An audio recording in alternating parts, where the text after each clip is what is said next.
Chapter 1510, First it was Ling Fengyun, now it's the Creek Bamboo Immortal. In a short period of time, Heaven's spirit seemed to be exploding with news. This is insane. Both of them are Emperor assailants, but it isn't time for the Heavens will competition just yet. If that day comes, just how many more existences of this level will come out?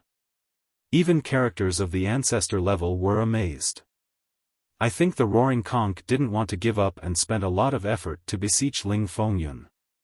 They want to use this chance to re-establish their prestige and pick up the pieces that were trampled by Wuxia. A knowledgeable ancestor said, "As for Creek Bamboo, I'm not quite sure. He must be aiming for the medicine of immortality." Many juniors and elders in the sect agreed with this analysis. The Conch suffered heavy losses this time. Their most promising talent died along with their strongest ancestor. This meant that the Conch has lost their successor and their strongest ace. Under such conditions, they wouldn't be able to hold on to their status. Other sects that have been wanting to usurp them could strike at any time and even divide their sect. Because of this, they tried their best to invite Ling Fengyun for revenge and to be their backing. After two emperor assailants announced their messages, the frightened world paid attention to Wuxia's actions. They wanted to know his response. Boom! Right at this moment, an overbearing energy surged to the sky. One could see a huge figure over at the Jade Sea. It was Wuxia exerting his avatar. His head was above the firmament while his feet crushed the earth. His eyes looked like two suns hanging in the sky. At this moment, he has released all of his blood energy. This terrifying mass looked like a tsunami assaulting the sun. Even the stars would be cut down like specks of dust. At this moment, he held nothing back in his effort to deter the world while sweeping across all existences. One or two random dogs come out and think it is enough to force me to submit? You all think too highly of yourselves. Don't think that you're actually an emperor assailant after exchanging a few moves with an emperor. His tyrannical voice flowed across Heaven's spirit. Very well, come. Name the time and place, make sure to come together so that I can kill everyone at once to avoid wasting time. The world turned silent. Many people were befuddled and couldn't say anything.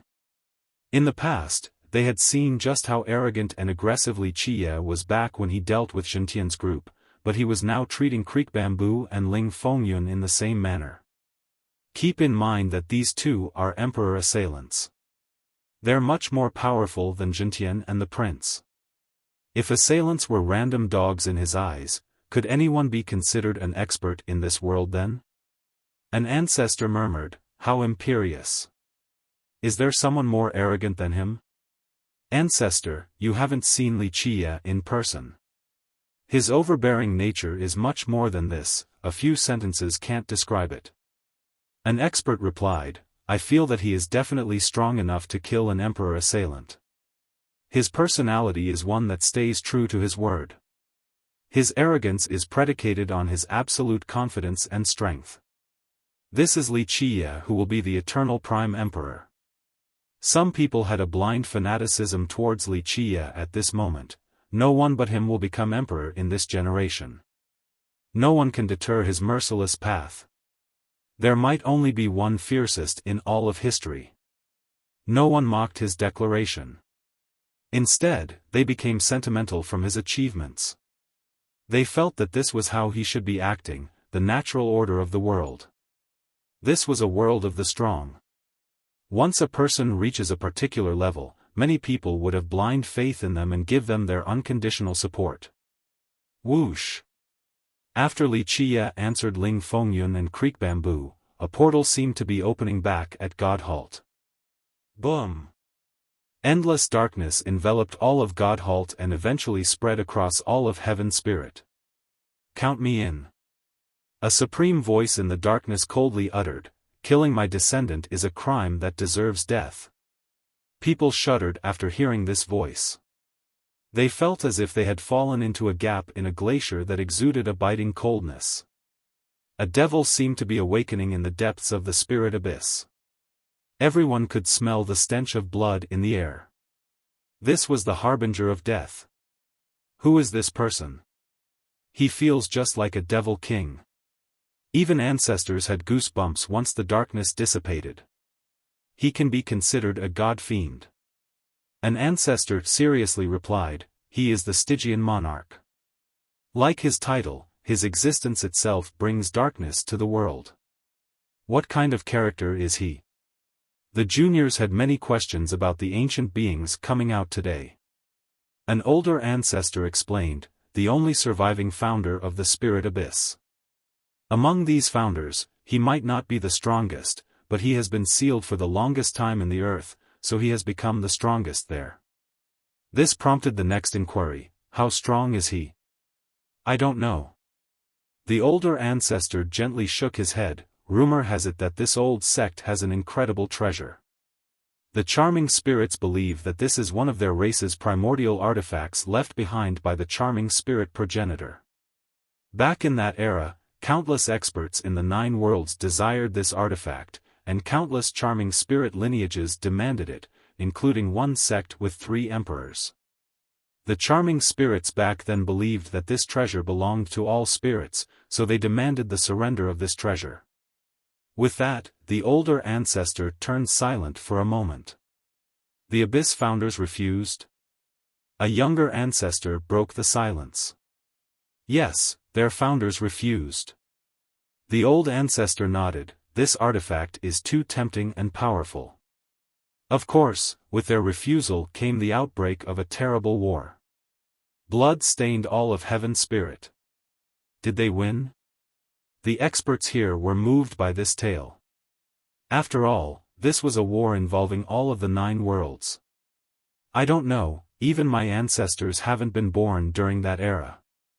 The old ancestor smiled. However, later on, rumor has it that the Abyss barely won using the power of the treasure. They killed numerous experts from the 9 worlds. Some said that these founders' darkness shrouded the worlds during that battle. The young ancestors were amazed after hearing this. They could imagine how terrifying and bloody this war was. In any case, the founders there managed to protect this treasure and establish their sect's current position. The old ancestor continued on, of course, they paid a great price as well. After the war, only 3 founders managed to survive, and the Stygian monarch is the last one to make it to the present. The young ancestor didn't know that the spirit abyss had such a glorious past. Despite not producing an emperor, they still fought against the 9 worlds. This was a feat worthy of pride for many eras. What is this treasure? An ancestor asked the key question. The old ancestor shook his head, who knows? The future generations might not be privy to this information since the abyss stopped coming out after the war. However, because of its existence in the Stygian monarch, no one had any ideas about the abyss again. Rumor has it that this treasure is definitely stronger than an immortal emperor true treasure and maybe a bit weaker than the trident. This came as a shock to the ancestors here. In the minds of many, true treasures were already invincible enough. So there are 3 emperor assailants wanting to fight Wuxia? Someone found this unbelievable after Stygian came out. This devil is crawling out too.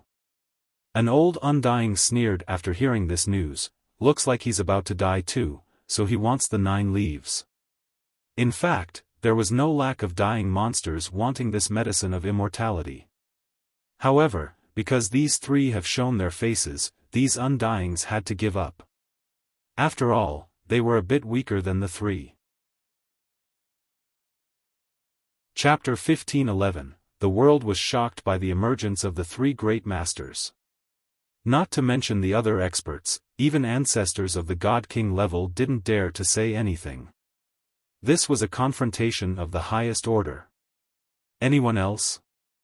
After the Stygian monarch came out, Wuxia once again showed up with his overbearing avatar. He loomed over Heaven's spirit as his voice echoed, any more random dogs and cats willing to crawl out? If you want to fight, then come out already. I will take all of you on, so just come, don't waste my time. All who heard him took a deep breath without commenting. Wuxia didn't give a damn against these three existences and still boasted in front of the world as if he alone was untouchable.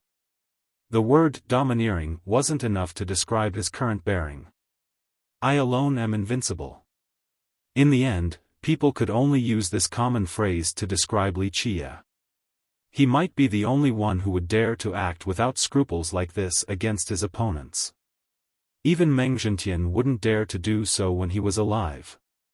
He must have other unstoppable means that we haven't seen yet. An expert who had seen Wuxia in action before speculated with dread. In the past, Wuxia also called Zhentian's group random dogs and cats.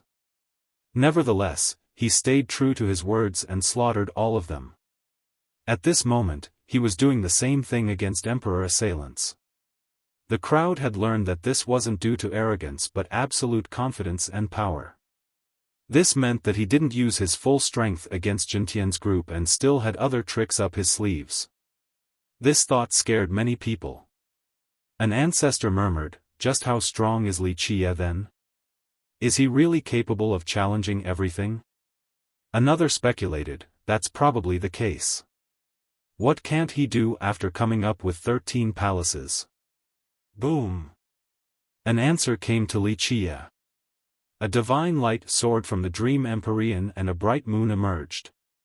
It was gigantic and encompassed the entire territory of the sect. From a distance, it looked just like a planet with the shape of a moon. Its light illuminated all of Heaven's spirit. Even the sun hanging up high dimmed in the presence of this bright light. Wuxia, don't think Heaven's spirit has no one to stop you. I, Shen Mengtian, will take you on. A voice erupted and made everyone dizzy. What? Someone screamed after hearing this, Shen Mengtian? Isn't he dead already? Shen Mengtian, when this name echoed across Heaven's spirit, many sealed undyings underground were shaken. No one expected this development. Why is Shen Mengtian still alive? Some undyings couldn't believe their ears and were stunned. Shen Mengtian was the Dream Empyrean's progenitor. He came from the spirit abyss and created his own sect later using his own name. There was a rumor that he has cultivated his divine reflection to the limit. Some even believe that he had the highest achievement in this aspect out of all the charming spirits. Because of this, he could derive and calculate everything. Emperors had asked him and borrowed his ability to figure out some mysteries. Because of this, Shen Mengtian was called an immortal teacher by future generations because some emperors referred to him in this manner out of respect. Later on, he stopped appearing so people thought he was dead. Even a lot of disciples from his own sect believed this. Thus, his sudden appearance took everyone by surprise. A centipede just won't give up. Looks like this old geezer has been trying all this time without dying. Another ancient being murmured, it appears that he needs the 9 leaves for the final gamble before death. Wuxia's avatar looked at the moon above the Dream Empyrean and smiled, Shen Mengtian, right? Come, I'm waiting. Anyone else? One last chance to join in.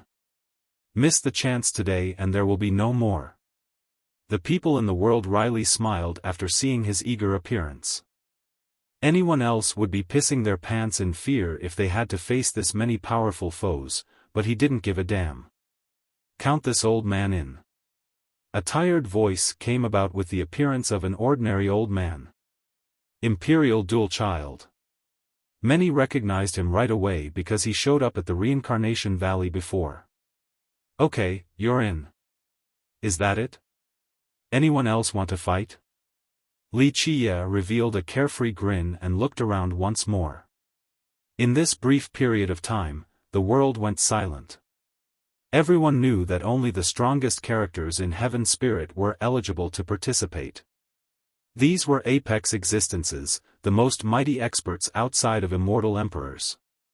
No one answered him after this final call. Not just anyone was qualified to enter this war. Okay, so just the 5 of you. Wuxia laughed, come and do your best, this is your last chance. 5 days later at the Broken God Cliff, I'll be waiting. With that, his avatar disappeared.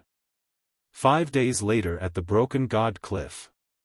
This news spread across Heaven Spirit like a storm. An expert asked his peer, "Shall we go watch?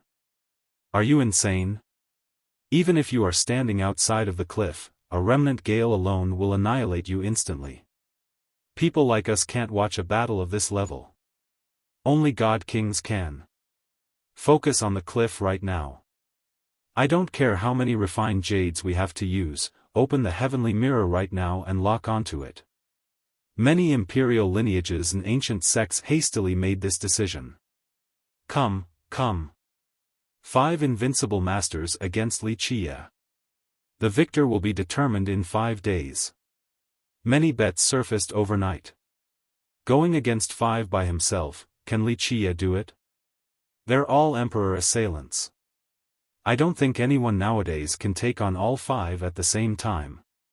Those who held Wuxia in high regard felt worried. He definitely can. Just look at his 13 palaces. Some of his supporters had blind faith and thought that he was omnipotent. Wuxia's victory is imminent, for he is unbeatable. Some crazy fans even started a slogan for him. However, the majority of the great powers were very careful. Even the sects who wanted to get close to him had to pause. In their eyes, if Wuxia were to lose, it would be a disaster for them to pick his side. While the world was in a furor, Wuxia was relaxing back at the true Marshall Island with Tantai Runan by his side. It was a moon viewing party. Runan smiled and began, "Young master, you're finally going all out this time." "Not quite. I'm just baiting some snakes from their caves so that I can conveniently destroy the ancestral Terra. Since this is a lineage with 3 ancestral trees, I want to see how the divine tree ridge will react after I destroy them." Wuxia couldn't help himself from smiling. If outsiders were to hear this, their faces would turn pale instantly. Wuxia actually wanted to destroy the Terra. This was a place known to be unassailable even by immortal emperors. Runan simply smiled, for she has always been full of confidence about her young master. If he had such a plan, it meant that this was his goal from the very beginning. The reputation of the Terra was meaningless against her young master's schemes. Chapter 15:12. The entire Heaven Spirit world enjoyed serenity within the last 5 days. Many experts held their breath waiting for the day to come. It passed by quickly, but it seemed like an eternity to these experts. Everyone wanted to know the result right away. All the lineages and cultivators here understood that the fate of Heaven Spirit would change after this battle. If Wuxia were to win, it meant that he was strong enough to deal with all of Heaven Spirit or even the 9 worlds. Nothing could hinder his path if he could slay the 5 masters. At that point, both imperial lineages and sea god sects would have to lower their head and submit to his rule. However, if the 5 masters were to win, it might be the start of an oligarchy. Heaven Spirit would be under the shadows of these masters for a long period. Thus, this battle will decide the fate of the world. There was a risk that it would end the golden era of Heaven Spirit as well, because Zhentian has fallen. If Wuxia were to die as well, it meant that Heaven Spirit would have to forfeit the competition for Immortal Emperor.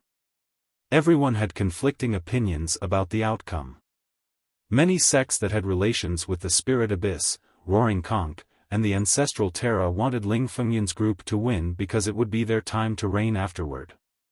On the other hand, a larger side hoped for Wuxia's victory, since he would be able to usher in a new generation with Heaven Spirit being at the top of the 9 worlds.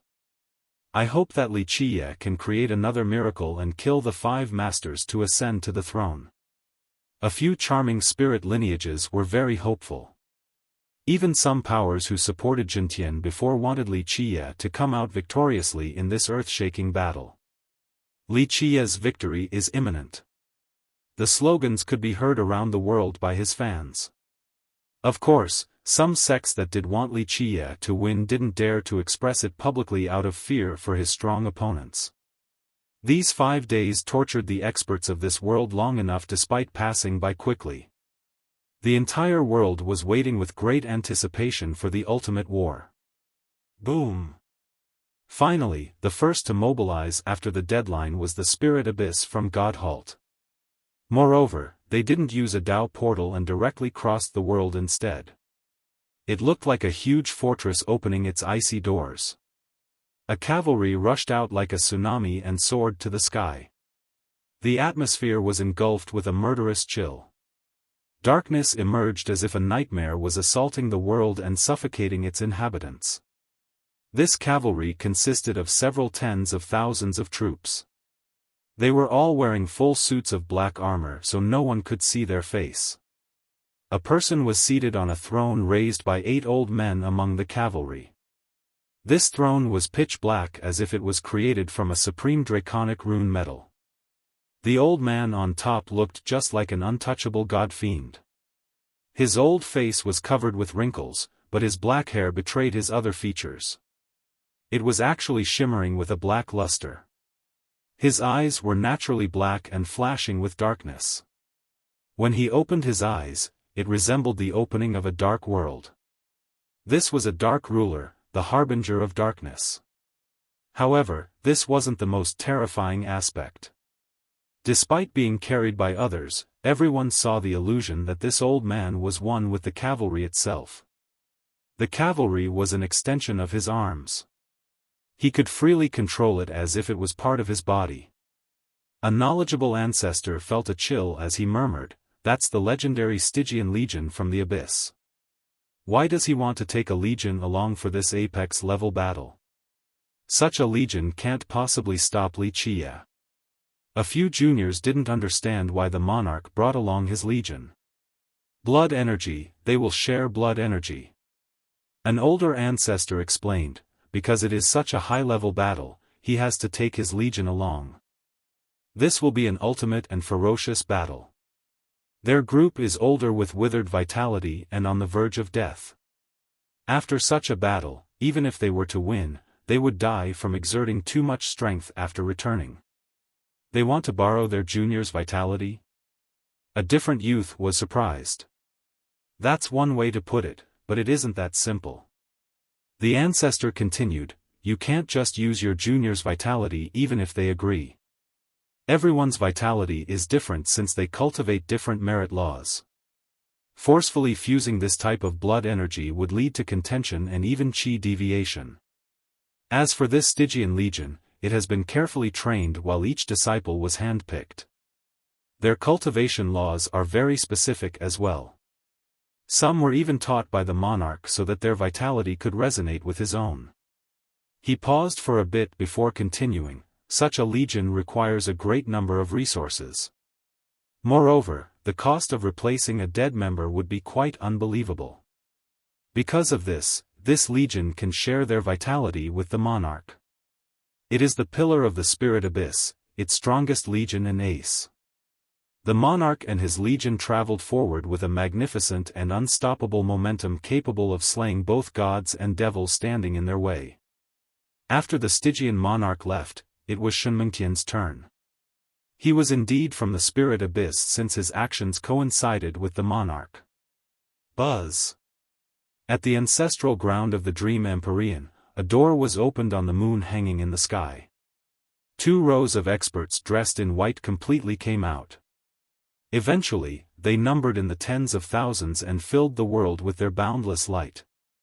The aura of this legion was completely different from the Stygian Legion.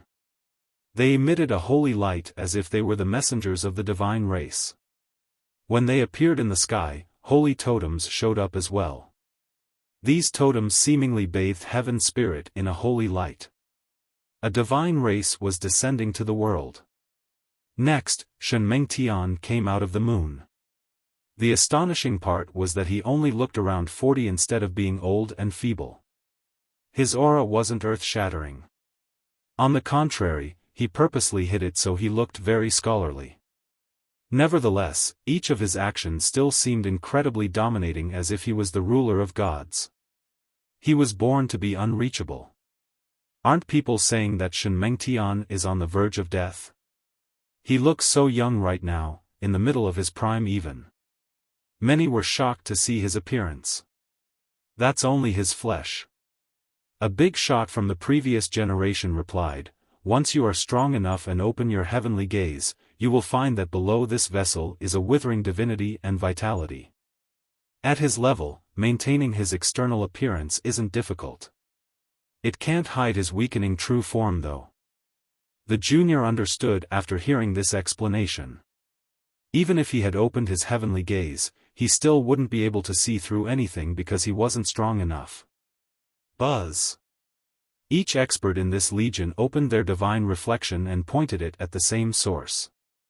Next, this ray of light instantly reached the broken god cliff and turned into a Dao portal.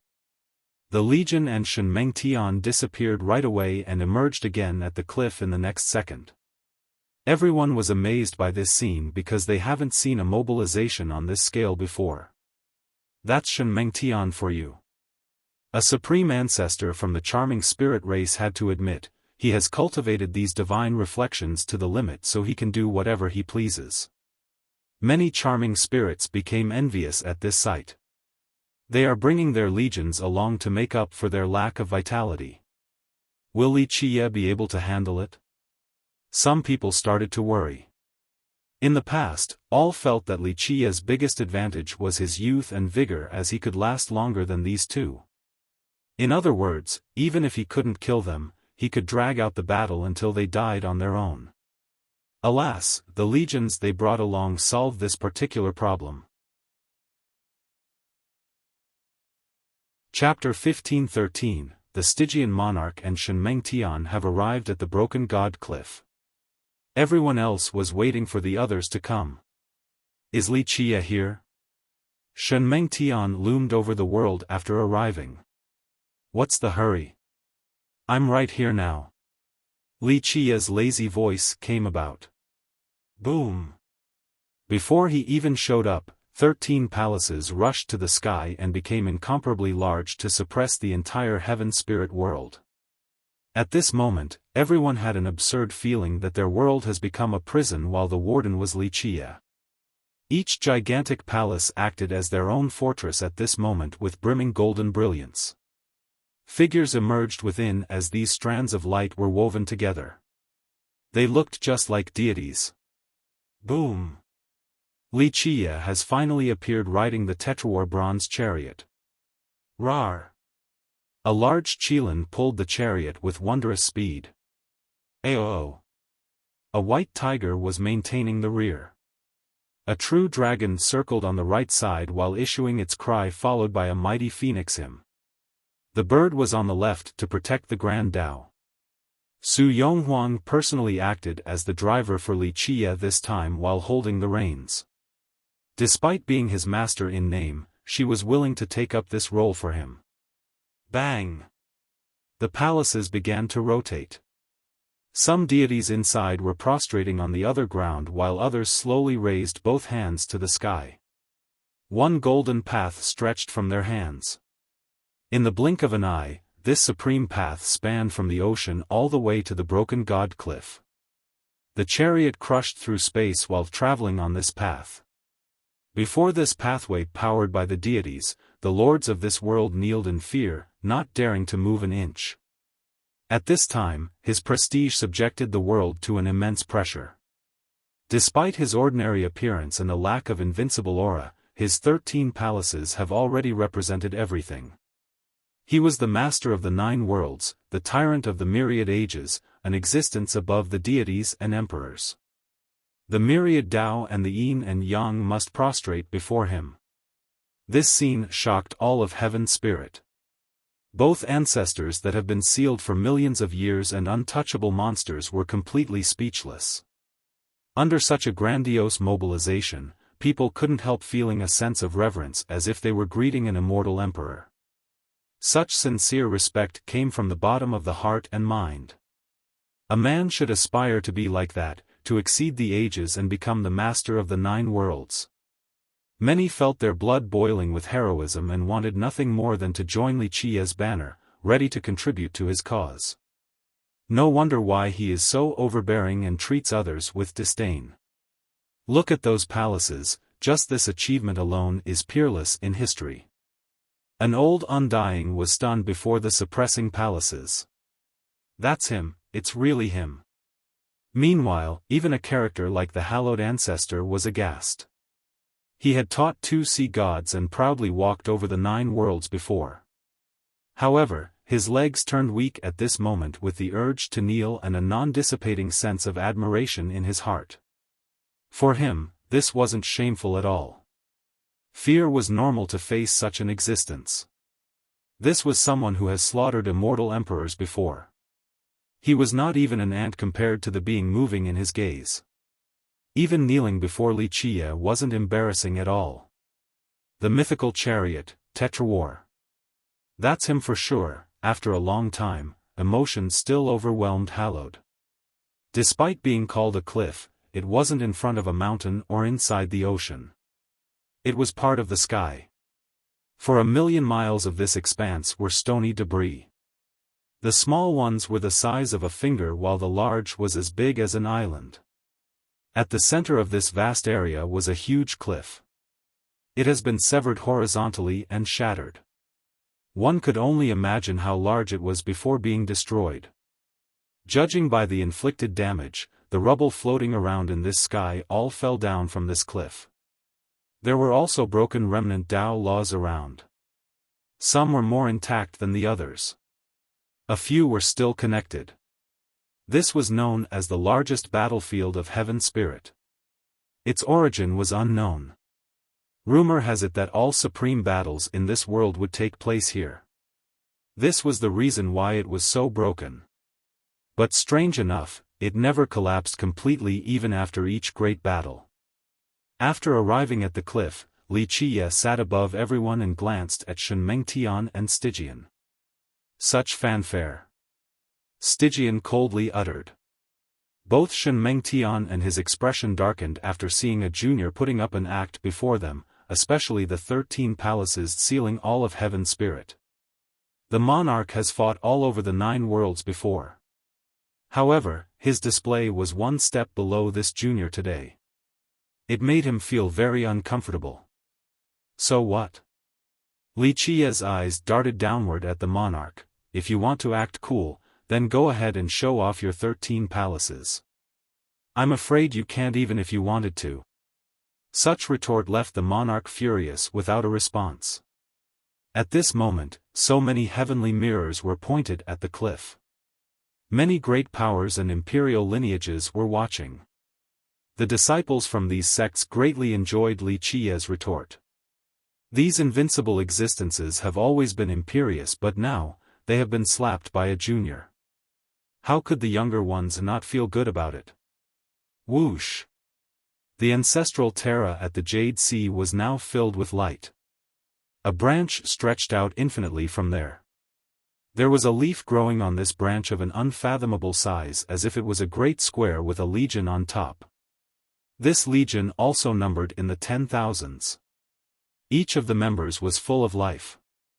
It gave the feeling that they were trees themselves and the square was a great forest. A fresh air flowed everywhere with majestic life force, allowing others to be brimming with vitality. The legion protected an old man. He was quite thin with a youthful face despite his gray hair. He wore a feathered robe with several leaves scattered around his body. He seemed like an old immortal due to his rich life force. The majestic vitality of the experts seemed to be attracted to his body. However, it wasn't that he was borrowing their vitality, but they were the one growing on him. Creek Bamboo Immortal. Even the experts from the last generation were very respectful towards him. This was the oldest and most cryptic ancestor from the ancestral Terra. Few knew about his stories, but 2 tree fathers from this sect actually came from his branch. Just this achievement alone was earth-shattering enough. Wuxia glanced dismissively at him and said, 2 more who aren't here yet. Excuse my tardiness. An old man took one step across the world and instantly arrived at the cliff. He didn't come alone since he had another old man beside him. This friend's body has turned into wood with his face covered in barks.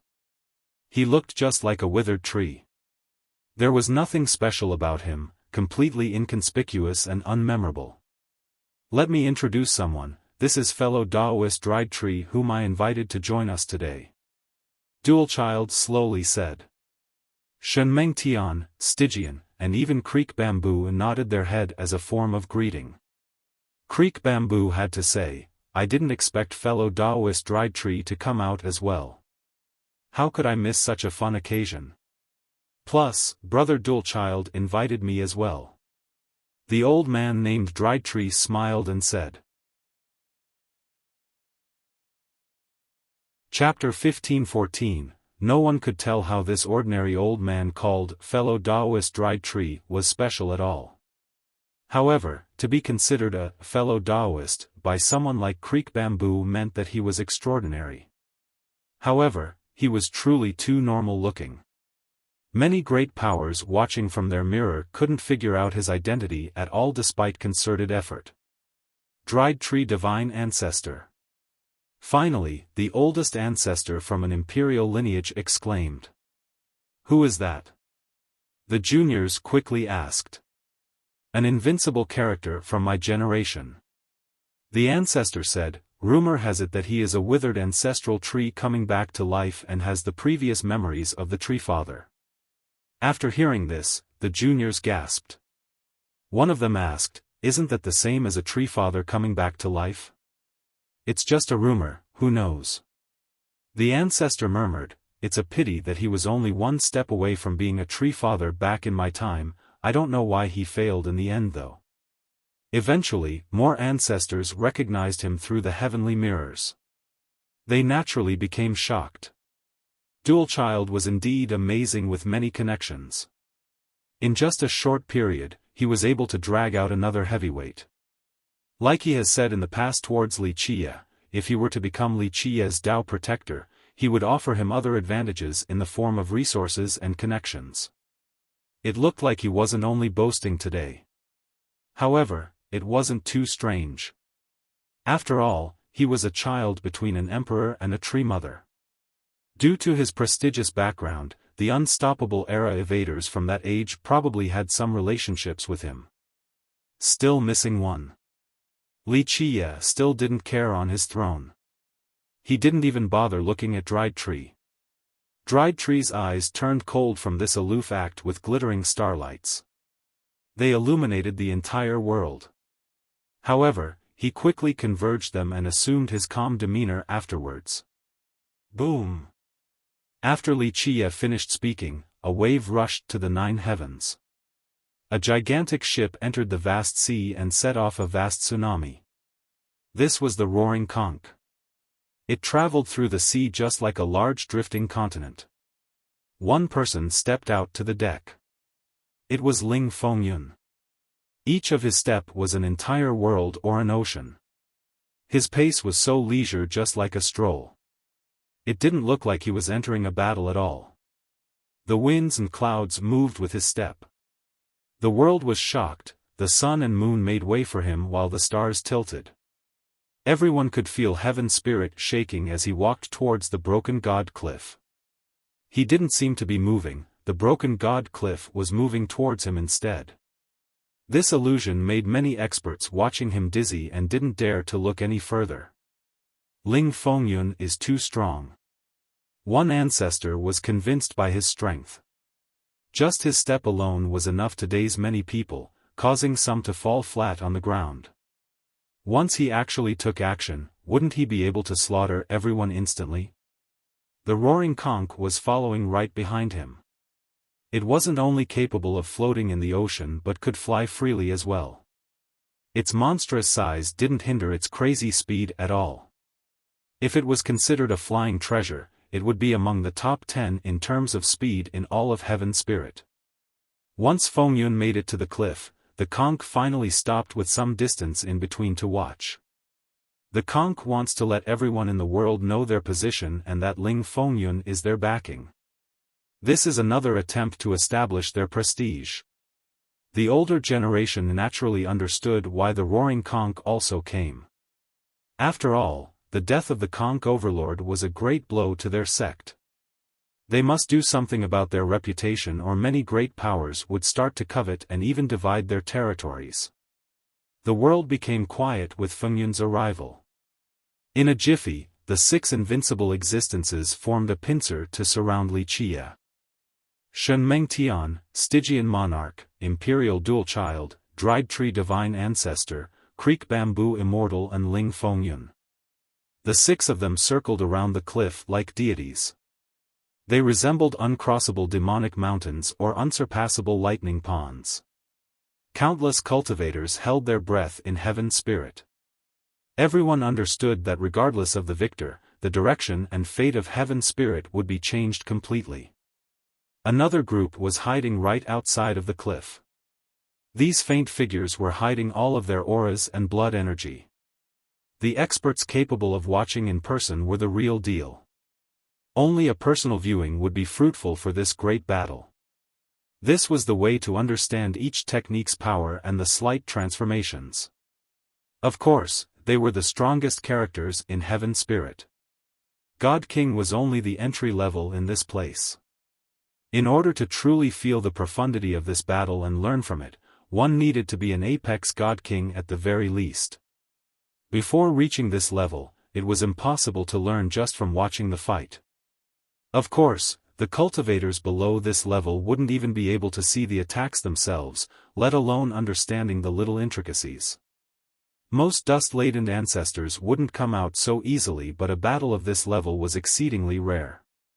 A few of them couldn't help coming out to watch in person. On top of the cliff, the combatants' gaze was fixated on Wuxia.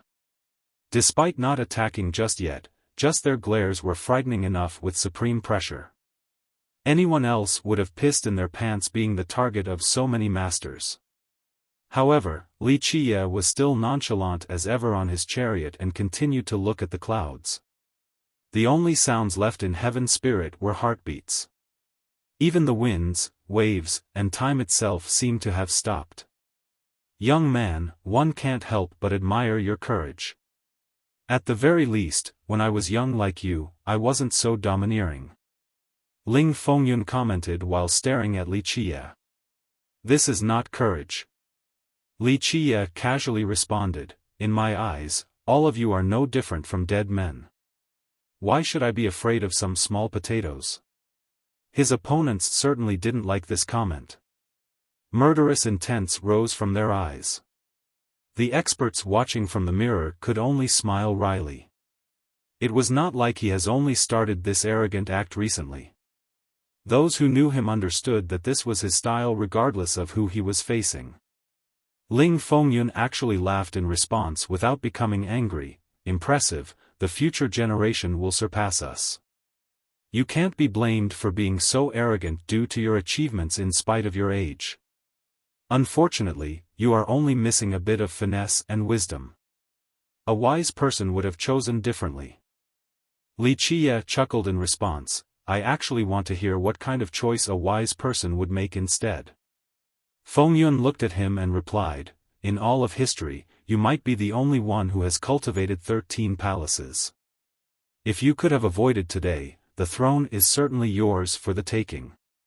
I am someone who can appreciate talents and have no ill wills towards you. However, you have killed people from the Roaring Conch, so you should have given them a reasonable answer. Wuxia smiled, is that so? Sounds like you are willing to make peace. Fengyun responded, not to that level. However, seeing your supreme achievements and domineering courage truly moved me. It is a shame that such a peerless genius will have to fall today. A person like you should become an emperor for heaven's spirit instead of dying like this. Such shift of attitude caught everyone off guard, especially the experts sitting in front of their mirrors. Chapter 15:15. The crowd was surprised to see this. Everyone knew that Ling Fengyun was here for the Roaring Conch, seeking vengeance for the dead Conch overlord.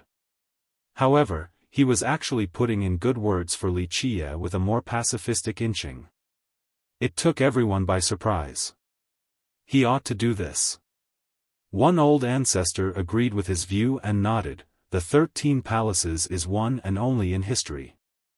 Heaven Spirit should work together to groom a talent like Wuxia so he could become an emperor, the best of all time. At that point, those who help him will become meritorious heroes and the myriad races in the 9 worlds will come to Heaven Spirit offering their tributes. In fact, many insightful ancestors and big shots agreed with Fengyun and felt that taking down Wuxia would be too regrettable. Is this your personal opinion or are you representing everyone here? Wuxia became greatly amused and smiled. Fengyun looked at him and slowly elaborated, if you are willing to take a step back, I can deliberate with everyone here. And as for your feud with the Roaring Conch, I can be the arbitrator as well.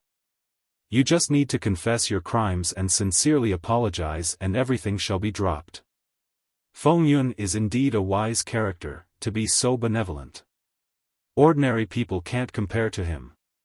Many couldn't help but sigh after hearing this. If Brother Fengyun wishes for a truce, it isn't hard either. Shen Mengtian stared at Wuxia for a long time before adding.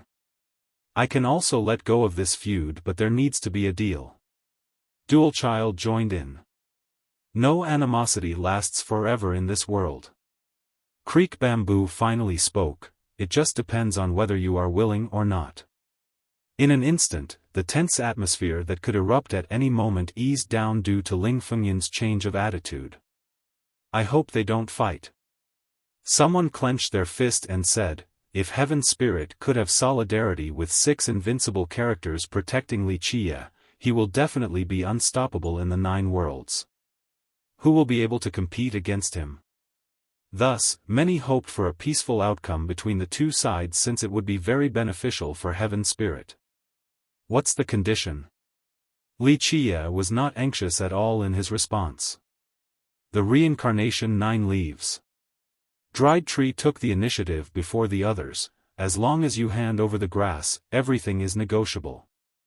The others glanced at each other and didn't speak just yet. So you want the grass? Wuxia leisurely said, this is a supreme immortal medicine.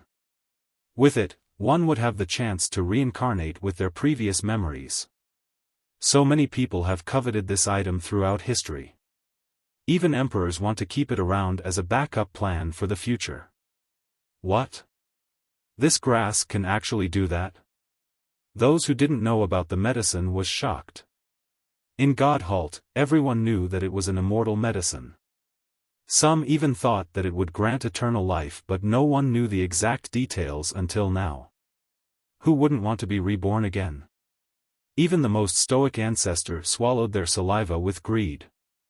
There was indeed a chance at rebirth with the reincarnation 9 leaves. 1 leaf had a 20% chance of success. However, the outcome was not always the same. The chance of keeping one's memories was even lower than a regular reincarnation. For other experts, this gamble might be worth it but an emperor wouldn't necessarily want to place everything on such a low probability. In fact, Shen Mengtian and the Stygian monarch were gulping after hearing this and were clearly tempted. This wasn't strange at all. All of them outside of Ling Fengyun had a withering lifespan. Moreover, they have prolonged it many times in the past so that was no longer an option. They had 2 choices at this moment. Either wait for death or to take a chance in eating the grass. In their eyes, nothing was more tempting than a rebirth. Even if it was only 20% chance, they would still take it. Fengyun, on the other hand, was the youngest and full of vitality. Because of this, he was the only one who didn't need the 9 leaves. There is only one, how will you all divide it? Wuxia chuckled and stared at the group. The group reached a consensus in a short time. Of course, outsiders didn't know their agreements. None of your business. Shen Mengtian said, just hand over the grass and everything is negotiable. We might not even hurt you at all. The spectators using their mirror became anxious. Some started to see the dawn, a chance for this storm to end. Then there must be other conditions? Wuxia wasn't surprised at all. The group glanced at each other and Fengyun began, gentlemen, if you don't mind, I can act as the mediator. As long as Wuxia hand the grass over, everyone won't need to make it difficult for him. He just needs to make a small compensation instead. That's Ling Fengyun for you, worthy of his fame as a hero. He is so much more benevolent compared to others and really loves talents. A few older characters praised him right away. The discerning crowd could see that though the other 5 claimed to be here for revenge, their true goal was most likely the 9 leaves. Unlike the others, Ling Fengyun didn't need the 9 leaves at his age. To a large extent, he was here to pay off his life debt to the Roaring Conch. In a short time, the parties became quiet. Peace was indeed possible for them since their ultimate goal was the 9 leaves. Obtaining justice for their juniors came after. Of course, they would be glad to teach Wuxia a lesson as well. However, Fengyun's change of attitude as the mediator forced them to give him some face. They might be more powerful than him, but he was too young and vigorous. Thus, sensibilities were the right course of action. Alas, they found it hard to accept if it was only a light punishment. After all, letting Wuxia off easy would be damaging towards their prestige as well as their sex position. Eventually, the 5 of them came to a tacit understanding after glancing at each other for a bit. We don't need to pursue this any further. In the end, Stygian said, outside of the 9 leaves, Wuxia need to hand over the method to cultivate the 13 palaces. With that, all past feuds will be wiped out. I have no objection to this. Shen Mengtian smiled. I can also accept this. Creek Bamboo nodded. Dualchild and Dried Tree agreed as well. Their purpose, in the beginning, was the leaves since they had no enmity against Wuxia. Why would they say no for a chance of obtaining 13 palaces? Everyone held their breath before their mirror and felt that this was impossible. The 13 palaces was a unique achievement. Wuxia has broken all common sense to be the first in history with 13. Just think about it, this was a merit law capable of creating 13 palaces. Just how precious was it? It was even above immortal physique laws. Perhaps all the laws in this world weren't as valuable as this one. No one would surrender such a method due to its immeasurable value. Wuxia won't agree for sure. Experts who have seen him several times before murmured, a fierce person like him would never submit or make compromises, let alone handing over something so precious. Chapter 15-16, Heaven's Spirit was quiet before these conditions. They waited patiently for Wuxia to answer and what choice he would make. Wuxia was still sitting up above. A moment later, he couldn't help smiling. Hand over the 9 leaves and the method for 13 palaces? A thick smirk appeared on his face. Fellow Taoist Li, this is worth considering. Fengyun said, take one step back and bask in the immensity of the world. The Grand Tao is long with softness and hardness coexisting. Flexibility is the only way to reach the end. Fengyun has called him fellow Taoist at this point. It showed his high regards towards Wuxia. If you are sincerely trying to help me, I can only say that I appreciate it. Wuxia answered with a smile, however, all of you aren't clear on the situation. The advantage lies on my side. I am in complete control, so the one who should be spouting conditions is me, not you. I don't see your advantage anywhere. Dried Tree uttered coldly. It's not your fault. Wuxia said leisurely, after all, you are limited to a narrow view, how could you see the immensity of the world as frogs under the well? You. The group was enraged instantly after being showed such disdain. Though they had great self-restraint, they still had their pride for being the strongest in the 9 worlds. Who wouldn't give them some respect? Plus, the 6 of them together could make all of Heaven's Spirit tremble. Now, a junior like Wuxia treated them with contempt as if they were worthless.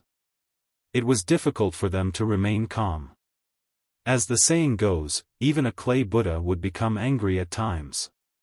Fellow Taoist Li, an opportunity will never come back if you fail to seize it the first time.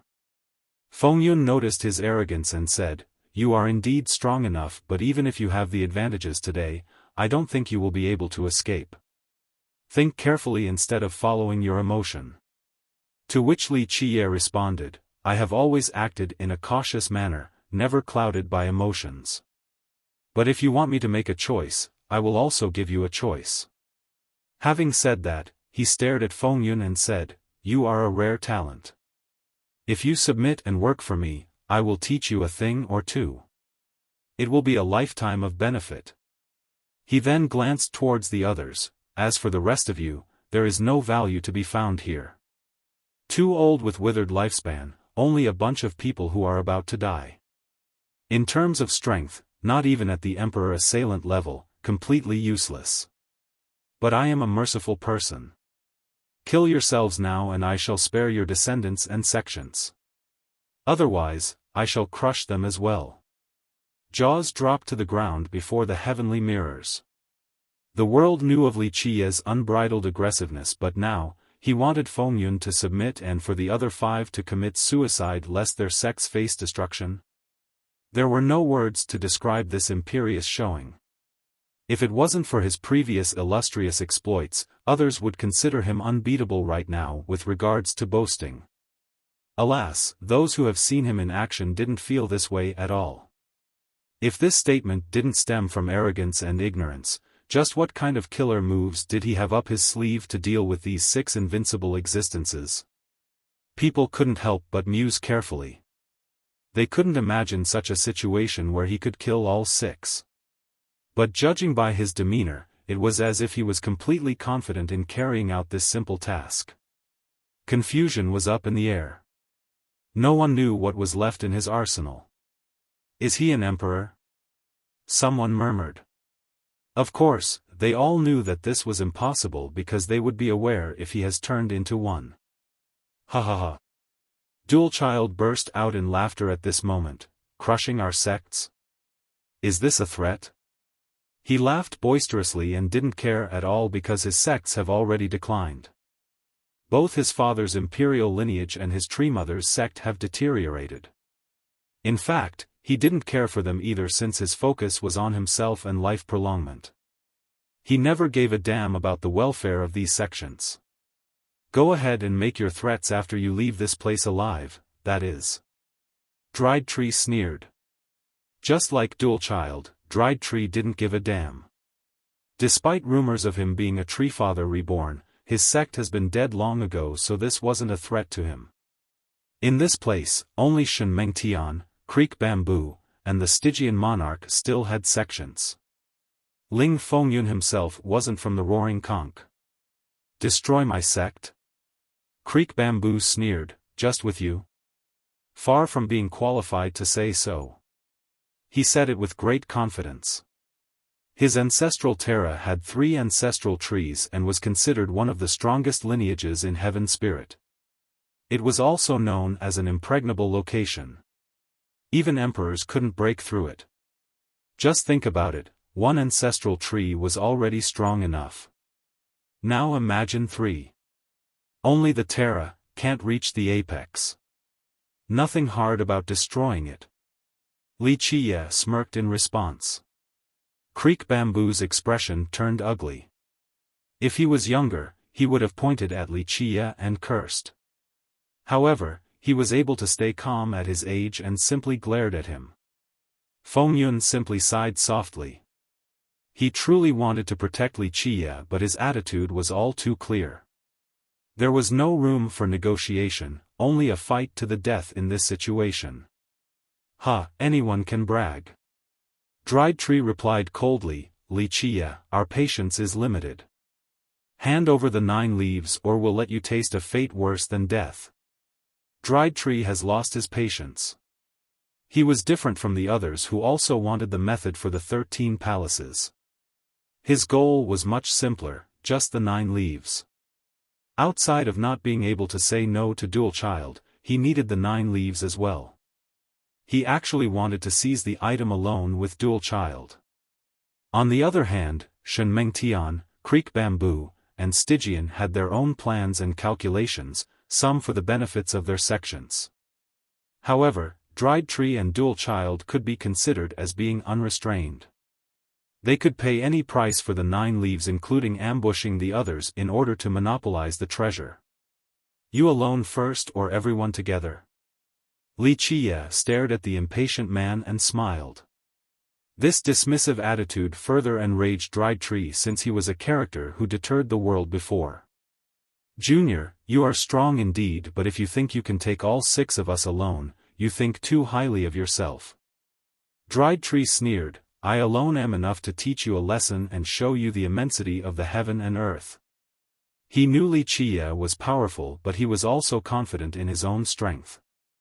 Even if he couldn't kill this junior, he could still fight him for several thousand moves. Teach me a lesson? Wuxia heard his foe's aggressive reply and said, You are only a leaf growing out of the dried tree. Do you actually think you are a reincarnated tree father? With your shallow abilities, not to mention teach me a lesson, you won't be able to last one move. One move? Dried Tree was slightly stunned. He thought he has misheard the guy. Chapter 15-17, Yes, just one move to end you. Wuxia chuckled and slowly reached out with one finger. Dried Tree heard it clearly this time and was stunned to see the incoming finger strike. The rest of the group was astounded as well. Even invincible characters like them were slack-jawed and thought they had misheard him. However, they understood that this was no mistake, since Wuxia has indeed raised his finger. It was indeed one move. Impossible. Both the experts watching from their mirrors and the masters actually present by the cliff blurted out after confirming Wuxia's intention. They simply refused to accept that he was going to use one move against Divine Ancestor Dried Tree.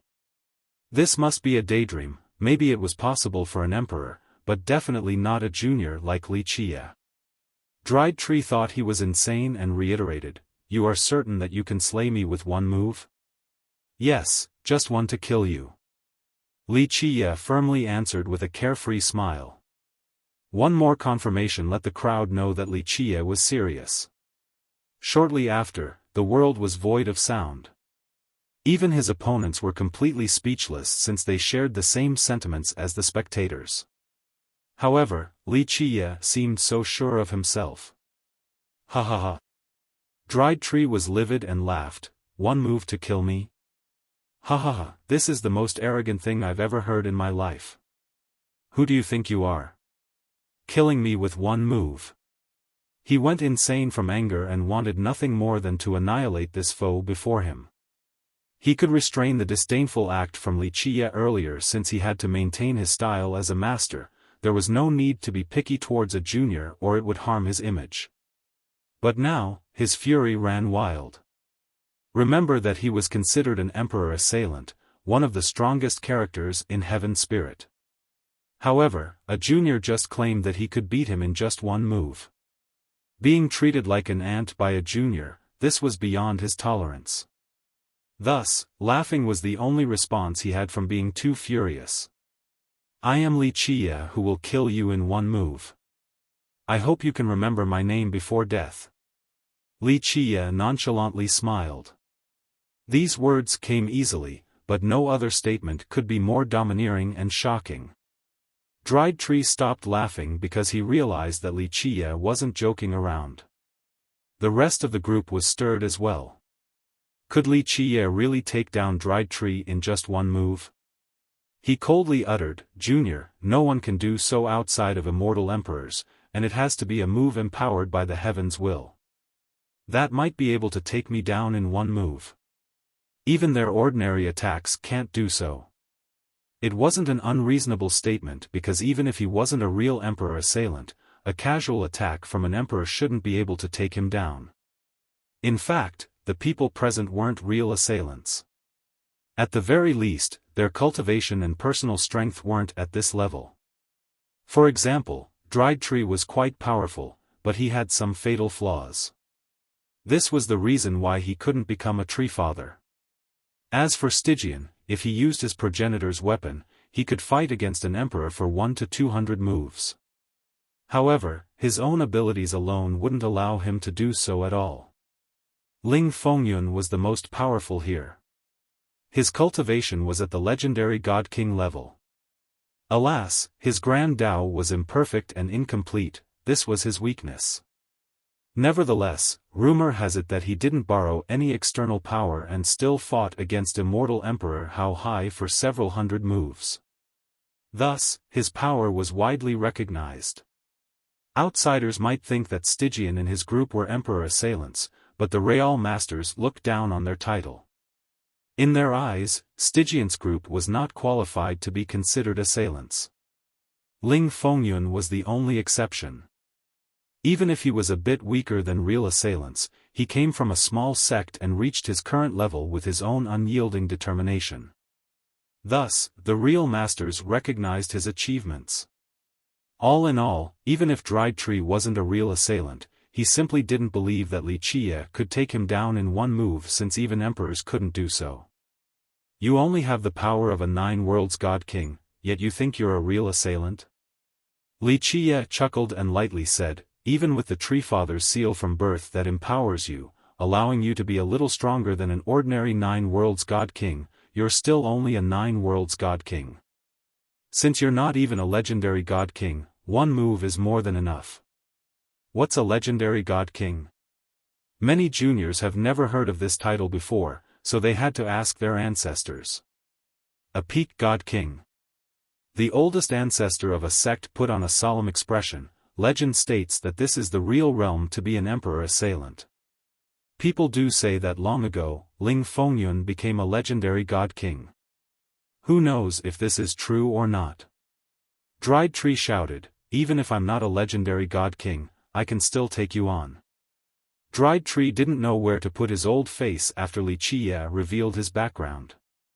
For people of their level, being called an emperor assailant was a supreme glory. Everyone in the world knew that immortal emperors were untouchable. Being able to assail one was a great achievement.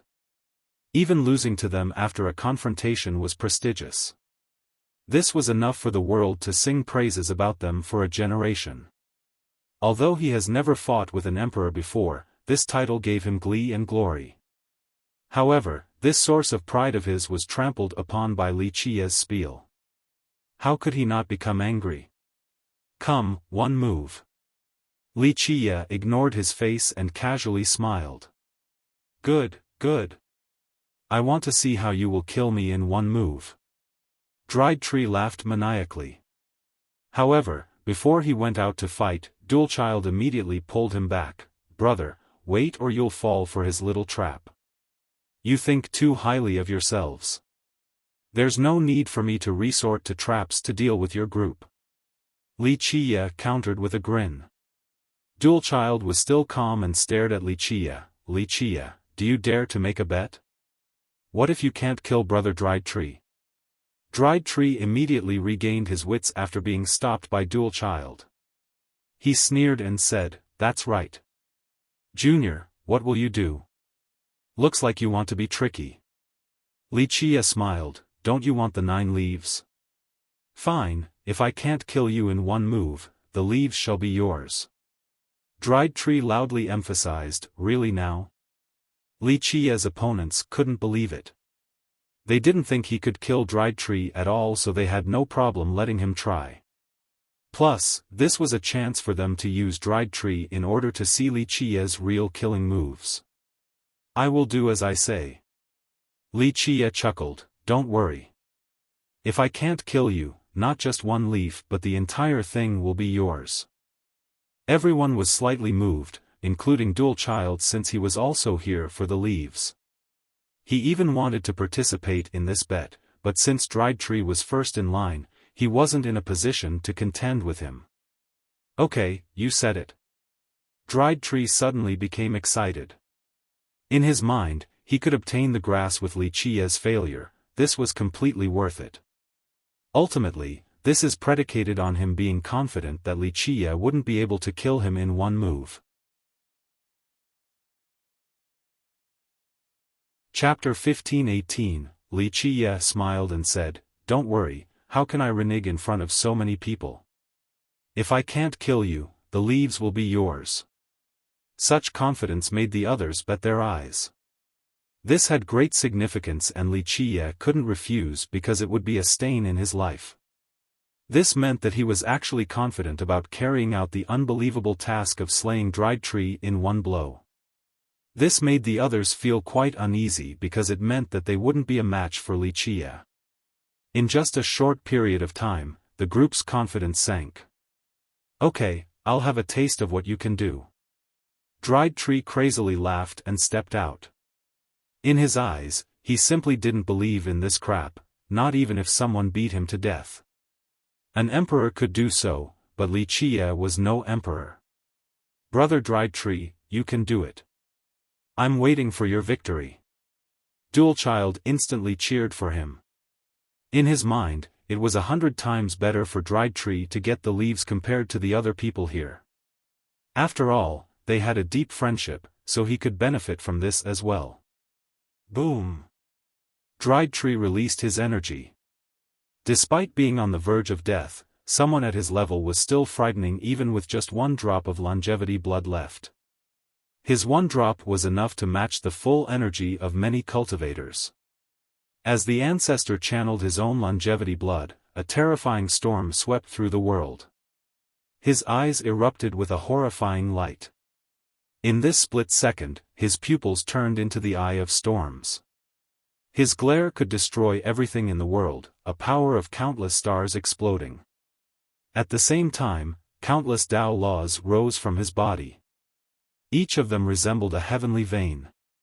They surged into the sky as if wanting to break the firmament. Even the stars seemed tiny before them. He was no longer an ordinary old man as his common aura has been extinguished. He looked just like a deity standing proudly in the sky with the power to reverse the universe. A single gesture from him could take down the stars, refine the yin and yang, and sever the samsara cycle. This was the real him, an appearance befitting of the words, divine ancestor. His ordinary looks and aura earlier were only a disguise. This is his real strength. Even those watching from their mirrors could sense the ancestor dominating the world. Even the real masters watching nearby nodded their heads approvingly. Dried Tree isn't just in name. Some invincible characters admitted this. His claim of being an emperor assailant was indeed a bit far-reaching since he hadn't reached that level, but one couldn't deny that he was quite mighty. Clank! Clank! Clank! His Tao laws wove together. In the next moment, a boundless life force poured down. The broken god cliff that was deserted and lifeless was suddenly revitalized as if spring was returning. At this time, a tree appeared before him. It seemed to be made from silver while giving off an ancient feel. Its branches were rotating and emitted an untouchable atmosphere. It was as if this divine tree had the most sacred force in this world. Dried Tree disappeared at this moment. His body turned into an invincible figure like a tree father. It emitted a boundless green brilliance. Not only could he borrow the strength of a tree father, he could also use the power from the Trent's legendary progenitors. Everyone could feel the life exuding from his body regardless of where they were in the world. The Treant experts could feel a resonance with this particular form of Dried Tree. That's a tree father? Many Treants felt an urge to worship as they became dazed. No. An ancestor emotionally sighed, this is the seal of a tree father, Dried Tree's most precious item and the reason why he can wield this power. The nearby masters held their breaths because no one should be able to kill him in just one move when he is empowered like this. At least, no one in Heaven Spirit. Dried Tree has shown his strongest state. Despite not being the reincarnation of a tree father and lacking resources from a tree father's sect or an imperial lineage, he was born from a withered ancestral tree, so he had its seal that grants him part of a tree father's power. Despite having a minuscule amount of this power, it was still enough for him to rampage across the world. Junior, it's your turn. I want to see what you can do. Dried Tree spoke in his tree father form. His words resembled immortal hymns. Trees and vegetation actually started growing on the cliff. Fruits and flowers started to grow as well. His words alone turned this place into an oasis. This was the wondrous power of a tree father. This scene made many experts gasp. They finally saw the potential of a tree father at this moment. Get ready. Just one move.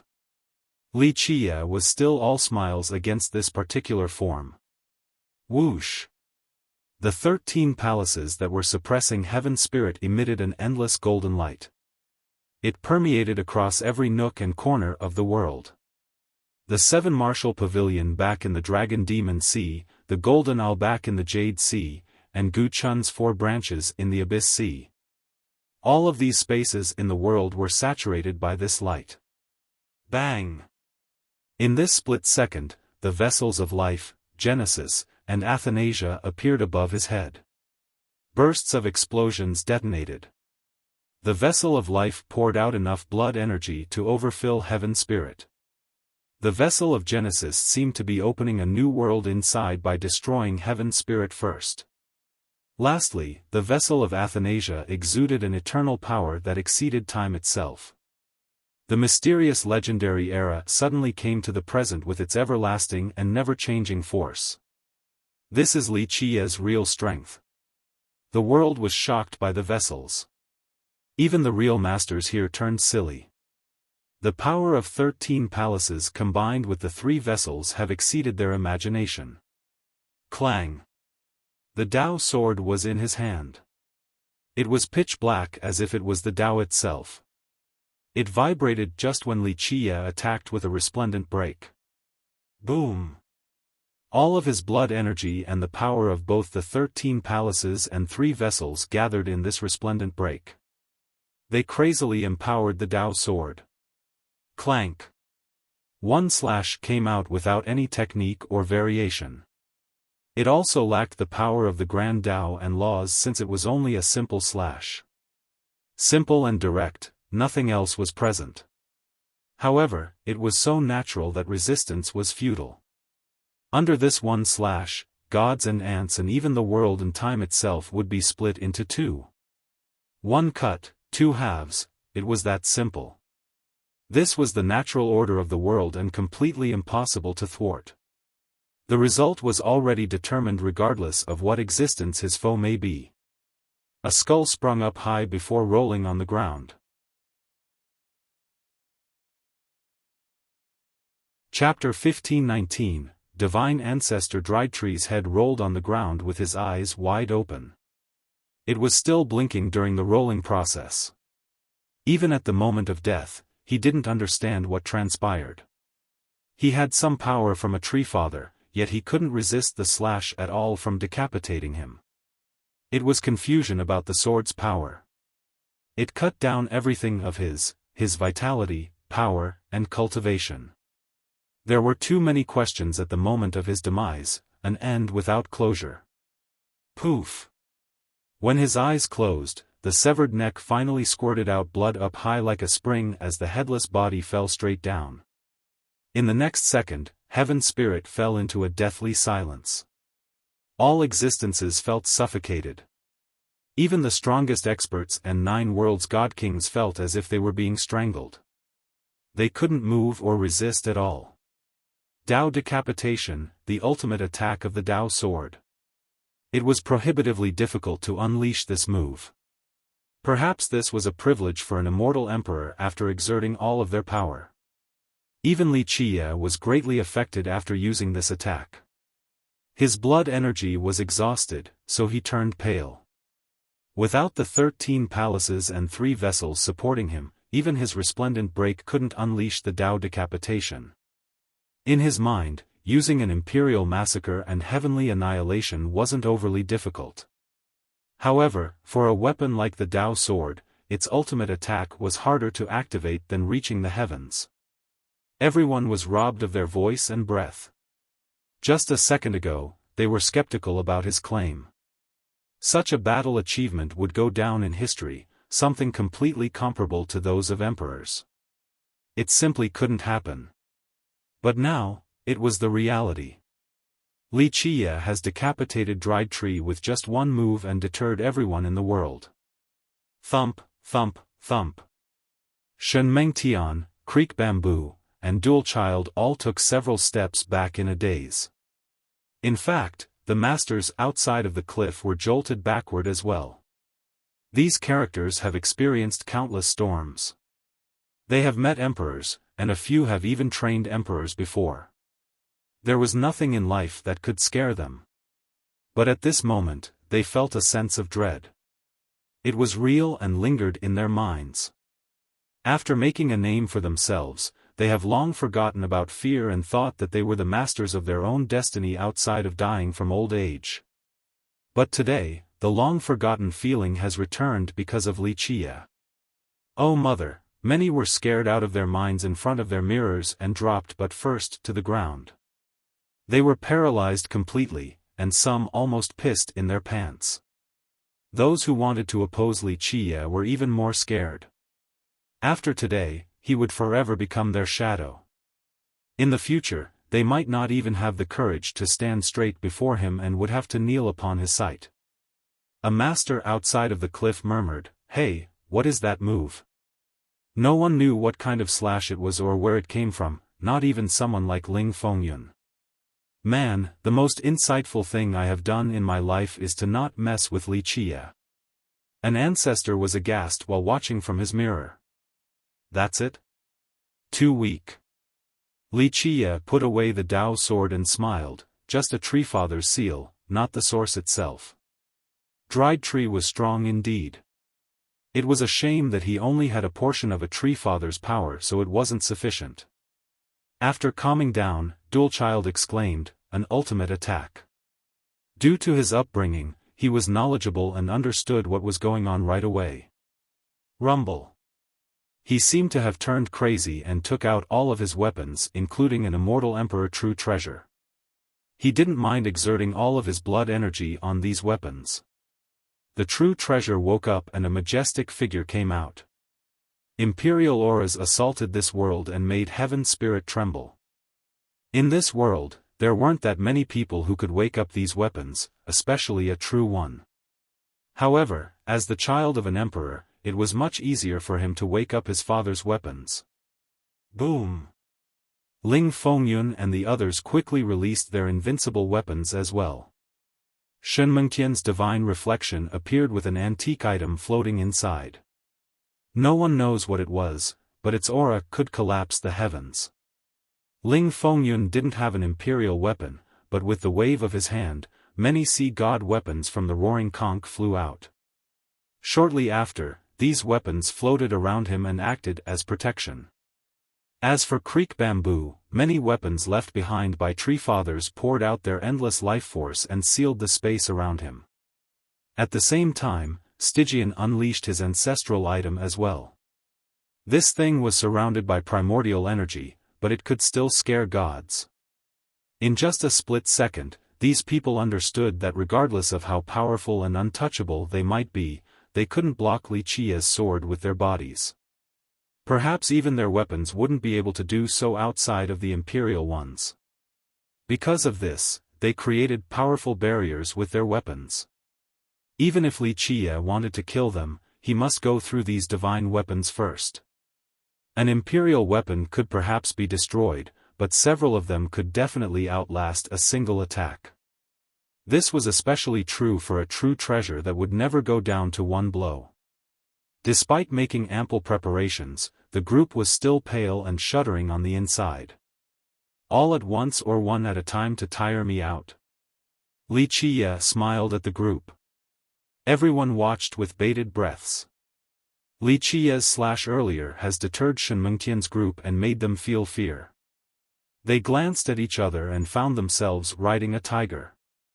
There was no chance to get off. If they were to run without a fight, their reputation would be wiped out. It took blood and sweat to build up the prestige and status they had today. Thus, if they didn't have the courage to fight against a junior, there was no way they could show their faces again in the future. They would forever live in a shadow. If they couldn't defeat their inner demon, there was no point in seeing the world again. However, they felt incapable in a direct confrontation, that they were not a match for Li Qie. Ling Fengyun finally understood why Li Qie said he was the master of the situation. They weren't qualified to make any conditions at all. It's just a battle. Fengyun took a deep breath and slowly uttered, "A cultivator always chases the unending limit. Dying in battle is also the fate of a cultivator." He didn't wish to run and lose his lifelong fame. Shen Mengtian's eyes lit up as he stared at Li Qie's pale face and informed the others, "His blood energy is depleted, we should team up and fight." They perused his countenance as well and could see that the sword slash earlier has expended a lot of his power. Under ordinary circumstances, this group had no problems with fighting. Alas, after what they have just witnessed, they still hesitated even though Li Qie was in a weakened state. Chapter 15:20. Li Qie was quite amused. He stared at the group that had no room to advance or retreat. What now? Where did your domineering attitude go? Weren't you certain of victory earlier and wanted to give conditions? Why is everyone shrinking their heads into their shells? Do you want to become turtles? The group's expression turned unsightly after hearing the degradation, but they knew that he was egging them on. Alas, there was no other way but to fight since they didn't want to lose their prestige. Stygian monarch shouted, "Junior, stop acting arrogantly. The victor has yet to be decided." Li Qie leisurely stared at them and smiled, "Then come. Even if all 5 of you fight together, I'll still slaughter you all." In the past, whoever said such words would be considered a madman. However, it was quite awe-inspiring now that it came from Li Qie. The experts watching from their mirrors felt their hair standing on end. The 5 experts glanced at each other and instantly came to an agreement. They were on the same side, so regardless of whatever plans they had in the past, they must work together now in order to leave this place alive. Creek Bamboo roared, "Go!" Despite being an old man with a childlike face, when he wanted to fight, his battle intent became quite mighty as if he was a giant. Boom! The experts that followed him along released all of their vitality. Creek Bamboo's vitality fused together with them and then it all came pouring inside his body. With another blast, Stygian's cavalry channeled their energy as well and fused with his own. Shen Mengtian's group also gave him their vitality. In a short period of time, these 3 borrowed energy from their legions and seemed to be several thousand years younger. They looked spirited and ready to fight. Their eyes lit up while their bodies were brimming with energy. Borrowing vitality. Many ancestors emotionally sighed with envy. This was impossible for many of them. Training these legions was too expensive. Not just any sect could have so many resources to waste. For those near their death, this was the only way for them to fight. They could only borrow their junior's vitality because their life will has withered. Even if they could devour the vitality and longevity blood of others, it couldn't replenish their own bodies. These things would quickly wither away as well. Only in a young body would blood energy multiply and become more powerful. The near-dead didn't have this privilege. Ling Fengyun and Dual Child didn't need to borrow blood from anyone. Fengyun was still young and vigorous and in the middle of his prime. Because of this, when he released his energy, it was majestic and almost caused the sky vault to explode. Dual Child was at a disadvantage in this regard. He was decrepit and on the verge of death on top of not having juniors to borrow energy. Luckily, he inherited his father's weapons. Because of this, he could exert more of their power compared to others while spending less energy. Rumble. The entire heaven spirit world lost its light. Weapons soared to the sky as the group activated their strongest merit laws in order to deal a fatal blow. Kill him. They lunged for him in unison. Earthquakes assaulted the world. Even experts far away were suffocated by their terrifying might. Just think about it. 5 invincible masters have just used their strongest merit laws at the same time. This was an assault that could take down Heaven Spirit itself. Not bad. Wuxia leisurely smiled in the face of this. Boom. Boom. Boom. He disappeared and 5 invincible characters suddenly came out from where he was. Shenmeng Tian, Ling Fengyun, Creek Bamboo Immortal, Imperial Dual Child, and Stygian Monarch. There was suddenly a perfect copy of each of them. Boom. The 10 began their skirmish. Each of them fought their copy with their strongest attacks. Space was rendered to ashes. Soon after, the numerous boulders by this cliff were destroyed. Even the laws of this cliff themselves weren't spared. Each blow caused the stars in the sky to howl. Some of them even fell down. The power of this exchange was too much. After the first bout, the 5 opponents stared straight at their copies and were quite helpless. Parallel space, a technique from parallelism, one of the 4 great arts of the space scripture. The spectators were shocked to see the 5 having to face themselves. There seemed to be no good way to deal with this. Shenmeng Tian shouted, "Let's switch." In a split second, he swapped with Ling Fengyun. Ling Fengyun swapped with Creek Bamboo and Creek Bamboo swapped with Dual Child. However, when they swapped their position, the space around them shifted as well. The 5 copies also made the necessary changes. In the end, they still had to face themselves within the special spaces. Not to mention the experts watching from their mirrors, even the masters right outside the cliff had no response to this type of spatial manipulation. If such a trick can break my parallel space, it wouldn't be so special. Wuxia appeared at a different spot and casually laughed. If this technique could be dealt with so easily, the space scripture wouldn't live up to its fame. Die. The group launched an attack at Wuxia. They understood that the only way to make this spatial manipulation disappear was to kill him. Boom. However, when they aimed for Wuxia, their copies duplicated the same attacks towards them. Rumble. The 2 sides collided, causing the sky to quake and the sun and moon to lose their color. Countless existences in Heaven Spirit quivered in fear. The murderous intent from a battle of this magnitude engulfed the entire world. This seemed like the apocalypse to all creatures. The fish dove deeper into the ocean while the birds hid in their nests. Dread overwhelmed them completely. Activate.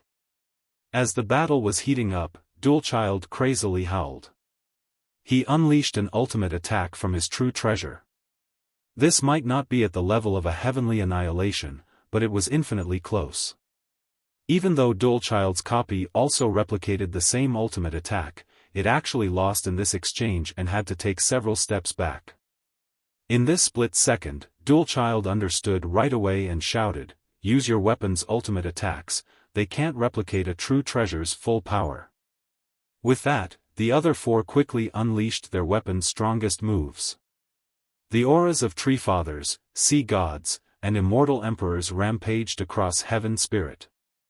It was as if these beings were coming back to life and wanted to destroy Heaven Spirit to return it to its original form. Chapter 1521, Bang. Bang. Bang. The group used their invincible weapons to unleash the ultimate blows. They finally managed to suppress their copy with the help of these weapons. However, their advantage was still minimal after the attack. Dual Child had the clearest result because he didn't only have life treasures but also a true treasure. The true treasure allowed him to suppress his copy since it was far more powerful than Tree Father and Sea God's weapons. Brother Dual Child, unleash a heavenly annihilation. We'll repay you later. The group noticed this and Stygian immediately shouted. Please, brother, we'll pay you back handsomely after this mess. Creek Bamboo added. Very well. Dual Child didn't refuse and crazily roared. He didn't try to hide anything at this moment since he was on the same boat as the others. If they were to die, he wouldn't be able to escape Wuxia either. Boom! He didn't mind wasting what's little left of his longevity blood and channeled a heavenly annihilation with his true treasure. Boom! Everything became ashes, all laws shattered into little pieces before this annihilation. Meanwhile, his copy also used a heavenly annihilation that robbed the world of its colors and Tao. 1/3 of Broken God Cliff turned to smoke after this particular blow. Words couldn't describe the power of two heavenly annihilations. Many dropped straight to the ground, including virtuous paragons. They couldn't stand up either and were completely breathless. Finally, the copy of Dual Child was blown flying and broke many boulders along the way. Die! After escaping his copy, Dual Child shouted and took advantage of this rare opportunity by attacking directly at Wuxia. Though he couldn't use another heavenly annihilation, this next attack from a true treasure could turn the void into nothingness. At this time, Wuxia's blood energy was restored by around 70 to 80%. He saw Dual Child coming and laughed. How could the light of a firefly compare to the moon? With that, he used his world seal. Buzz! The moment the world seal appeared, an old tree emerged at the same time. It wasn't overly large, but it seemed to be rooted in the world. Boom! Multiple immortal rays opened behind its back just like a peacock spreading its tail. This old tree and its brilliance stopped Dual Child's attack. The brilliance then swept downward just like a fan. Dual Child was shocked and immediately used his weapons for protection. However, he was still blown flying and spurted blood. What is that? Many people raised their eyes to see Dual Child still being swept away under his weapon's protection by this fan. Isn't that the peacock tree? Just a moment later, someone finally recognized the old tree and exclaimed. The peacock tree? That's impossible, isn't it still at the peacock land right now? How did it get here? Plus, after an ancestral tree takes roots with the earth, it can't leave anymore. Many people were astonished at recognizing it. Look over at the peacock land. One ancestor ordered right away. They changed the direction of their heavenly mirror. However, the mirror showed that the peacock tree was still growing on its territory.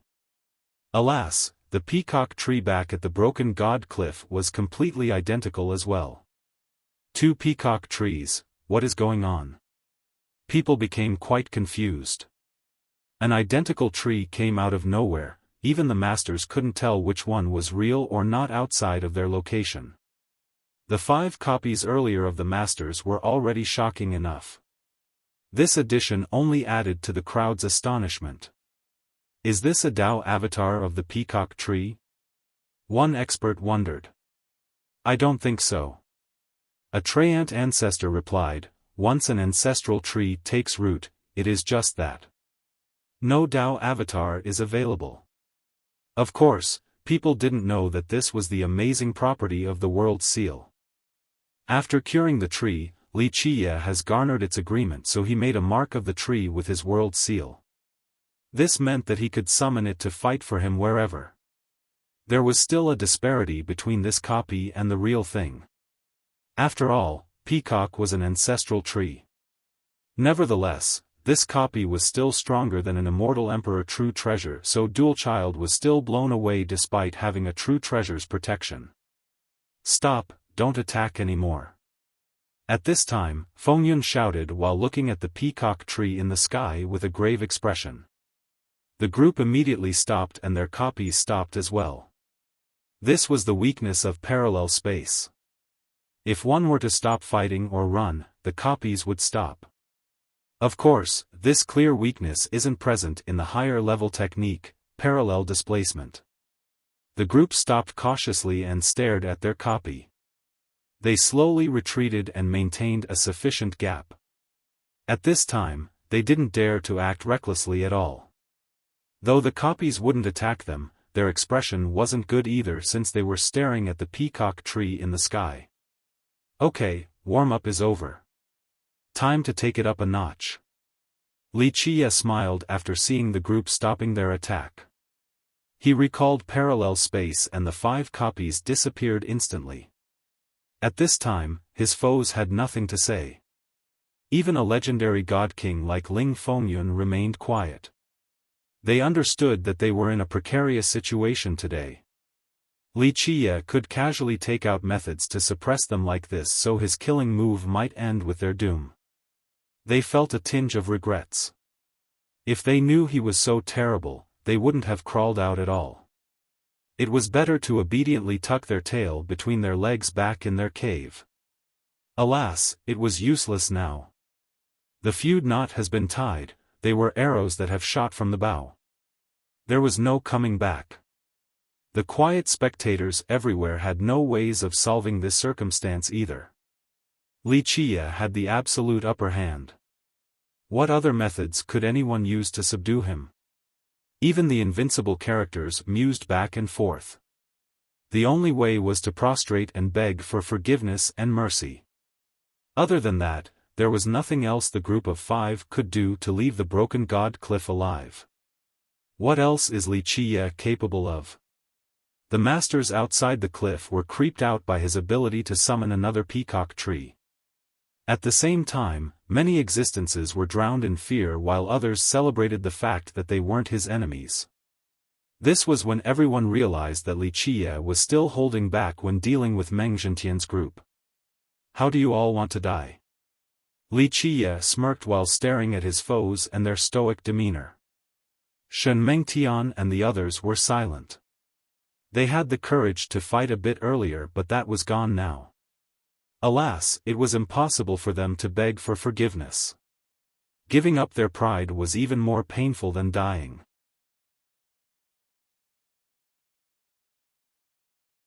Chapter 1522, Li Qiye laughed at his silent foes and said, "Unfortunately, it is already too late.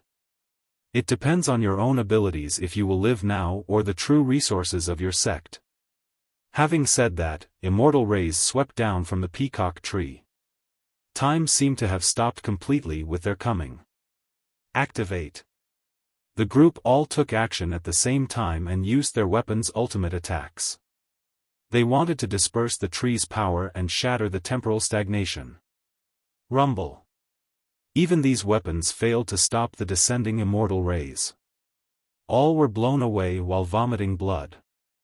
Everyone in Heaven's spirit gasped at this sight. Even these so-called assailants couldn't withstand the attack. Unfortunately, you're not real assailants. Li Qiye laughed at them again. In a short time, they all turned pale. This was the power of a tree father, so there was a great disparity. Moreover, they had just fought earlier, so their blood energy was depleted. Ling Fengyun was doing better than the rest, so he was only pushed backward and weren't injured, unlike the rest. When a tree father returned to the void and the earth to become an ancestral tree, it was one with the world. Even emperors would have a hard time affecting it, so needless to say more about this group. If they were real assailants, they could probably escape from the peacock tree. Alas, their title was in name only. Brace the attack and find an opening. Fengyun shouted at the group. He put on a stoic expression. This would be the second toughest fight of his life. The first was, of course, the bout with immortal Emperor Hao Hai. Boom! He roared crazily.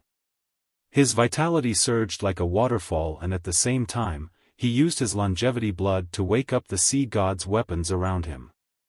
An immortal light also oozed out of his body in the form of rays.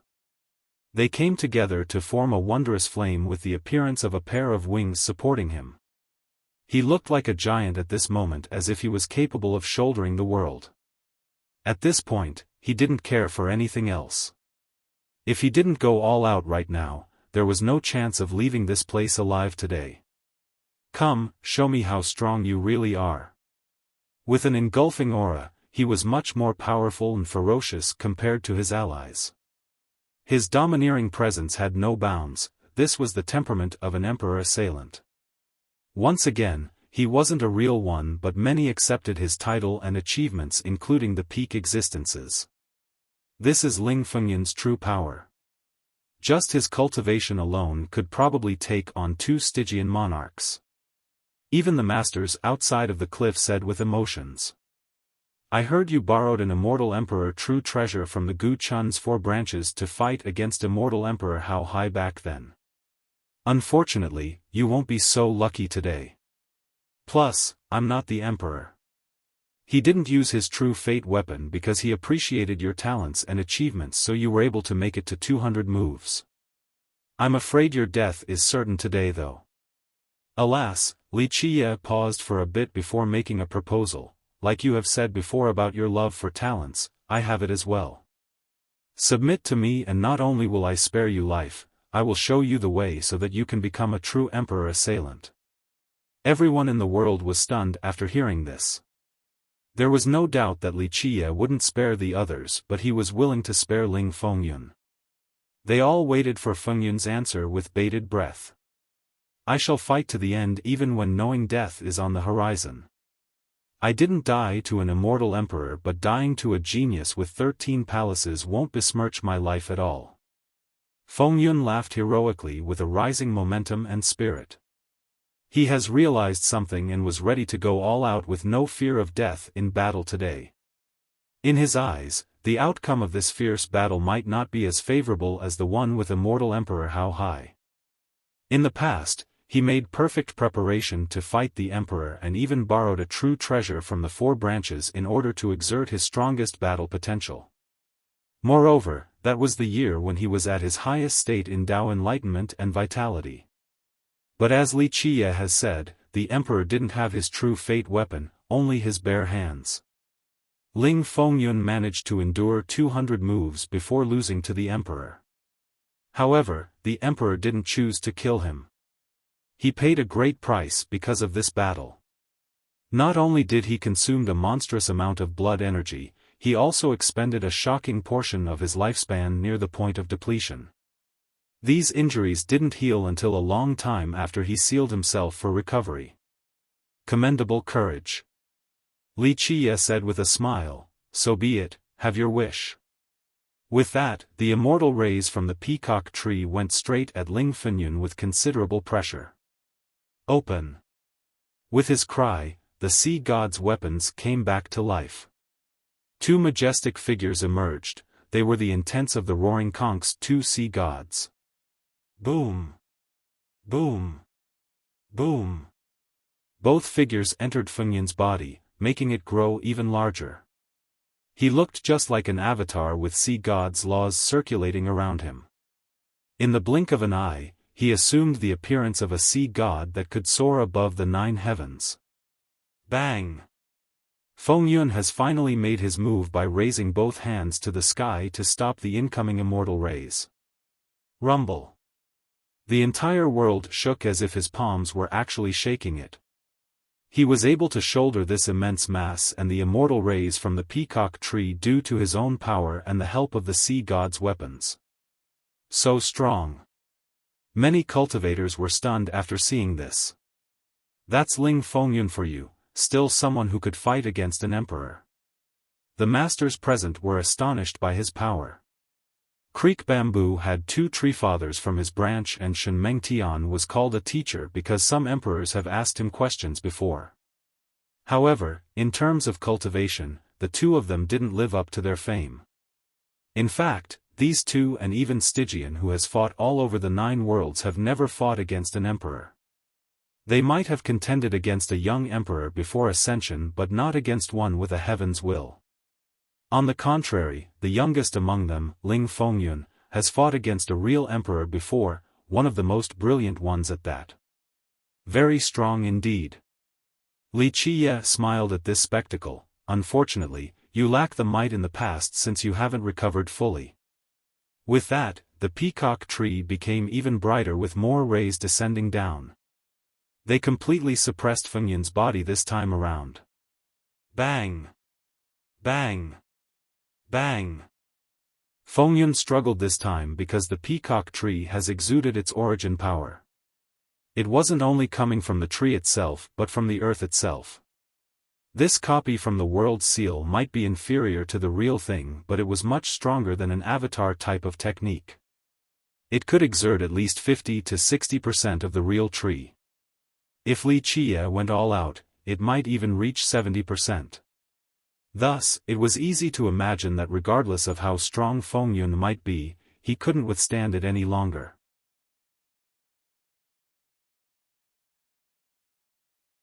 Chapter 1523, Fengyun's body was twisting under the suppressive immortal rays. People could even hear his bones creaking as if his entire frame was about to be crushed. The rest of the group glanced at each other before shouting, "Brother Fengyun, we're coming."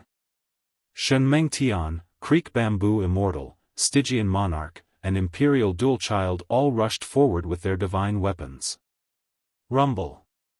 They gathered all of their power together into the mightiest wave to stop the incoming rays. Their blood energies have turned into fiery wings as well after borrowing their legion's vitality. Due to their teamwork and the invincible weapons, they actually managed to stop the peacock tree suppression. They didn't lend their assistance out of camaraderie, it was because they were on the same side. Their deaths would be next after Ling Fengyun falls. Boom! Heaven Spirit itself had difficulty breathing under the blinding suppression of the tree. The five of them struggled to hold on. If this course continued, they wouldn't last much longer. A little capable.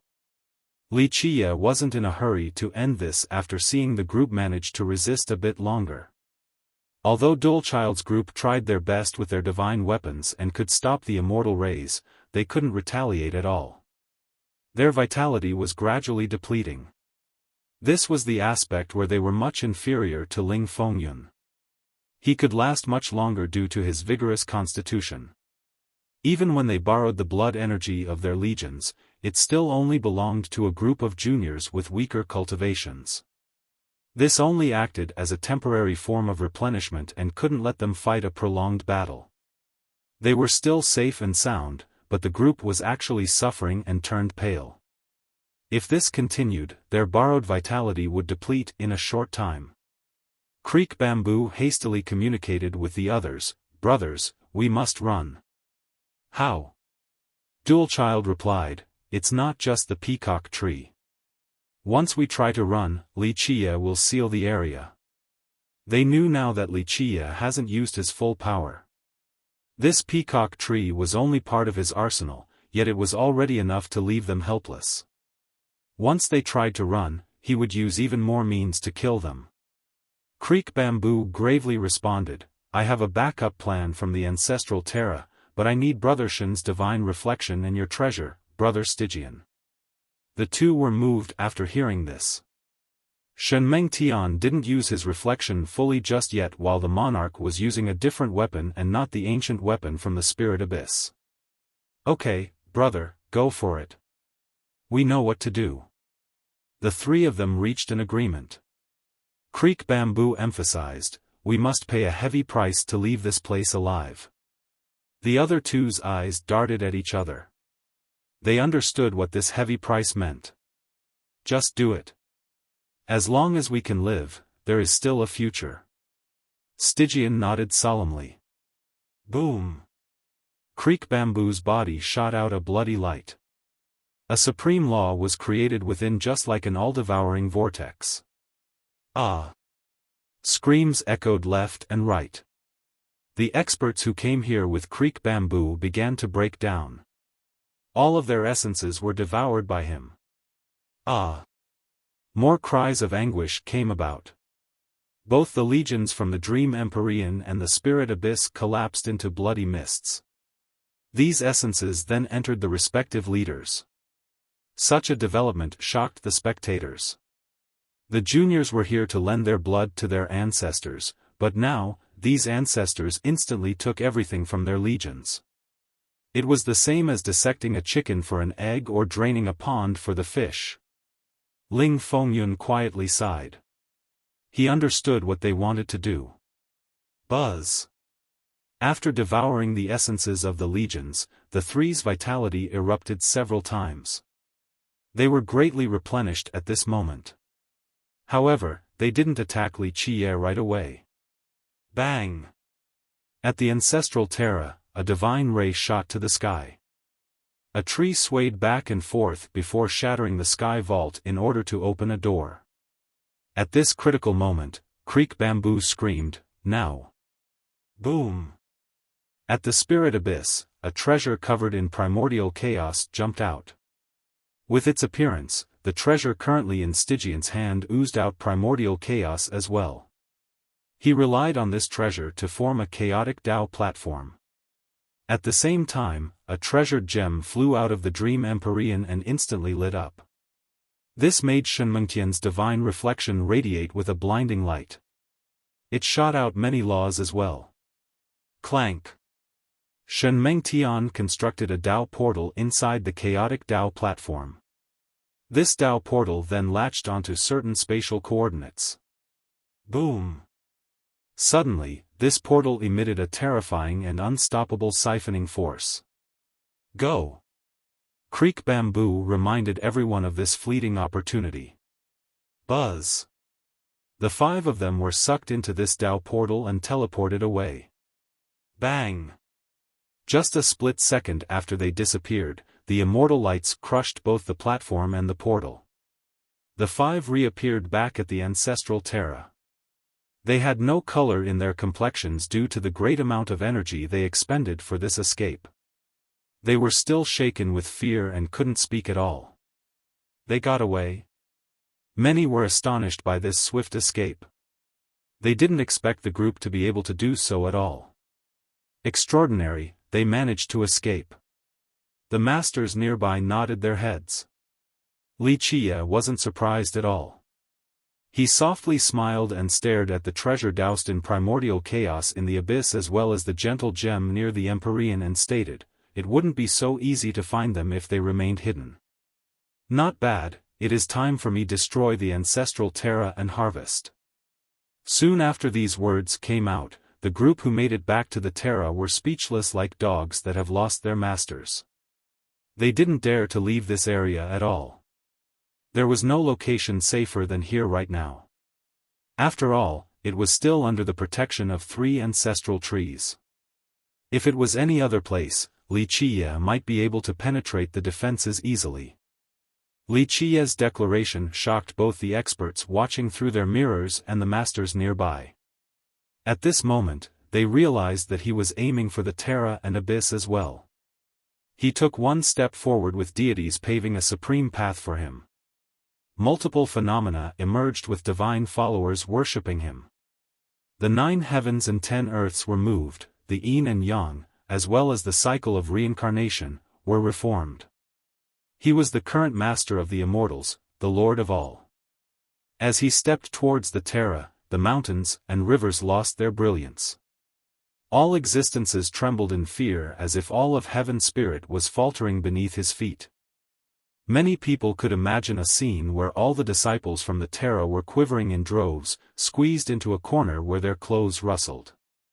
The 5 combatants were watching his slow pace towards the Terra. They turned pale with shaking legs.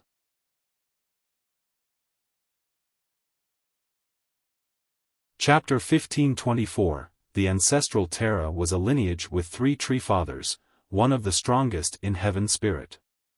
It stood out among the Treants and was considered to be the safest area in the world. It was a large landmass residing inside the Jade Sea that spanned tens of millions of miles. Such a continent was nothing in the other 8 worlds. However, it was extremely luxurious in heaven's spirit. Lineages who had this much land in this world could be counted on one's fingers. Not even an imperial lineage might have access to this vast territory. Land was as valuable as gold in heaven's spirit. Thus, such a large continent was a coveted treasure in everyone's eyes. Alas, no sect or people dared to have any ideas about it. Just think about it, what was the meaning behind having 3 ancestral trees? It was definitely the hardest place to attack. Due to their protection, it was also known as a location impregnable by even immortal emperors. When Shenmengtian's group followed Creek Bamboo to the ancestral Terra, their intent was very clear. They wanted to use this supreme defense to avoid Wuxia. As long as they stayed in this place, there was no way Wuxia could attack. At this moment, countless experts watched as Li Qia approached the Terra. He was walking on a supreme path with each step crossing one world. He soon traversed one domain after another, allowing him to travel from the broken god cliff to the ancestral Terra. The entire Terra was without a single sound.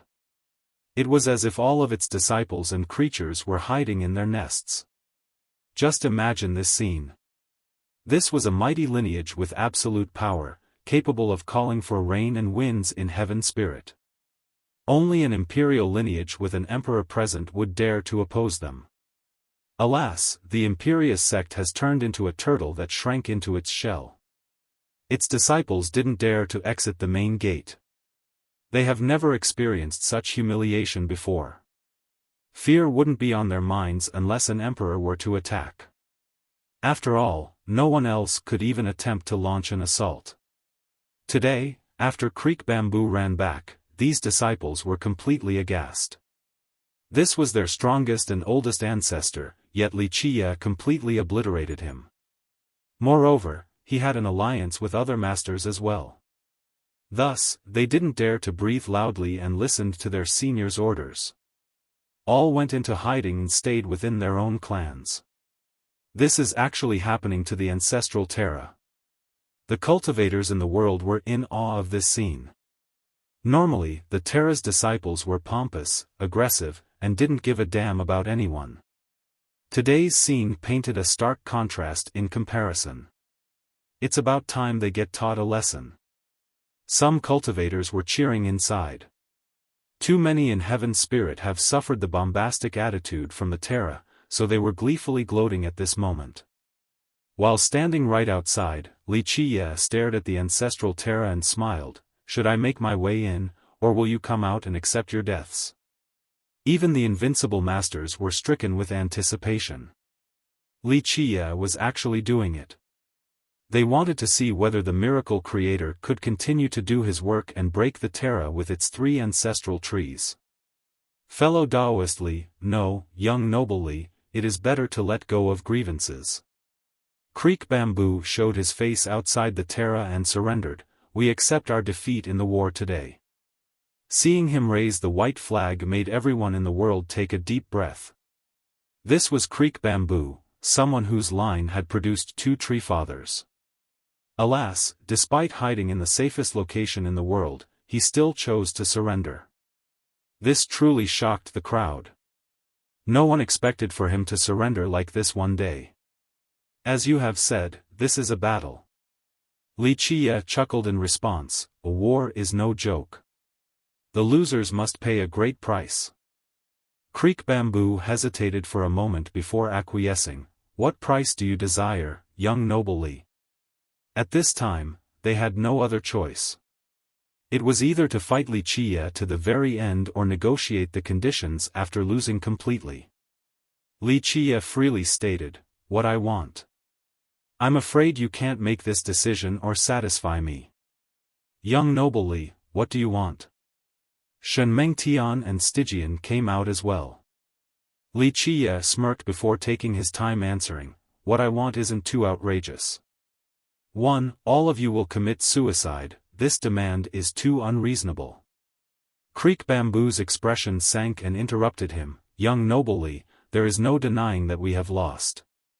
However, it doesn't mean that we can't rise again, we still have a chance. If you want treasures, spirit medicines, and other items, we can give them to you. However, we cannot obey when you ask for our lives. Is that so? Li Qia leisurely replied, it's all in the eyes of the beholder.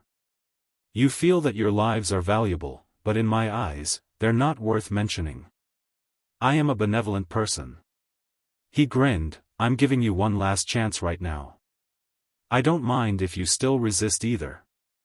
I shall trample your ancestral Terra, Spirit Abyss, and the Dream Empyrean. Remember, this is war, and since you have chosen this path, you must pay the price. The faces of the 3 turned quite ugly, but they didn't have a response. I'll make the deal with you. Ling Fengyun appeared and slowly spoke after hearing Li Qia's condition, I can let you do as you please, but you must spare the roaring conch. He walked out without any resistance and surrendered completely to Wuxia. A war can't end that easily. I have given you a chance before the fight started, but you didn't value it. Wuxia looked at him and smiled. The roaring conch chose to oppose me, so they must pay as well. Well, Ling Fengyun's expression sank after hearing this. You can feel that I'm being too harsh. Wuxia added, but remember, I am the one in the position to talk about conditions while all of you are fish on a chopping block. Since you chose to surrender, I won't massacre and annihilate the roaring conch completely. Nevertheless, they must still pay a great price. This is the result of opposing me. Fengyun pondered for a moment as he couldn't hastily make a decision. It took him some time before he sincerely gave up. Young noble Li, my life is in your hands. My only hope and final request is that you will spare the roaring conch. I do appreciate talents, but it is too late now. You can't negotiate any longer, the conch must pay. Wuxia responded with a faint smile. What do you want, young noble? Fengyun gave up since he was out of options. It was either a fight to the death or surrender. The roaring conch. Wuxia calmly said, I can spare its disciples, but I want the conch. Of course, if they oppose me, there will be no mercy. Fengyun blurted, impossible. Once again, I am the one giving you a choice. You can choose to die fighting and I'll annihilate the roaring conch. Of course, its disciples can destroy the ship too if they want, I don't mind. I just want the world to see the fate of those who oppose me. However, surrender and I'll spare their lives. Fengyun couldn't speak. He understood just how limited his options were. Everyone in Heaven Spirit was eager to hear his decision. Keep in mind that if the disciples from the conch were to lose their ship, it would be the same as losing their home and ancestral ground. From then on, the sect would continuously decline. The roaring conch shall be no more.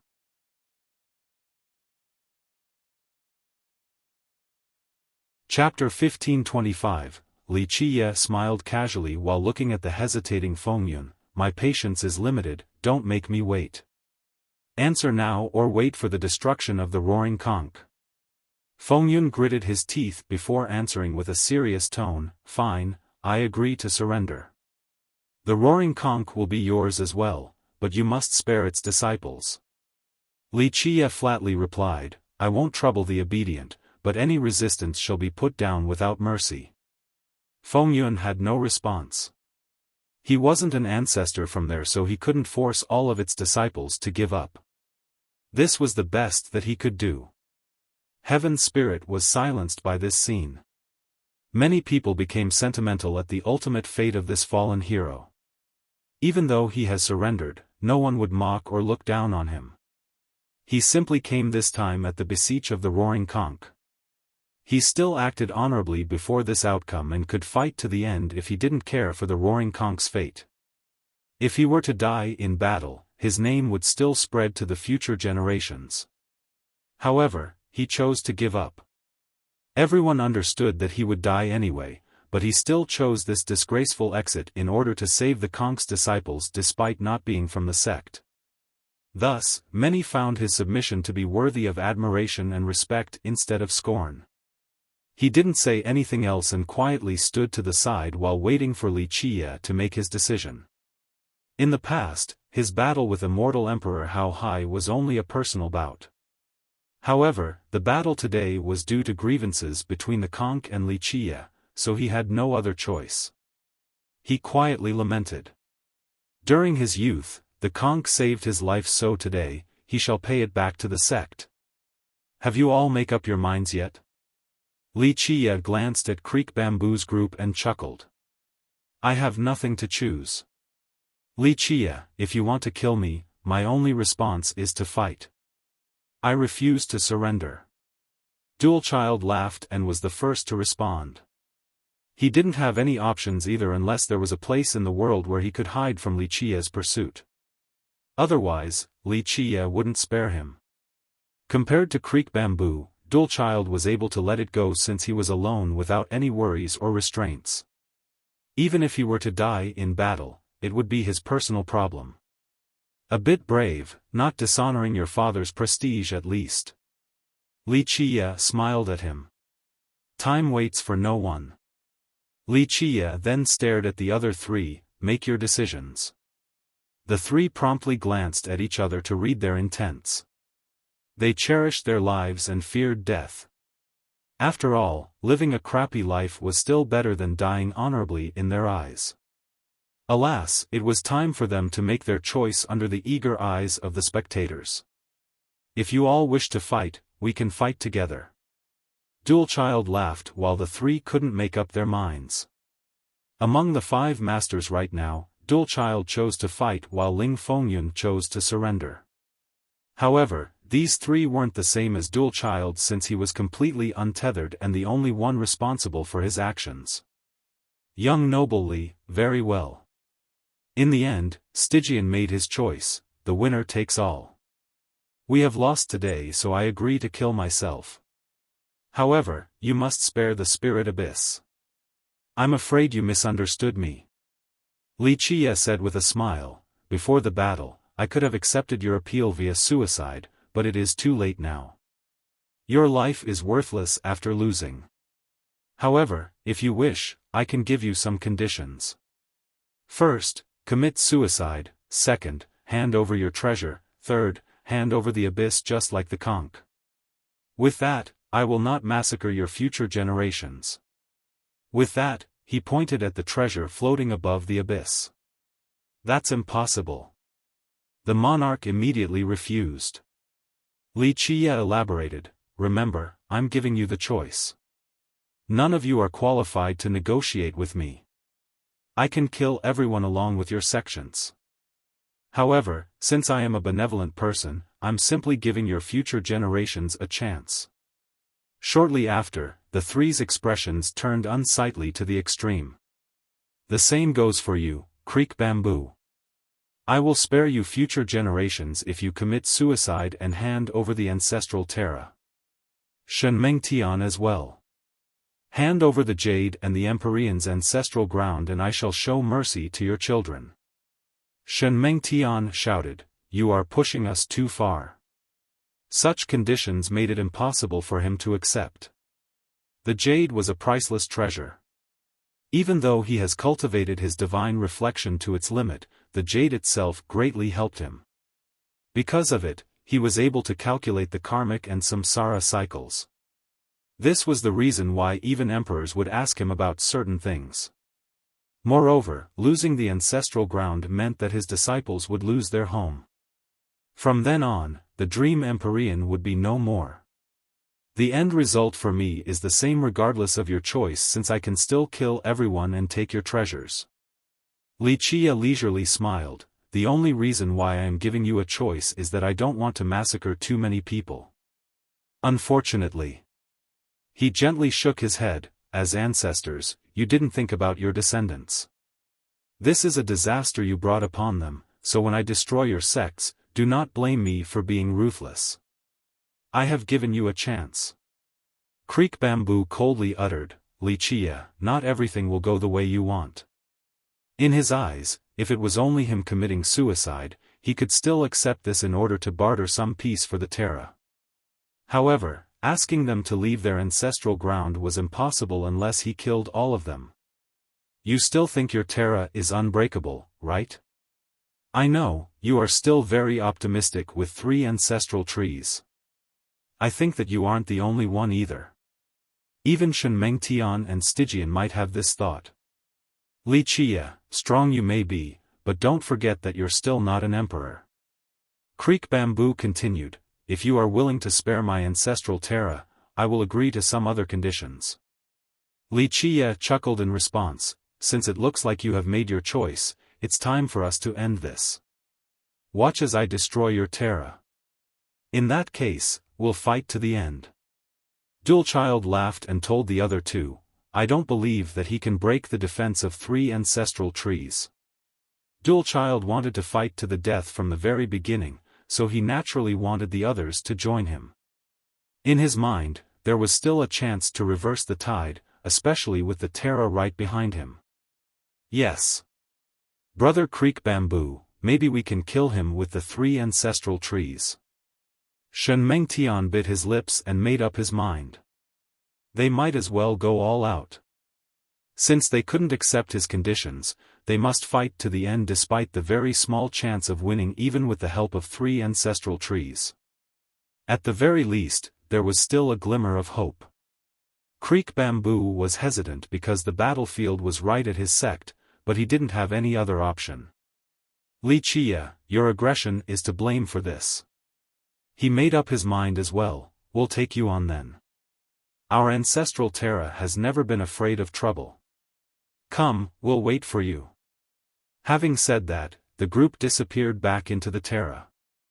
They wanted to wait for him to begin his assault before delivering a fatal blow. A spectator murmured, can Wuxia really destroy the Terra? Even though the majority of cultivators in Heaven Spirit had absolute confidence in Wuxia right now, the Terra was too famous as an unbreakable fortress. Ling Fengyun, who was standing to the side after surrendering, didn't say anything. He simply shook his head. After the last battle, he understood full well that Wuxia was someone who wouldn't fight without being completely certain of his victory.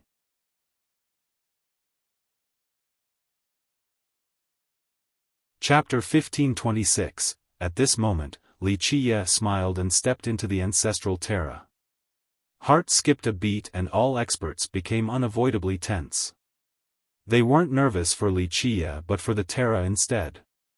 Despite its defensive fame, when Wuxia was walking forward, everyone certainly felt that he could actually break through.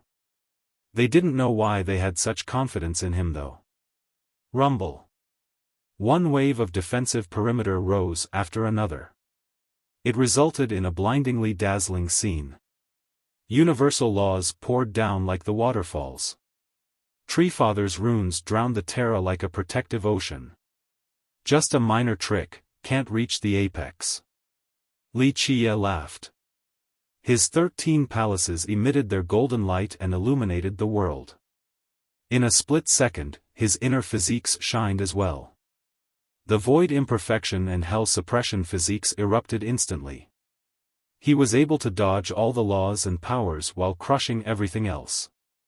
Just imagine, the Terra's power and law were dodged and destroyed at the same time by his 2 physiques. Bang! Bang! Bang! These perimeters shattered into pieces before Wuxia's mighty strength. The Terra began to quake as mountains were being trampled by him. The buildings and temples weren't spared either. Whoosh! Whoosh! Whoosh! In many locations at the Terra, the holy buildings began to emit their sacred power and laws in order to protect their own vicinity. Alas, this wasn't enough to withstand his destructive pressure. These buildings were crushed into ruins. In just a short time, the entire Terra was in shambles. Wuxia, stop! Finally, Creek Bamboo and the others couldn't sit still any longer. They roared and the Terra paid a great price to activate 3 supreme formations left behind by their tree fathers. The 4 masters tried their best to empower the arrays. They knew full well that if the ancestral Terra couldn't stop Wuxia, the Spirit Abyss and Dream Empyrean would face demise as well. Boom! 3 majestic figures emerged in 3 different locations. Their emergence heralded a vigorous and peerless aura. Tree Fathers. Many spectators shouted at their sight. Clank! One of the figures raised a divine sword. When it pointed towards the sky, a sword domain came into being. Billions of sword filled this space as if their descent could slaughter all creatures in the world. Boom! A different figure quickly made a mudra with his hands. Next, all of Heaven Spirit seemed to have turned into a mountain and was held by this figure. When this destructive mudra came down, it carried the might of an entire world. Any existence would be crushed to a pulp before this power. Clang! A bell echoed across the 9 heavens. Next, the last figure controlled a large bell that came flying towards Wuxia. It seemed capable of devouring everything. Nothing could escape, and once trapped, they would be refined underneath immediately. These three formations were left behind by the Terra's Tree Fathers. When the formations were activated to the limit, the Tree Fathers would appear. All of them instantly tried to kill Wuxia after taking form. The three waves of power ravaged the world. Any existence would tremble and become powerless in face of this. Not bad. Wuxia laughed and unleashed his world seal. Boom! A strike crossed the sky. 3,000 worlds trembled because of it. One could see countless yin-yang fish rising to the sky. They formed a huge city, majestic and towering across the ages. It instantly blocked the attacks from the Tree Fathers. Bang! The resulting impact affected all of Heaven's spirit. A huge tsunami was the result. 10 worlds yin-yang fish citadel. This was the ultimate blow of the yin-yang immortal refinement mirror, a wondrous defensive line. Clank, clank, clank. The swords, bell, and mountain were still crazily coming in order to destroy this citadel. That's a heavenly annihilation, right? Many experts exclaimed in shock after feeling the power of the citadel. While the three formations were going wild, another heavenly annihilation descended. It was accompanied by sonorous roars, screeches, and hymns. A divine fish, immortal whale, heavenly rat, Kuei king, punishing serpent.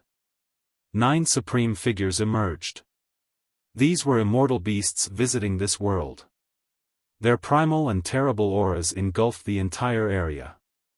All the beasts and birds in the world screamed before dropping to the ground, not daring to move at all. Bang! The 9 beasts came killing towards the 3 great formations. The ancestral Terra seemed so insignificant before this strike, like a tiny boat caught in a storm. 9 Grand Supremes. This was the heavenly annihilation of an immortal emperor, true treasure, divine beast Zither. He can actually use 2 annihilations in just one breath. Everyone was stunned after seeing this. They didn't know what to say at all. Even the invincible existences were aghast. Even for them, they could also unleash heavenly annihilation with a true treasure. However, they couldn't do it in succession like this. Keep in mind that these attacks used an outrageous amount of blood energy. Even emperor assailants wouldn't be able to do it.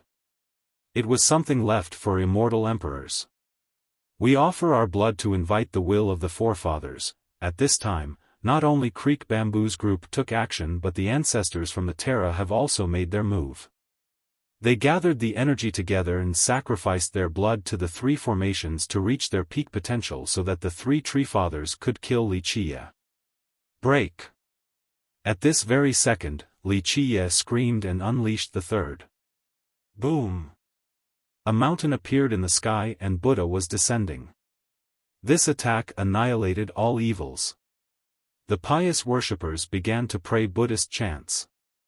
This ultimate attack carried the power of a Buddhist world with billions of contributing monks as well as the Buddhist Lord. Everything gathered in this mountain, slamming down. Divine Mount Meru, the heavenly annihilation from the declivity Mountain Bell. One could imagine the power of 3 annihilations unleashed at the same time. The world fell into darkness as if the sun in the sky has been pierced. All creatures were scared out of their mind. They felt that an apocalypse was coming. During this darkness, everyone saw a shocking scene. The triple combination pierced through the Terra. In this split second, debris went flying everywhere. When the dust settled, there was a terrible crater left behind along with an amazing spectacle. After a good while, Heaven's spirit regained its brilliance. The sunlight began to shine across the world again. People could finally see 3 incredible trees appeared at the Terra. They were sealing and protecting the entire sect while emitting a divine radiance to stop the remnant force of the 3 heavenly annihilations. Nevertheless, an unfathomable crater was still created. Ancestral trees. The masters of Heaven's spirit shouted after seeing them.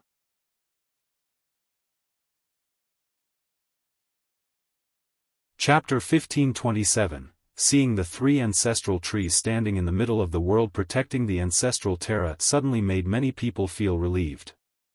They were considerably old, yet their life force was still plentiful. It looked as if they could live for another 1,000,000 years. Heaven Spirit found peace with their coming. It seemed that as long as they were around, both the ancestral terra and Heaven Spirit would be perfectly fine. Our ancestral trees. The disciples from the terra jubilated after seeing these trees. In their eyes, as long as the trees were around, they would never falter regardless of who they were facing. With the apocalypse caused by the three heavenly annihilations, there were many craters now surrounding the terra. The main region was still protected by the trees. They became invincible the moment they took root and became one with the earth, allowing them to have the same power as when they were alive. They've finally awakened. Creek Bamboo and the others heaved a sigh of relief. Everything would be fine now. Ancestral trees didn't wake up so easily unless their lineage was about to face an existential crisis. The three annihilations could be considered as such and would have wiped out the terra completely. So that's an ancestral tree. Many experts in Heaven Spirit were in awe. The masters became emotional as well. Even emperors might not be able to break through these awakened trees at the terra unless they were willing to pay an exorbitant cost. Some people took a deep breath. This was the true power of the terra, no wonder why their disciples would act so arrogant. They really had the backing to do so. After all, too few sects enjoyed this privilege like the terra. Would Wuxia be able to break through the protection of three ancestral trees? Among the spectators nearby, some began to doubt Wuxia's abilities. Buzz! One of the ancestral trees took action. A single branch thrust out in such a simple manner, but it was akin to the most terrible sword move. There was no overly convoluted path or variation, just a direct thrust, yet nothing in the world could stop or escape from it. Even 9 worlds' god kings became afraid before this throat-piercing attack, but Wuxia only smiled without dodging. Whoosh! The world seal appeared with the peacock tree. Immortal rays engulfed the sky like a peacock parading its tail. With a loud impact and sparks sputtering everywhere, this barrier of light managed to stop the thrusting branch. The sound wasn't earth-shatteringly loud, but everyone was shaken to the bones and became dizzy. Some immediately dropped to the ground and couldn't get back up. Rustle. A different ancestral tree took action with a downward slash of a branch. Despite not being a divine weapon, this slash left behind an indelible scar in the sky. Primordial chaos emerged on its path. This was a slash capable of cutting through everything in this world, returning them to the primordial chaos. Souls left the body before this attack. Everyone could feel themselves visiting the Yellow River after being split into 2 halves. Suddenly, a blessed tree with many vines emerged and wove together into a majestic wall to stop the incoming slash. Heaven Vine. Many people shouted in horror, "That's the ancestral vine from the Heaven Vine Citadel. Why is here now? That's not the ancestral vine." People looked over at the citadel back at the Jade Sea. This was the same case as the peacock tree, since the citadel was still there. This vine tree ahead was an exact copy as well. After curing the vine and gaining its permission, Wuxia has also copied it with his world seal. This is too unreal. Everyone became dazed. First he had the peacock tree, now the heavenly vine as well. Wuxia's methods are so terrifying. Buzz! The third ancestral tree attacked with a shooting leaf. Despite being a little leaf, everyone had the illusion that it was made from 3,000 worlds, aiming to decapitate Wuxia. Just imagine, 3,000 worlds have turned into a throwing weapon. Its power was completely immeasurable and could cut down many stars in an instant. A gigantic bamboo tree appeared. With loud rustles, it moved its branches like mountain ranges scattering across the sky to stop the ultimate leaf. What is that? The crowd this time couldn't recognize this particular bamboo tree. This was, of course, the guardian deity of giant bamboo. It came out powerfully and stopped the leaf from that ancestral tree. In just a short time, there were 3 ancestral trees above the Terra on top of the peacock tree, heaven vine, and giant bamboo. This was a magnificent and stirring scene. This is like there are 6 ancestral trees. Even the most knowledgeable old men said emotionally, "I've never seen a more spectacular sight than this in my whole life." The existences in heaven spirit felt suffocated as if their death was approaching. At this moment, the children in the Terra became slack-jawed. Stygian and the others were stunned too, with their palms sweating from being nervous. They had an ominous foreboding with a sense of unease. They felt a bit regretful for not agreeing to Wuxia's demand. So terrifying, we should never oppose Wuxia. After seeing him summon the peacock tree, heaven vine, and giant bamboo, even emperor assailants broke out in cold sweats. Such methods were unstoppable in the 9 worlds. No wonder why he was so confident and arrogant. Who could actually compete for the heavens will against him? Bang! After the successful block, the 3 ancestral trees emitted a surging immortal light. Everyone could hear a buzzing sound. In this blink of an eye, they felt that the trees were sucking all of the power from heaven spirit. It was as if the power from all the earth veins were being siphoned by the trees. The power from all plants in heaven spirit heeded their call, allowing the trees to gain this power of life. Bang! Their true power erupted by several magnitudes. In a split second, they unleashed the same attacks as before. The thrust pierced through the immortal lights, the slash cut through heaven vine, while the leaf also made it through giant bamboo's defensive barrier. All 3 attacks came from different directions straight towards Wuxia. In the end, his own trees were only copies and couldn't compare to real ancestral trees. The real ones took root in their earth, so they had immeasurable power. Careful! Many experts before their mirrors were astounded. Some even blurted at Wuxia. All eyes opened wide, and some people event felt disappointed. Even a 9 worlds god king would die before this onslaught. Buzz! In this key moment, crystals covered Wuxia's body. The branches and leaf struck him, but there was no damage. What? People couldn't believe their own eyes and had to shout. What is this? They saw the glittering and translucent crystal body stopping the attacks. Even the strongest crowd was amazed. Heaven's will crystal physique, the legendary impenetrable defense. But how the hell did he cultivate this? Isn't he a human? How was it a successful cultivation? Even those who knew the merit law couldn't believe it.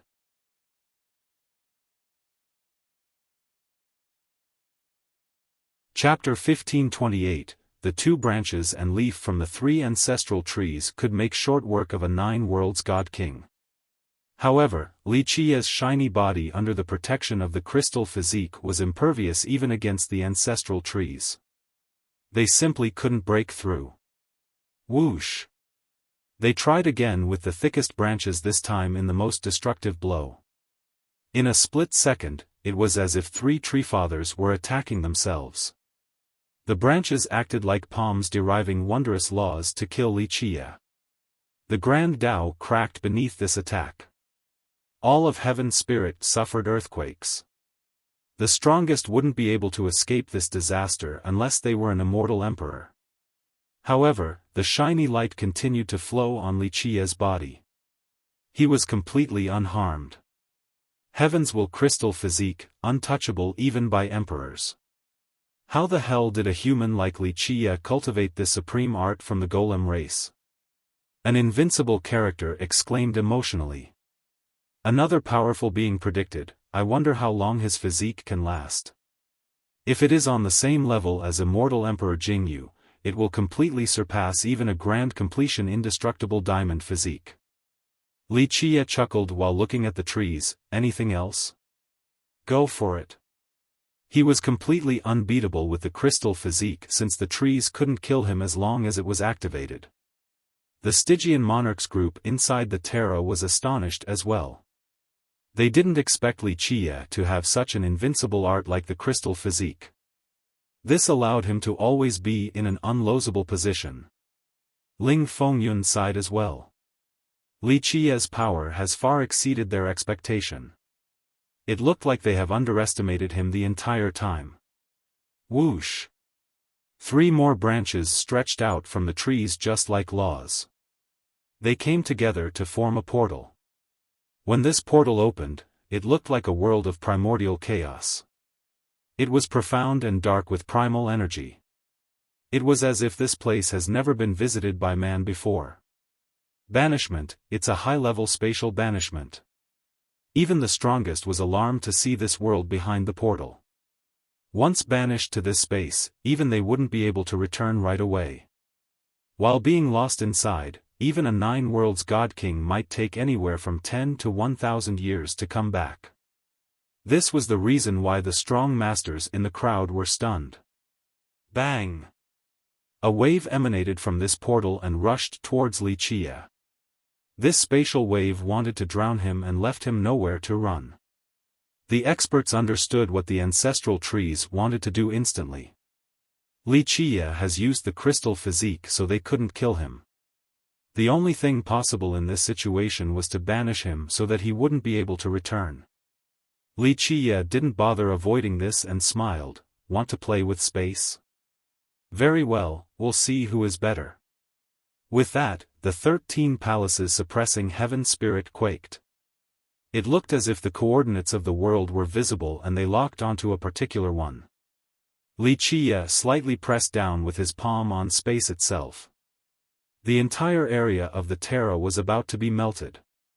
Even though the Terra had 3 ancestral trees, they still couldn't stop space removal from affecting the Terra. The space outside began to melt and this directly affected and resonated with the Terra's location. Boom! A different portal opened right outside like a primal beast wanting to swallow the entire world. Rumble! A vast amount of seawater overcame the Terra with a deafening blast. The entire land started to shake. The maelstrom! The experts shouted in horror. The maelstrom suddenly appeared right outside of the Terra and intended on pulling the sect inside along with the Jade Sea itself. This again, people turned pale while watching this. Wuxia has used space connection before back at the War Cliff to destroy the Regal Valley by using the maelstrom. Right now, he did it again with more preparation. Because of this, the Terra was still affected despite being protected by the ancestral trees. The portal leading to the deep space banishment shattered. Even though it was very powerful, it was no match for the maelstrom. Boom! Boom! Boom! The Terra was greatly affected by this earth-shattering development. The maelstrom seemed to be extremely hungry and could even bite the stars in the sky. This area fell into a terrible darkness. It was doomsday for the disciples there. Boom! In the midst of this crisis, the trees took action. Branches soared to the sky like waterfalls and poured down countless laws.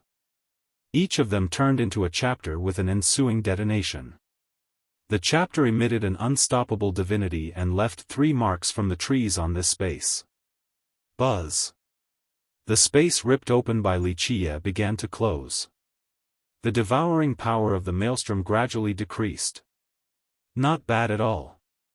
Wuxia smiled and didn't panic while the trees were intending to seal this space. Boom! He attacked again with his world seal by unleashing an annihilation. A terrible karmic flame descended and incinerated all things. The trees activated their most powerful defense, but many of their leaves instantly withered beneath this terrible karmic flame.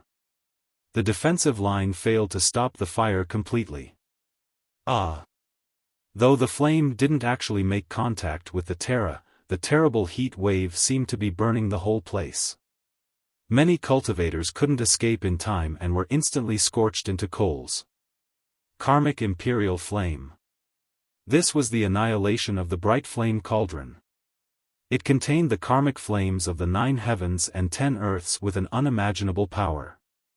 Boom! This was only the beginning of the end. A second annihilation came right after. Darkness engulfed and stained everything around this realm. This was the ultimate attack from the immortal devouring evil jar that made the world tremble. It didn't end there. Boom! Even the deities would fall before this strike. The 9 Grand Supremes attacked again instantly. Bang! A fourth annihilation came right after.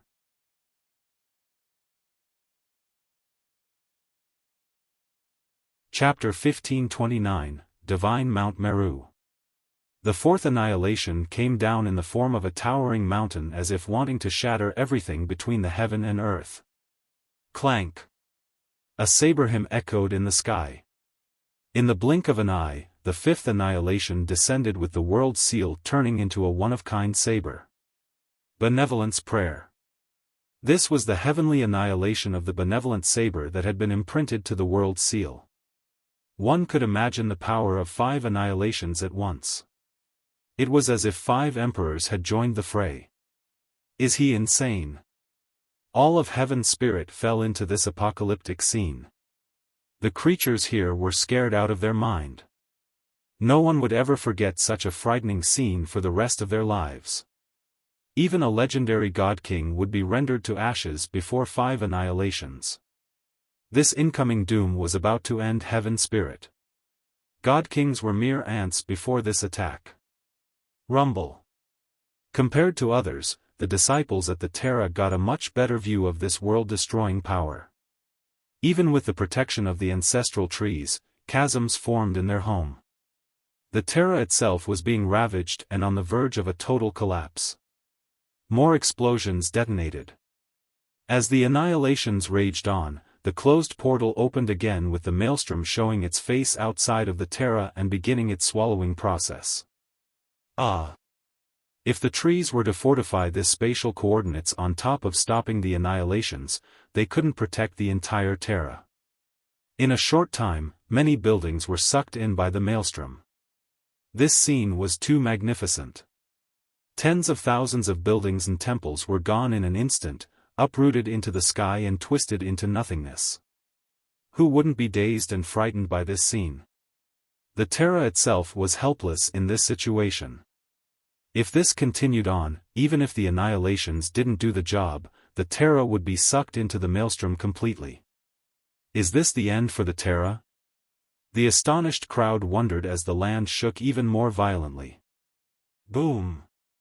A new world expanded with loud explosions before countless runes shot to the sky. The runes then turned into a magical ocean. The runes then gathered together into 3 ancestral marks. Thunders and bolts of lightning flashed in the sky right after as if an emperor was undergoing a tribulation. That's the ancestral mark. Only ancestral trees would have them. A spectator shouted after seeing the 3 marks. An ancestral mark was the foundation to become a tree father. One must form the mark then refine it into the foundation before creating an ancestral weapon. That's the prerequisites to become a tree father. However, when a tree father returned to the origin, the ancestral weapon would disperse, unavailable to the future generations. During this juncture of life and death for the Terra, the ancestral trees actually formed their ancestral marks. Anyone would find this unbelievable. A burst of immortal noise resounded. Amazing lights came down and this power engulfed the entire Terra. It was as if a true immortal was now protecting this location. Boom! Under this new power boost, the trees withstood the 5 annihilations while closing the Tao portal. The maelstrom finally disappeared again. The disaster had passed and the world fell into an eerie silence again. The disciples at the Terra still couldn't calm down. Rumble! Under the immortal power, the shattered Terra began to come together.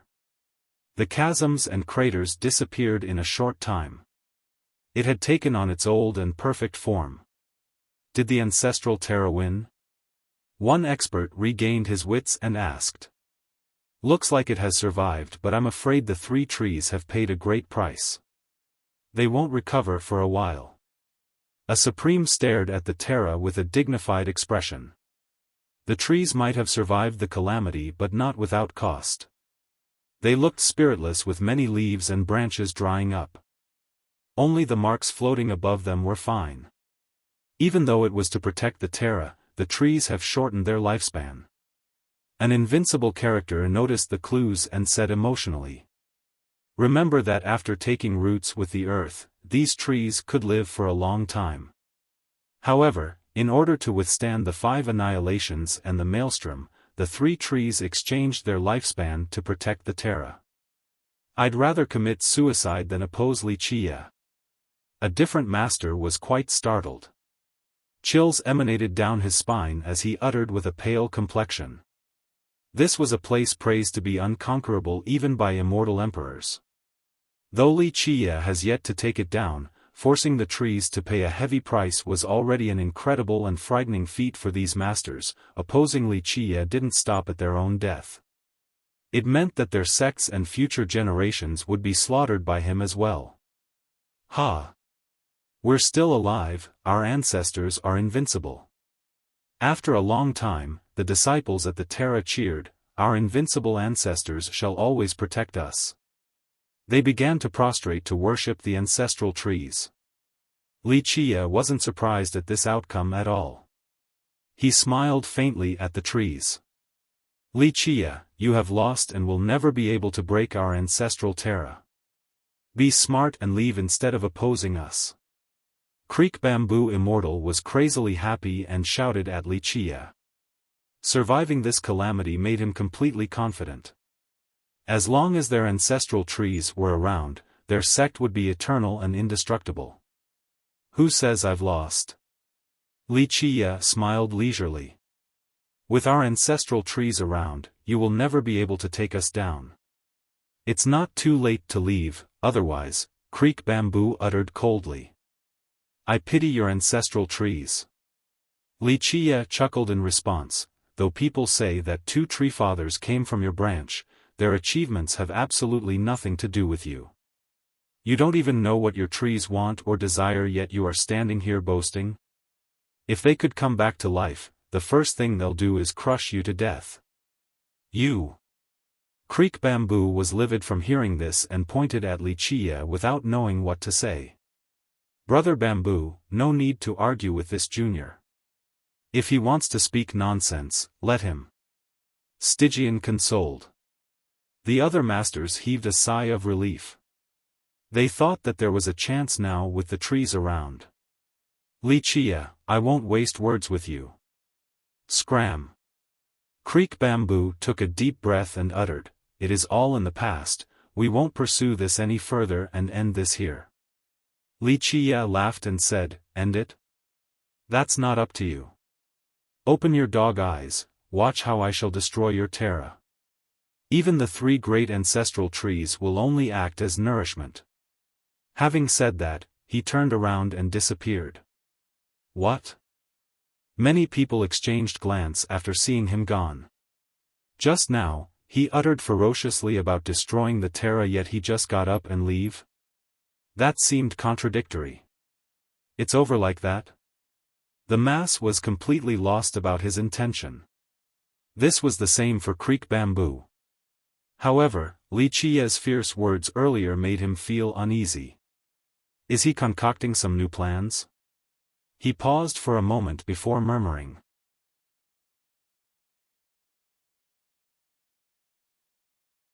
Chapter 1530, Brother Bamboo, don't worry, he's only bluffing.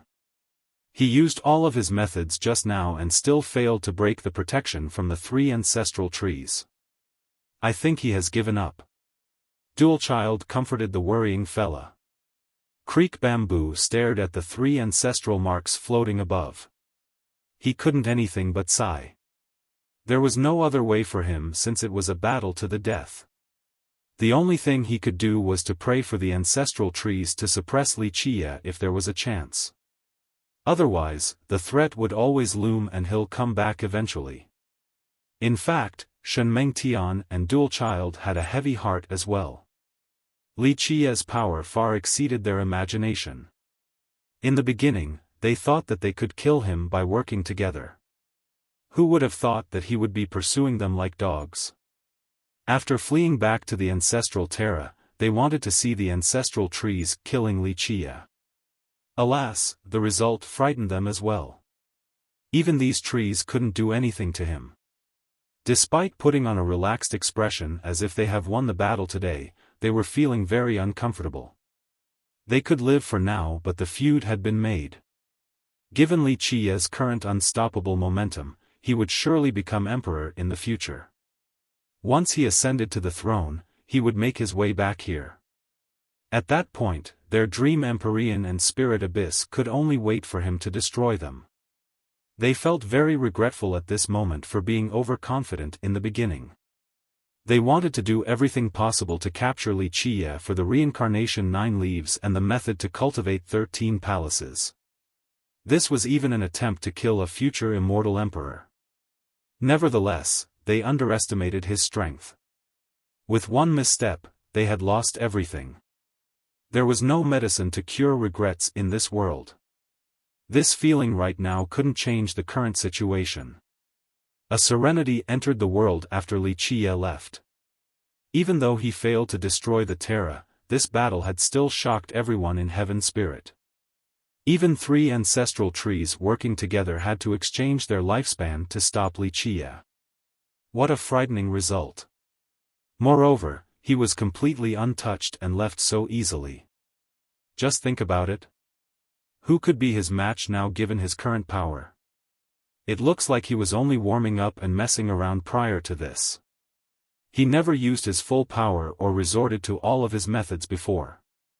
Experts who had seen him fight against Meng Zhentian commented softly. This was the moment when previous spectators realized that from beginning to end, Li Qia never considered someone like Meng Zhentian as his match. It was all a game to him. Fighting and killing Zhentian was only a warm-up. They understood that if Li Qia treated him as an opponent from the start, the moment he went all out, Zhentian wouldn't even have the chance to retaliate. He would be decapitated just like Dried Tree Divine Ancestor with just one move. Did Li Qia give up? An expert standing before a mirror wondered. No, this is only the beginning. The Terra shall end after today. His fellow disciples standing next to him answer with a serious tone. Junior brother, why do you say so? The experts didn't understand. I don't think Li Qia can take down 3 ancestral trees. That's because you don't know him. The person replied, I have been observing him for a long time, ever since the massacre at the Peacock Land, then the Dongting Lake and Regal Valley. All along, he has been staying true to his words. If he says he's going to murder your family, no one will be able to stop him. He's not the type to attempt anything uncertain, so the Terra is done for. The senior brother was stricken with fear after hearing this. Being an enemy with Li Qia was definitely anyone's nightmare. Death was inevitable regardless of how powerful they might be. Everyone held their breath waiting for Li Qia to take action. However, time passed by and there was no sign of him. Most thought that he has given up. In fact, even the disciples from the Terra became relieved. Their ancestral trees have finally stopped Li Qia, so they cheered. The storm has been weathered. Playtime's over. Alas, their celebration was quickly interrupted by Li Qia's voice echoing across Heaven Spirit. He emerged again above the divine tree ridge and everyone could hear his declaration, it's time for my massacre. Poof! Li Qia opened his death chapter. It opened wide and blotted out the entire tree ridge before entering its ground. Rumble. In a short time, countless runes emerged around God Halt. They came together to form an even bigger chapter over the entire continent. These were the marks from the death chapter left deep underground by Li Qia when he was walking across this continent. Poof! A death energy surged like an unstoppable flood. It poured out and drowned the divine tree ridge. Wuxia used this vast energy to revive the dead in this area. What is he doing? Stygian back at the Terra had a terrible premonition. Boom! Boom! Boom! A burst of explosions resounded like an earthquake vibrating across heaven spirit. The worst part was the stars falling down in the sky, leaving trails of blaze behind them. In a short time, a new calamity has arrived. Even the sun in the sky was affected and seemed to be on the verge of dropping down. Boom! All of heaven's spirit turned dark. It wasn't because something was swallowing the sunlight, but rather the sun itself was being blotted out. Everyone's mouth was wide opened and they couldn't close it at all. Their soul left their body completely. Both ants and invincible existences were pissing in their pants. After a long time, one master finally murmured, What is that thing? That's the divine tree ridge. Another master answered him after taking a deep breath. An incredible event has happened. The ridge that was lying across Godhalt was now towering above the continent. In the past, when looking down from above, the ridge spanning for endless miles looked like a tree that has fallen on Godhalt. At this moment, it looked like a dried tree standing on top of Godhalt. Meanwhile, the Undying Gate was located right at the base and roots of this tree. What used to be mountain ranges before were now branches on top of this tree. Just think about it, these awesome and behemoth spectacles were mere branches. Just how shocking was this? Despite the majority of the tree being barren, it still covered more than half of heaven's spirit. What the hell? Cultivators stared at the sky in a daze. Just imagine long and thick branches from Godhalt crossing through the large oceans. The size of this tree was beyond measure. Then the legend is true? The divine tree ridge is a giant tree that fell on Godhalt. A real monster of an existence.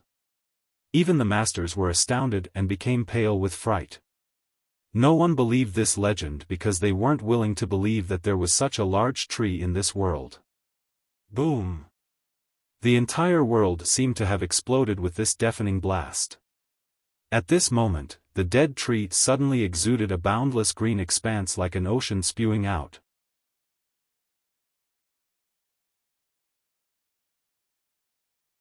Chapter 1531, Boom! A green light illuminated all of heaven's spirit. The entire world was drowned in a blink. At this time, the withered tree was nowhere to be found. Only a verdant version emerged before the world and covered everything. Just one leaf alone was monstrous in size. The new tree couldn't be measured by any conventional means since it was several times larger than the dead version. Moreover, the branches were much more numerous with countless leaves growing from them. Each leaf was already unimaginably large, the size of a mountain or a plain.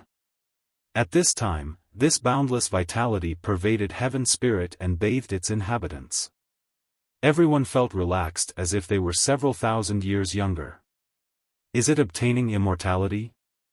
Everyone became emotional while immersed in this life force.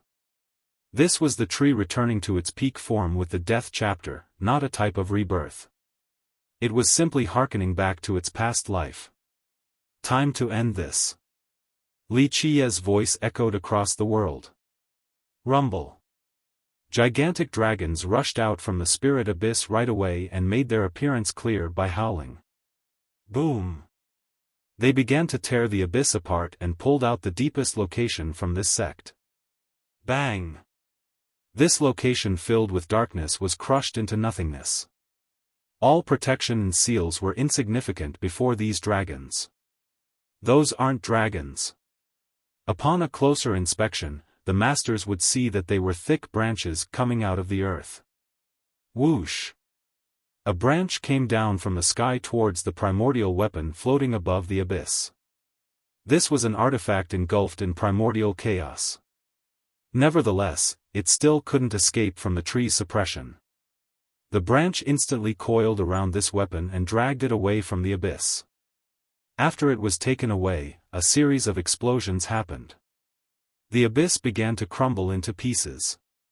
Kill. Many ancestors and experts saw the artifact being dragged away. They wildly howled and rushed towards the branch in order to take it back, for it was everything to their sect. Pluff. Other branches shot down like arrows. The result was obvious. All of these ancestors and disciples were instantly killed, including those who didn't participate. They were skewered by the branches together into a string. In a short period, the dead disciples were still confused. They didn't even last one move before these branches. Oh God! The young and old at the abyss were scared out of their mind while running out of the abyss. However, Wuxia didn't bother looking at these defenseless people and didn't try to kill him. He intended on sparing the young and old, or they wouldn't have made it outside. No. The abyss was annihilated so quickly. Effort accumulated from many generations turned into ashes in the blink of an eye. This made Stygian scream and rushed out from the Terra. However, it was too late. Another branch descended and nailed him to death in the sky. His blood dripped down one drop at a time to the ocean and slowly disappeared. It was an indignant death. Their abyss has experienced countless generations using the advantage of God-halt. Alas, it was all gone now. All eyes were wide open to see the Stygian monarch being crucified up above. Boom! More detonations resounded, with branches coming down and piercing through the dream Empyrean. No! The disciples there were massacred in the same manner. The young and old were spared, but anyone else who has cultivated was killed. Bang! Bang! Bang! The dream Empyrean was torn asunder. The branches then dragged the antique item away, as well as the sect's treasury. Die! Shen Mengtian inside the ancestral Terra cried out and soared to the sky to kill these branches. That was the only thing on his mind. Boom! His resistance was futile, since he was also nailed to the sky by one of the branches, just like Stygian. Rustle. A thick branch coiled towards the direction of the fleeing roaring conch and instantly stopped it from moving. Do not resist, abandon ship. Ling Fengyun was horrified as well. He used his top speed to rush towards the conch and yelled sternly. But a few ancestors hesitated. How could they give up their homes so easily? Pluff! Screams came about. All of the ancestors and experts who either hesitated or resisted were skewered. Even Ling Fengyun couldn't save them. He could only watch these resisting members die. We might have an agreement, but there is no mercy for those who do not obey. Wuxia's voice loomed in the sky. Leave. Ling Fengyun couldn't change the situation. He swept his sleeve and brought all the lucky survivors out of the roaring conch. This was a supreme technique that could instantly send them to safety. There's no turning the tide. This isn't something you can resist. Now, be a normal person and find peace for the rest of your lives. Fengyun gently sighed and left the refugees, since his fate was up to Wuxia now. The branch pulled the roaring conch back. This gigantic ship was now in Wuxia's possession. In the blink of an eye, 3 great lineages have been eliminated from history. However, the roaring conch had a much better result compared to the spirit abyss and the dream Empyrean. Though Wuxia spared the weak, all of the other disciples and ancestors were massacred completely. However, only a few experts from the roaring conch were killed.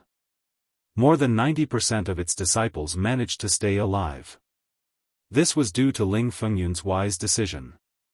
If he didn't surrender and chose to fight like his peers, the conch would have ended in the same way as the other 2 sections. Alas, the ship itself was no more, so they have lost their ancestral ground and resources. Furthermore, like Fengyun has said, they needed to live a quiet life from now on, since they have lost the chance to rise to domination in the future. This slightly acceptable outcome was given to them by Ling Fengyun.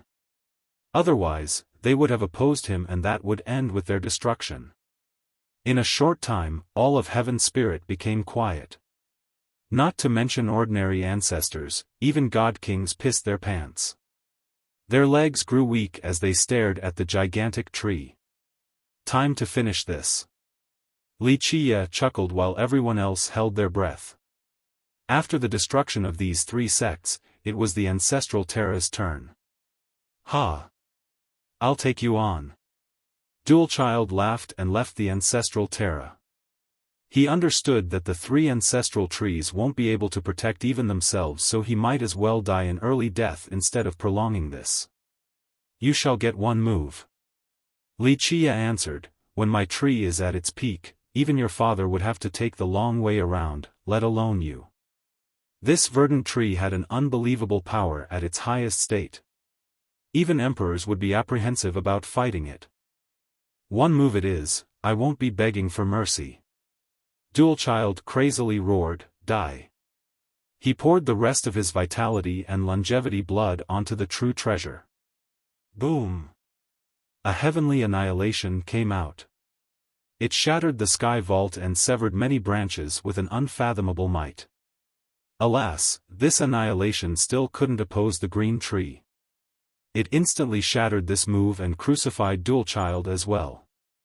However, unlike Shenmengtian and Stygian, Dualchild died with his eyes closed.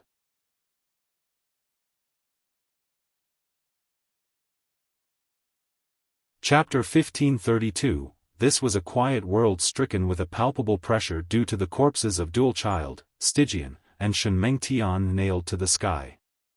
The suffocated crowd had sweat all over.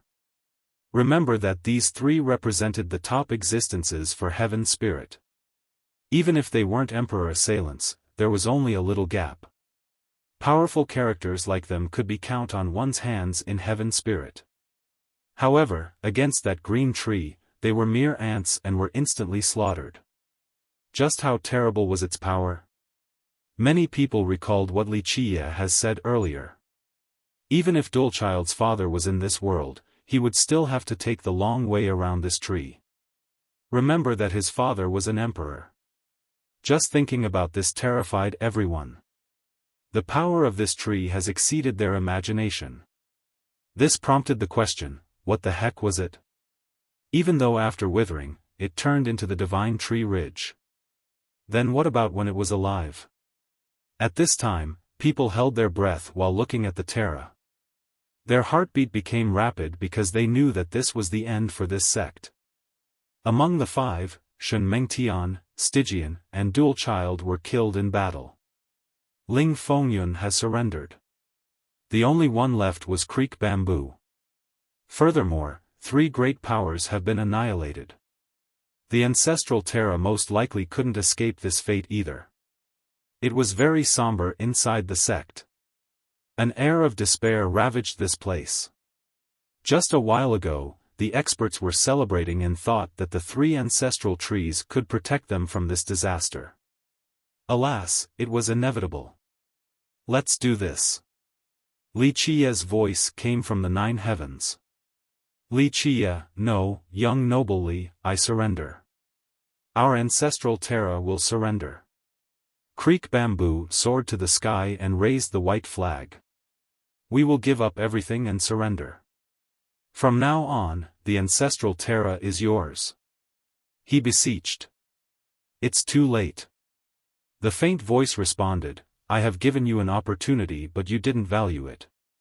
A missed venture does not return. Young noble Li, everyone makes mistakes. We lost today and we will hand over the Terra, this is our everything, will you still not spare us? Creek Bamboo begged loudly. You didn't have this thought in the beginning and only changed your mind after facing despair. There is no medicine for regrets in this world. The voice leisurely said. Young noble Li, as the saying goes, killing someone is only making their head fall on the ground, Creek Bamboo continued begging. Alright, no need to talk to me about morality or act all pitiful. The Grand Tao is merciless, there's no room for mercy. After making the wrong choice, you must face it bravely. The high heaven does not forgive the weak or bully the strong. Though I am not the high heaven, I will not give the enemy a second chance. If I were to lose, would also face a grotesque end without regrets. Li Qiye was unmoved. No one said anything during this cry for mercy from Creek Bamboo. There was nothing else to say since this was the world of cultivation where the law of the jungle reigned. Once they chose to be enemies, it was a fight to the bitter end. In a war like this, if Li Qiye were to win, he would slaughter his enemies. But if he had lost, Stygian and others would have ripped him to pieces or maybe even tortured him. War has always been cruel and the enemies would never show mercy. Because of this, there was no need to reciprocate. Creek Bamboo stood there with a pale complexion.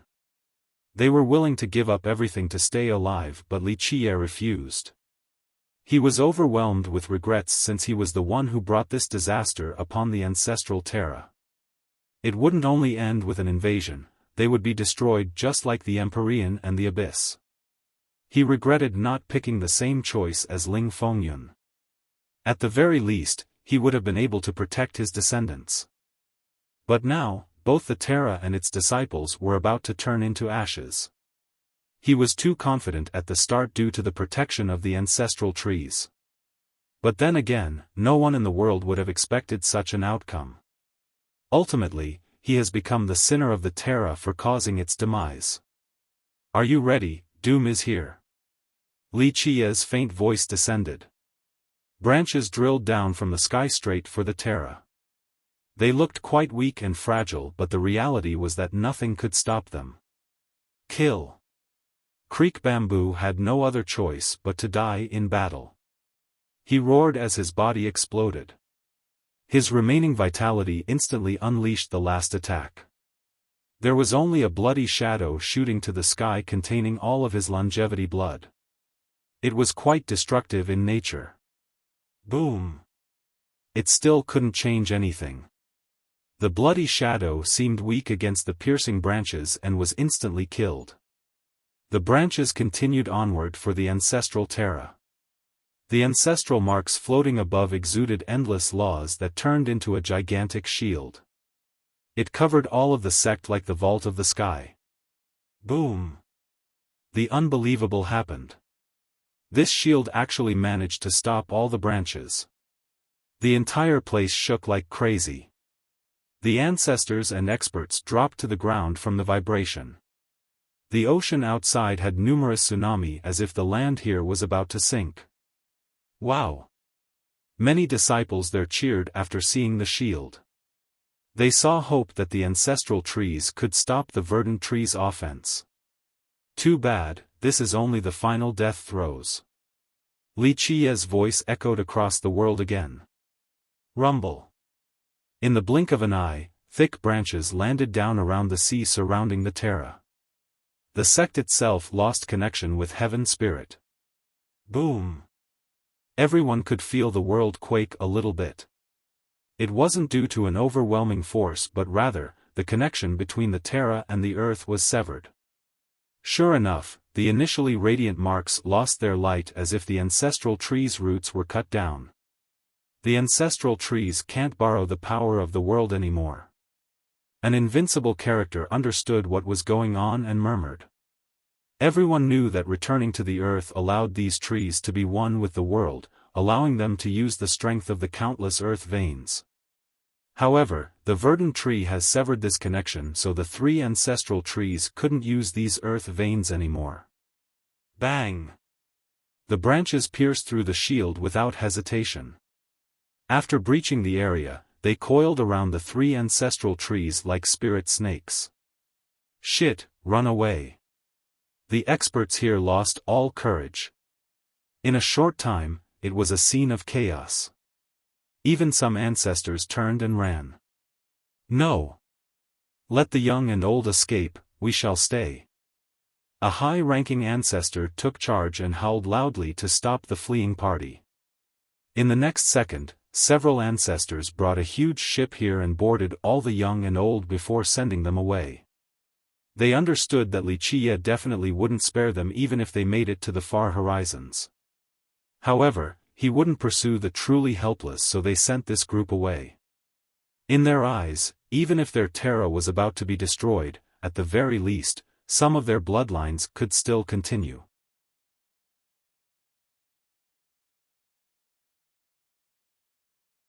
Chapter 1533. Right when the Terra's ancestors were taking the young and old away, the fight between Wuxia and the three ancestral trees was nearing the end. Buzz! Blinding immortal light oozed out of the trees' marks. They were going all out in one last hurrah. "I'll show you Trance what is called an immortal weapon," Wuxia answered. Whoosh! The verdant tree blotting out Heaven's spirit had an ancient mark appearing on it. The world was engulfed in its terrible power. This mark was many times stronger than the ancestral tree's marks and made them seem so insignificant. "What is that?" Even the most powerful Treants were shouting after feeling the immortal power of this ancient mark. Boom! The three marks from the ancestral trees immediately disintegrated into thick laws that were instantly siphoned by the verdant tree. It swallowed them and fused them into its own ancient mark. With a brushing sound, the immortal lights from the three ancestral trees dimmed down instantly after their marks were taken away. They looked like candles in the wind that could be extinguished with a gust of breeze. Rumble! The entire Terra was shaking. The branches of the verdant tree coiling around the ancestral began to pull them up from the ground. No! The ancestors and cultivators in the sect screamed pitifully with despair. In their mind, the ancestral trees represented everything, but now, they were being pulled from the roots. It was too much of a blow to their confidence, so despair took over. Boom! Finally, all three trees were taken off completely. Their leaves began to wither after leaving the soil. These trees took root with the earth, so once they left, it meant death. One could imagine the consequence of Wuxia's action. This scene shocked everyone in Heaven's spirit. They stood agape for a long time. Some jaws even nearly dropped to the ground. Ancestral trees were supreme existences in the mind of many in Heaven's spirit. Rumor has it that not even immortal emperors could uproot them. However, Wuxia has done so to three of them at the same time. Such a scene was too much to take in. Regardless of who they might be, they were horrified with shuddering legs. Even emperor assailants felt the same way. No, no, no! The experts in the Terra cried in anguish. From today on, their ancestral Terra has been erased from Heaven's spirit. Ready for death? Wuxia's voice came again after uprooting the trees. Heaven's spirit was speechless. Everyone understood that facing Wuxia meant death regardless of who his opponents might be. The disciples, experts, and even the ancestors were silent. As the ship took the young and old away, Wuxia didn't bother pursuing them and simply let them escape. Of course, some disciples tried to escape secretly, but the majority of experts and even ancestors stay behind. After all, this was their home. They didn't want to escape and knew that it wasn't possible either. Once they tried, Wuxia would start to massacre everyone. "We'll fight to the death." One ancestor rallied the troops in a frenzy. Yes, fight to the death. All the experts felt their blood boiling and were ready to die. There was no other choice, for this was their only end. In an instant, these disciples formed a grand formation. It was immense, consisting of millions. Once it took form, the blood energy gathered into an ocean of blood. Kill! The disciples inside this array shouted. With a loud blast, all of the vitality from these disciples unleashed one final blow. The sky was shattered while the stars rustled. The power of this attack ravaged the world. Pointless struggle. Wuxia spoke again. At this moment, the branches wove together into a green spear that was thrown straight down. The formation couldn't do anything before this spear. It penetrated the arrays instantly and caused a rain of blood and screams. The branches then pierced through the opponent's chest. Countless bodies were skewered together. Many people vomited after seeing so many bodies in the sky. This was a ruthless killing. Next, the branches shuddered and all of the bodies fell down into the ocean. In just a short period, so many bodies floated on the surface. The spectators felt their scalp tingling watching this scene. No one dared to make a sound due to being completely horrified. The Terra is done for. After a long time, someone finally commented. A place praised to be impregnable even by emperors had turned to ashes. A legend has ended today. Quite a shocking turn of event. In just one day, Wuxia has destroyed the Spirit Abyss, Dream Empyrean, Roaring Conch, and the Ancestral Terra. After this battle, everyone could only kneel before him. No one would dare to lift their head or walk proudly in front of him, regardless of how strong they might be. Clang! The branches nailed themselves to the ground, followed by a series of explosions.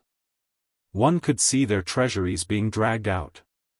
Mountains and springs, as well as fields and treasures, were all taken by Wuxia. Generations of accumulation made the Terra full of treasures. All of that has become Wuxia's personal possession. Everyone watched, but no one dared to have a single thought of greed. To be frank, even if a single coin of Wuxia fell on the ground, no one would dare to pick it up. Everyone knew that opposing him would invite a sect-destroying disaster. Xiong Qianbei, heed my call. He spoke again. Very few have heard of this name in Heaven Spirit. They were curious about the reason why he called out this name. In an inconspicuous sea realm in this world, an old man hurriedly flew to the sky and prostrated. He was pale with fright and spoke with trepidation. Your servant is here, please give the order, Your Majesty. He almost pissed his pants and didn't even have the courage to raise his head. Boom! A huge branch from the sky took down a corner of the Terra and threw it towards the sea. Wuxia said, "Take it, this land is yours now." Your Majesty, your servant was blind and didn't know that you are the contemporary immortal emperor. I was foolish and blinded by greed. An ant like myself wouldn't dare to negotiate with you, Your Majesty. He finally understood who he was making a deal with in the past. At this particular juncture, he wouldn't dare to talk with Wuxia about conditions even if he was 100 times more courageous. If Wuxia wanted something, he would hand it over without a hesitation. He was afraid of Wuxia becoming angry. This was someone who could annihilate his clan and race. At that moment, he would be the sinner of the Xiong clan. Take it, my words are made of gold and shall be carried out. Wuxia said slowly. Thank you, Your Majesty. The Xiong clan will never forget your kindness. Qianbei didn't dare to refuse an imperial order, so he immediately bowed his head more than 10 times while being scared out of his wits.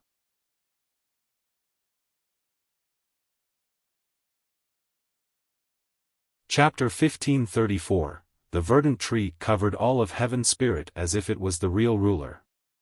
All other creatures seemed so tiny beneath its shadow, not worth mentioning at all. People could only look up to this tree with fear in their mind. Any existence would feel that they couldn't reach the apex, completely helpless. For example, All Marshal General also shared this same sentiment with a tinge of powerlessness. He wasn't even an ant compared to this verdant tree. In the past, he didn't understand why his princess supported Wuxia so much. She even felt that it was natural for him to sit above a sea god. But now, it was all clear. He felt that her choice was quite insightful and visionary. He has destroyed the ancestral Terra even before becoming an immortal emperor. Then what about after his ascension? Just thinking of that made the general shudder. Wuxia was already frightening enough now. After becoming emperor, the general could only describe Wuxia with one moniker, Eternal Prime Emperor. In fact, he wasn't the only one with this thought. Many experts at the pinnacle of Heaven Spirit were trembling as well. Before shouldering the heaven's will, this was his capability. After becoming emperor, they would be insects before him. The greatest emperor of all time. One invincible master gently sighed. This was perhaps inevitable in the future. All existences were nervous with fear. Some were forced on the ground while shaking in heaven's spirit. 3 great powers have been destroyed, and even the famous impregnable ancestral Terra couldn't escape this fate. Just thinking about Wuxia's ferocious method to uproot the 3 ancestral trees made everyone shudder. Some even lost control of their bowel movement. Many people in the future would wake up in the middle of the night due to seeing the nightmarish scene of today. How could anyone ever forget 3 ancestral trees being forcibly uprooted? This merciless scene has imprinted itself into everyone's memories for the rest of their lives. Anyone else wants to take me on? His voice echoed again. Though no one could see him, they could feel his gaze sweeping by all of heaven's spirit to their horror. Even the strongest masters didn't dare to face him at this moment. Thus, he turned his gaze towards the Bone Sea. His eyes became extremely profound. Come out and fight? A second challenge echoed and terrified the crowd. Of course, he wasn't challenging the experts of this world since he was aiming for the Bone Sea. However, it was completely silent, as if no creature has heard his words. No one answered his challenge. Your Majesty, please recall your technique. The frightened people of this world directly called him king now. They prostrated and hoped that he would recall his power. In fact, all of the cultivators here misunderstood him and thought that he was challenging heaven spirit's inhabitants. Even the invincible masters began to flee without saying goodbye to anyone. Of course, no one in heaven spirit was worthy of fighting him. Only the Bone Sea was a challenge at this moment. But its lack of response made Wuxia look away. He darted towards Godhalt in a very mysterious location. It was a gaze capable of crossing through time and everything in this world. At this moment, he was illuminating that location. Looks like it is giving up completely, which necessitates finding a completely new method. He slowly spoke while fixating in this place. There was no response or reaction either. The place was still mysterious and normal looking. No one would give it a second glance outside of Wuxia. He eventually retracted his gaze as well. I want a fight, but unfortunately, they all want to hide with their tail tucked between their legs. What a shame. His words resounded sonorously across the world, robbing its inhabitants of their colors. Boss, who would dare to fight you now? Please, recall your power already. Some of the bowing crowd couldn't help but beg. Emperor assailants were running away as well while thinking that Wuxia was asking for more opponents. At this key juncture, no one dared to oppose him, let alone fighting him. Even assailants would be slaughtered by him since the 3 ancestral trees failed as well. This misunderstanding wasn't resolved in the end. A pity. In the end, he could only sigh since he couldn't do anything if the Bone Sea and the Divine Tree Ridge chose against coming into being. Whoosh! As the crowd was trembling in fear, the verdant tree blotting out the world suddenly disappeared with a loud noise. A boundless green radiance fell upon heaven's spirit. These green wisps fluttered downward, creating a beautiful and dreamy spectacle. With this tree gone, many experts stare back towards the Divine Tree Ridge. They found that it was finally back to its original position of stretching through Godhalt. It was still one of the 12 burial grounds, as if nothing has happened.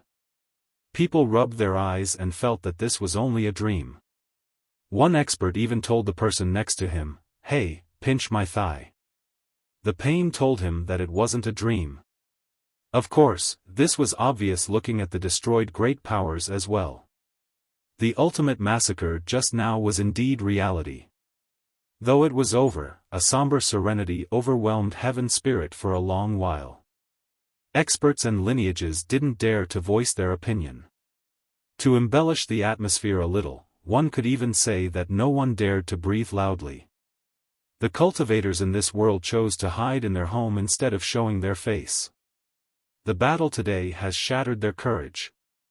A few masters who just got out of their coffins immediately crawled back in. Be smart and tuck your tail in this generation, do not cause trouble.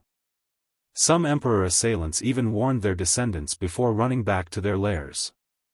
Li Qiye returned to his tetrawar bronze chariot and casually threw the ancient jade from the Dream Empyrean and the primordial weapon of the abyss at Su Yonghuang. Try your best researching these two items. It will be very beneficial. He said lightly. For me? I have treasures already. She found this surprising. Though she didn't know why these two treasures were amazing, they were definitely extraordinary since they were the defining artifacts of the Abyss and Empyrean. Your main treasure belongs to the Su clan, so place it back into the old temple. These two treasures, on the other hand, shall go on conquest with you. He knew what she was referring to. When he gave the old treasure to the Su clan back then, it was to protect them. Thus, after Su Yonghuang found it again, he still hoped that it could stay in their old temple, so continue protecting them. He owed them this much. Yonghuang quietly puts away the two treasures. Li Qiye had so many treasures, so he must have his reasons for giving these two to her, she felt.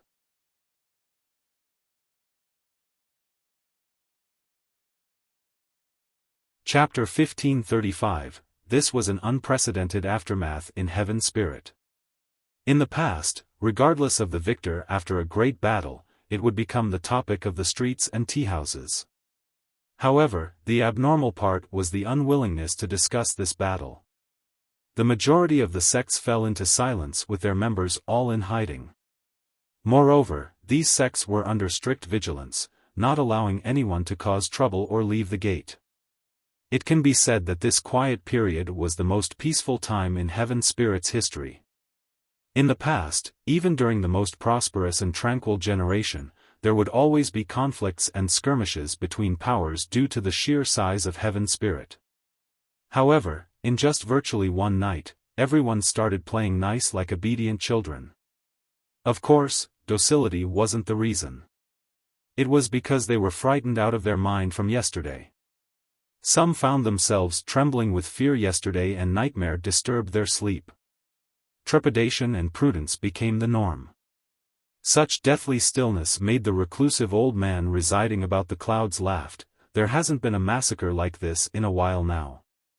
Only when that damned crow does something like this would those uppity juniors know how to act and realize what kind of primordial monster they're facing. The old man wasn't surprised at all about this massacre. He has predicted that Li Qiye would do something big after coming back.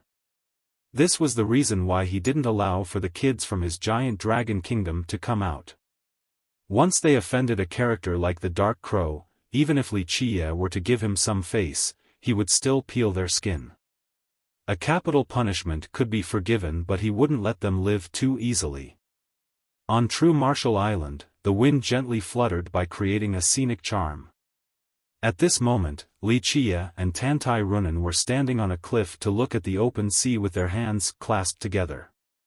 The two didn't say anything and only enjoyed the beautiful incoming waves. He eventually sighed softly and broke the silence.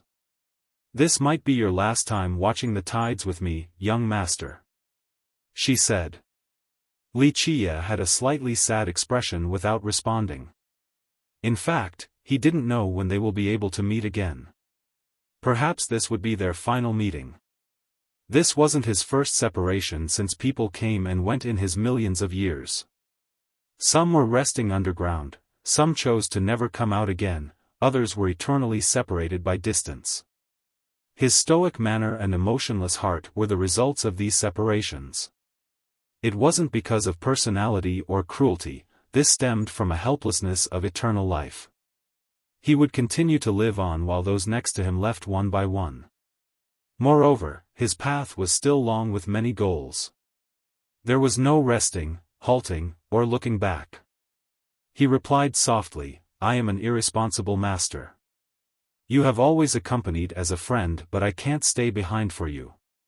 She immediately embraced him tightly by the waist. He returned the passionate gesture. "No," she said, "young master, it isn't your fault. No one in this world is worth for you to break your eternal path, not me either." You will keep going until the final battle at the end of the world. This is your pursuit and dream. That's my young master, only someone like that is worthy of my old effort and company in the past. Plus, your resilience and persistence gave me courage and determination. Even when you are gone, you will always live in my heart. They hugged each other even tighter. They knew that another meeting in the future might be a fool's hope. It seemed as if they were one and could hear each other's heartbeat. Outside of this sound, there was nothing else in the world. See you, young master. She whispered in his ear after a long while. See you, Runan. He responded melancholically with a quiet mumble. Even an emotionless being like him fell into a daze. Finally, he let go and left quickly without looking back at her. As he made his departure, he didn't realize that her eyes have become moist. She watched him leave until he disappeared into the horizon before closing her eyes, and the tears finally flowed down from the corners. Young master, live on. I know you will win, you will, she murmured to herself. She couldn't possibly know the result of the final battle in the future. However, she was certain of his victory because her young master would always stand back up. Even if he were to fall into a bottomless abyss, he would climb back out again to sweep across the world. This was her young master, her man, one who would never give up regardless of the outcome. The island finally disappeared into the vast ocean. No one would see it again as it waited for the right time to make an entrance. Li Qiye didn't return to the mortal emperor world right away after leaving the island. He brought Su Yonghuang to the Seven Martial Pavilion instead. In the past, he has made a deal with them.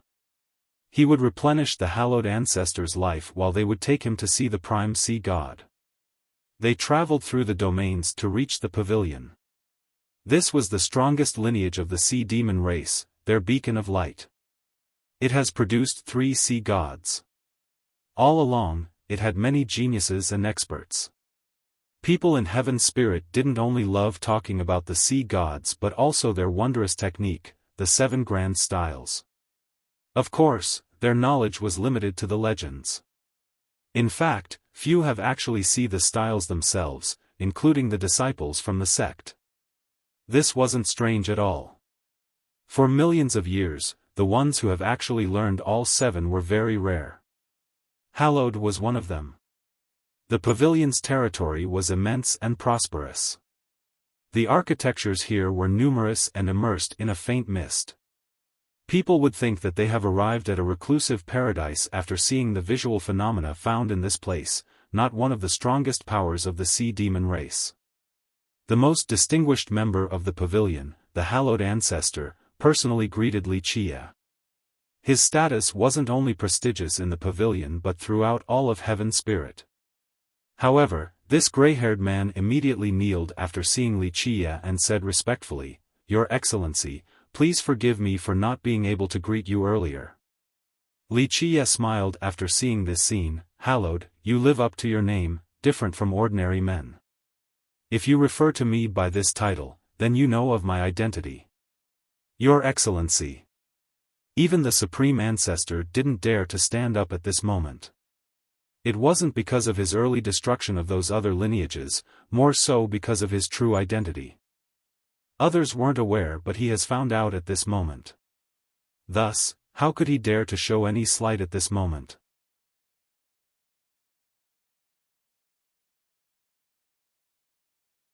Chapter 1536, Li Qiye gently waved his sleeve while looking at the prostrating ancestor. "Rise, I'm here to complete the transaction with you."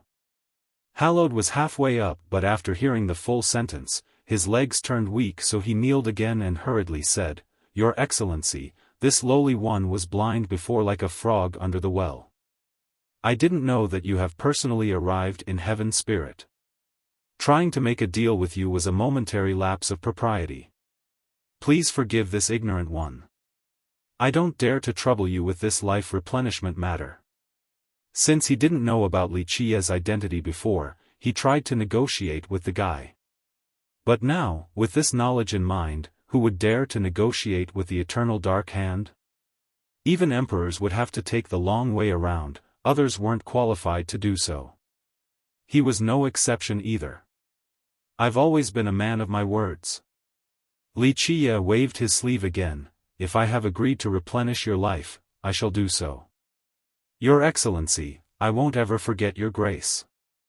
The frightened ancestor finally heaved a sigh of relief and bowed again. I'll lead the way for you, he said with reverence after standing up. Wuxia nodded. Very well, I haven't visited your pavilion in a while, it's a good time to see its pretty sceneries. The hallowed ancestor quickly told the 7 martial goddess standing next to him, Pavilion Lord, Miss Su isn't familiar with our home, so why don't you show her around? Though he lacked a clear understanding of Wuxia, he has heard of some legends before. Because of this, he didn't wish for a third party during their conversation. The goddess took Su Yonghuang away to fulfill her role as a good host. Your Excellency, please come in. The ancestor became Wuxia's guide. He entered the pavilion and took his time appreciating the beautiful sceneries with the ancestor. It was quite vast and magnificent all around with ethereal mists and clouds. The mountains and rivers were flourishing just like a land of immortals. Anyone would forget their way home from loving it so much. There was no rush to meet the prime sea god at all. Today, the entire sect was very quiet with virtually no ordinary disciples around. Even the experts were nowhere to be found, only the ancestors showed themselves. This was because the hallowed ancestor ordered specifically for the disciples to cultivate in isolation since Wuxia was coming. He was afraid that some disciples might not know the immensity of the heaven and earth. If they were to annoy Wuxia, then the pavilion would face a great disaster. Even the ancestral Terra was annihilated and their sect wasn't that much stronger than the Terra. An angry Wuxia might mean an unavoidable doom. Moreover, he has heard that the eternal Dark Hand didn't like others talking about him, especially about his past. Because of this, he was afraid of the disciples being too curious and think about a few things. That would lead to more trouble. The entire pavilion was open for him, including the forbidden and secret locations. The ancestor understood that if Wuxia wanted to go somewhere, no one would be able to stop him anyway. Since he could come and go as he pleased, it would look better for them to open the entire sect to him. Hallowed took him to many places unavailable to the protectors and elders as his guide without holding back. Eventually, the two of them reached the highest peak overlooking all of the magnificent sceneries of the sect. Wuxia took in the scene and eventually said, "The 7 Martial Pavilion is a treasure ground." Prime was very insightful indeed and has expended painstaking effort to create the sect here. Our descendants are blessed today due to the protection of the progenitor and the wise sages. Hallowed hurriedly answered, "Everything here was left behind for us already. Alas, we of the future generations are incompetent and can't make it even stronger." Wuxia glanced at him and said, "Don't worry, I don't have any desire towards your pavilion, but I do know that your sect has accumulated more than enough power with no lack of treasuries and resources." Being revealed by Wuxia left Hallowed with a red complexion. He smiled wryly in response, "It's all due to our progenitor, including the current shielding situation. We are simply reaping the benefits of having a golden spoon. While it's true that he has performed the overarching shielding plan for the sect, the current accumulation and power of the sect aren't all due to him. This takes many generations and part of it is because of your contribution," Wuxia said flatly. "This lowly one didn't do much at all, can't reach the apex and can't get into your sight, Your Excellency." Hallowed humbly responded with haste. "No need to be humble. The hidden resources are quite incredible at this moment, but I don't care for this particular inheritance, don't worry," Wuxia reiterated nonchalantly. "Ah, just a bit of resource, not enough to impress you at all, Your Excellency." Hallowed smiled hollowly. Despite being very famous in Heaven Spirit, the pavilion maintained a low-key presence. This wasn't to say that they didn't bother with worldly affairs or chose a reclusive way of life. It was because they rarely took in guests. Any other powerful sea god's lineage would be quite eventful and crowded. There would be great fanfare after the birth of a sea god since they would accept the tributes from sea demons everywhere. Alas, the pavilion didn't do so. Only extremely important people could visit this sect as a guest. They also rarely took in tributes or meeting requests from other sea demons. Most people in Heaven Spirit, especially the sea demons, found this quite peculiar. Ordinary people couldn't see it but not Wuxia. The pavilion's ancestral ground was completely hidden by an extremely heaven-defying method. On the surface, the pavilion wasn't different from the other sea gods' lineages. However, it was hiding many things that couldn't be seen from the outside. One had to enter before discovering these hidden matters. Of course, only someone of Wuxia's level would be able to see through the true mysteries once inside. Such concealment had no effect on Wuxia even if Hallowed tried to. There's a reason why your progenitor has the title, Prime. Wuxia uttered slowly, even though he started later compared to the Roaring Conk's progenitor, his outstanding vision wasn't something the Roaring Conk's progenitor could compare to. Even before becoming a sea god, he already had plans. Despite failing to make a choice like the others, he still left behind a backup plan for your pavilion or even the entire sea demon race. He continued, but as for that Roaring Conch sea god?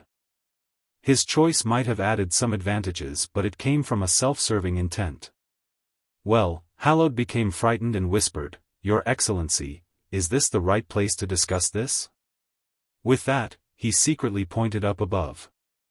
Wuxia smiled in response, "Don't worry, spying is possible in the past but now, I actually want to see it happen. If they dare to come out, I shall fight but if they continue hiding, there's nothing I can do even if I want to initiate a war." Hallowed was scared out of his mind after hearing this secretive topic. He couldn't help but steal glances at the sky and was a bit afraid of a pair of eyes suddenly opening above. After all, his sect has been hiding many things. In fact, this has been the case for 3 generations of sea gods. Nevertheless, he understood that the eternal Dark Hand had no fear of anything.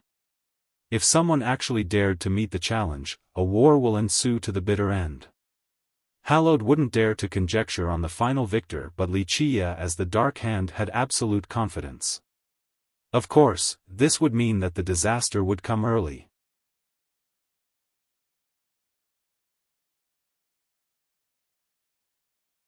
Chapter 1537. After Wuxia's comment, Hallowed became quiet. He has personally trained 2 sea gods before so he knew more compared to others.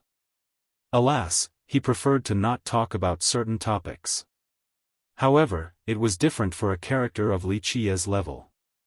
After a long time, he said quietly, "Your Excellency, there's no dodging this disaster?" "No." Wuxia chuckled, "You know full well that it is inevitable and is coming even faster than your imagination." The ancestor's heart sank after hearing this. He was only holding on to a sliver of hope that the disaster might not come. But Wuxia was the speaker now and destroyed his last hope. He knew that relying on this minuscule chance was simply daydreaming, not realistic at all. The confirmation coming from anyone else, even a sea god, could be wrong. But this time, it came from the eternal Dark Hand.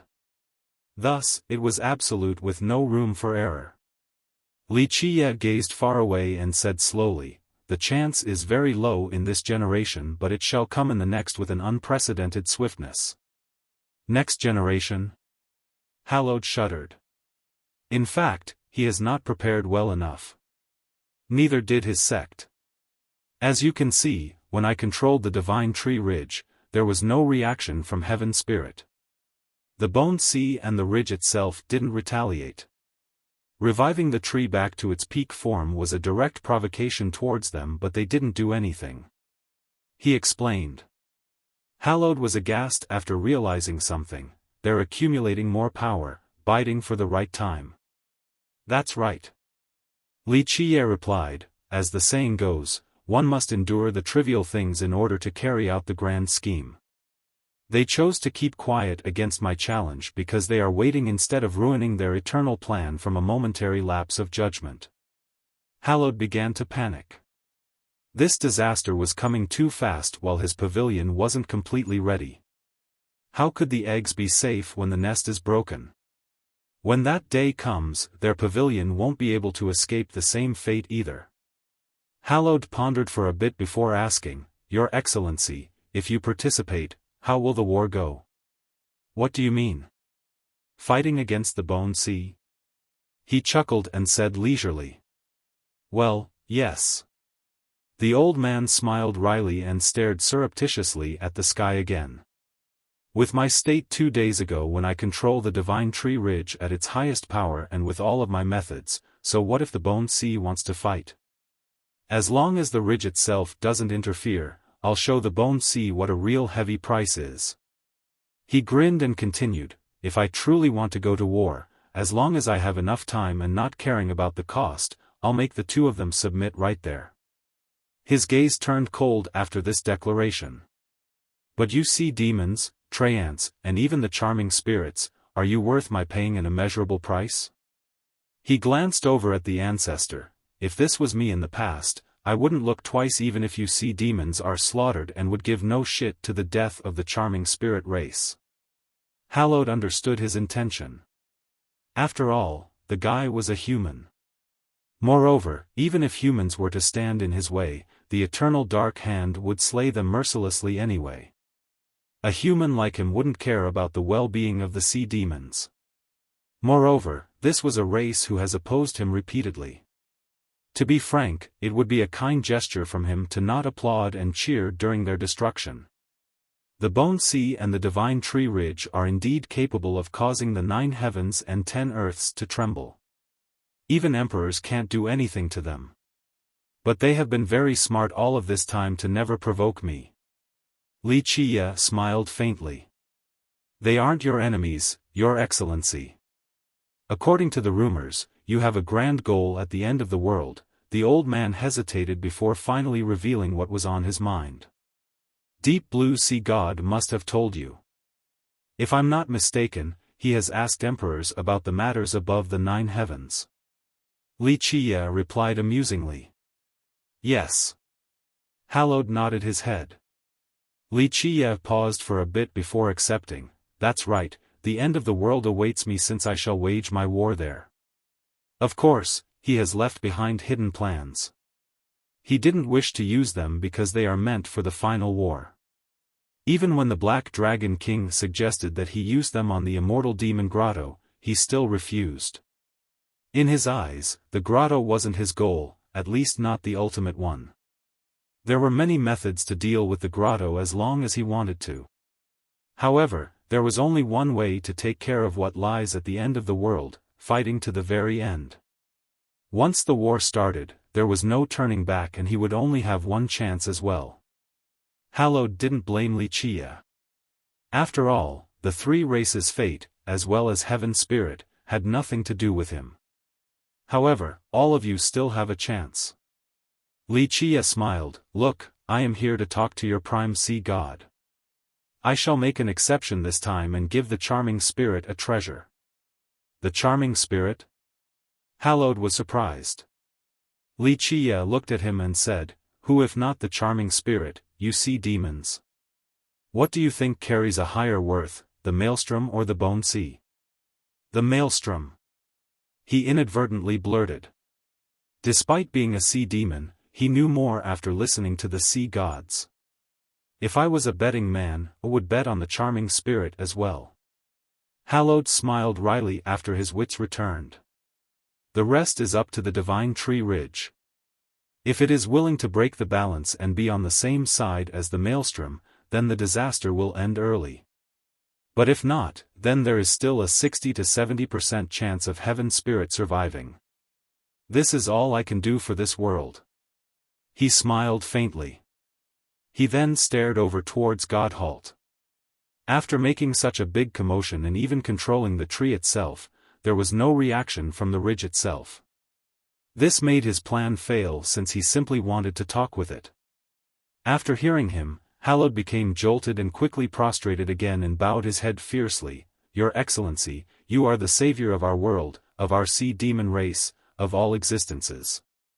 If we could help you in any way with our little power, we are willing to jump into the fire." The ancestor was ecstatic and grateful.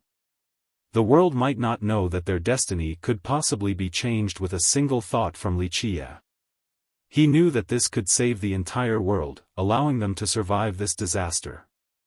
It wasn't an exaggeration to call him a world savior. However, Wuxia, who has brought dawn to heaven's spirit, never called himself a savior. His action wasn't predicated on seeking a repayment from the inhabitants of this world. This action was quite benevolent and altruistic in the ancestor's opinion. "Rise. I am no savior. I am only lending a hand this time, not for the races or heaven spirit itself, only because of a few people," Wuxia answered emotionlessly. Though he didn't take the credit and acted indifferently, the ancestor still had infinite gratitude and continued to bow his head. He knew that an eternal existence like Wuxia didn't need the world to repay him. "Take me to the Shadow Council." Wuxia spoke after the ancestor stood up. "It is time for me to speak to Prime's group."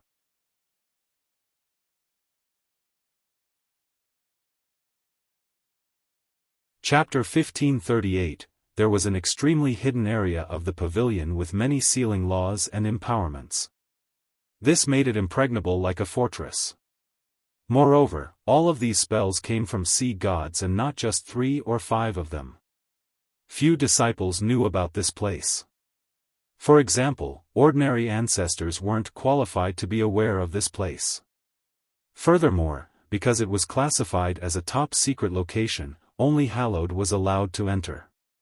Even the 7 martial goddess who knew the 7 styles didn't have this privilege. Only by becoming a sea god would she be granted entry and be privy to the true secrets in this place. This practice wasn't because hallowed was selfish, but it was due to the grave importance of this matter relating to the life and death of the pavilion or even all of the sea demons. Once someone else caught wind of it, the consequence would be unimaginable, so hallowed was very cautious about it. After taking Wuxia here, he stood outside and told the guy, "Your Excellency, I can only bring you here and have no say in the actual negotiation itself." Even though he was the only person who knew about this secret in the present era, he wasn't qualified to interfere. Only sea gods and above could talk and discuss it. "I know, I'll be fine alone." Wuxia chuckled and leisurely strolled into the area. With the first step, a buzz came about with a flashing light.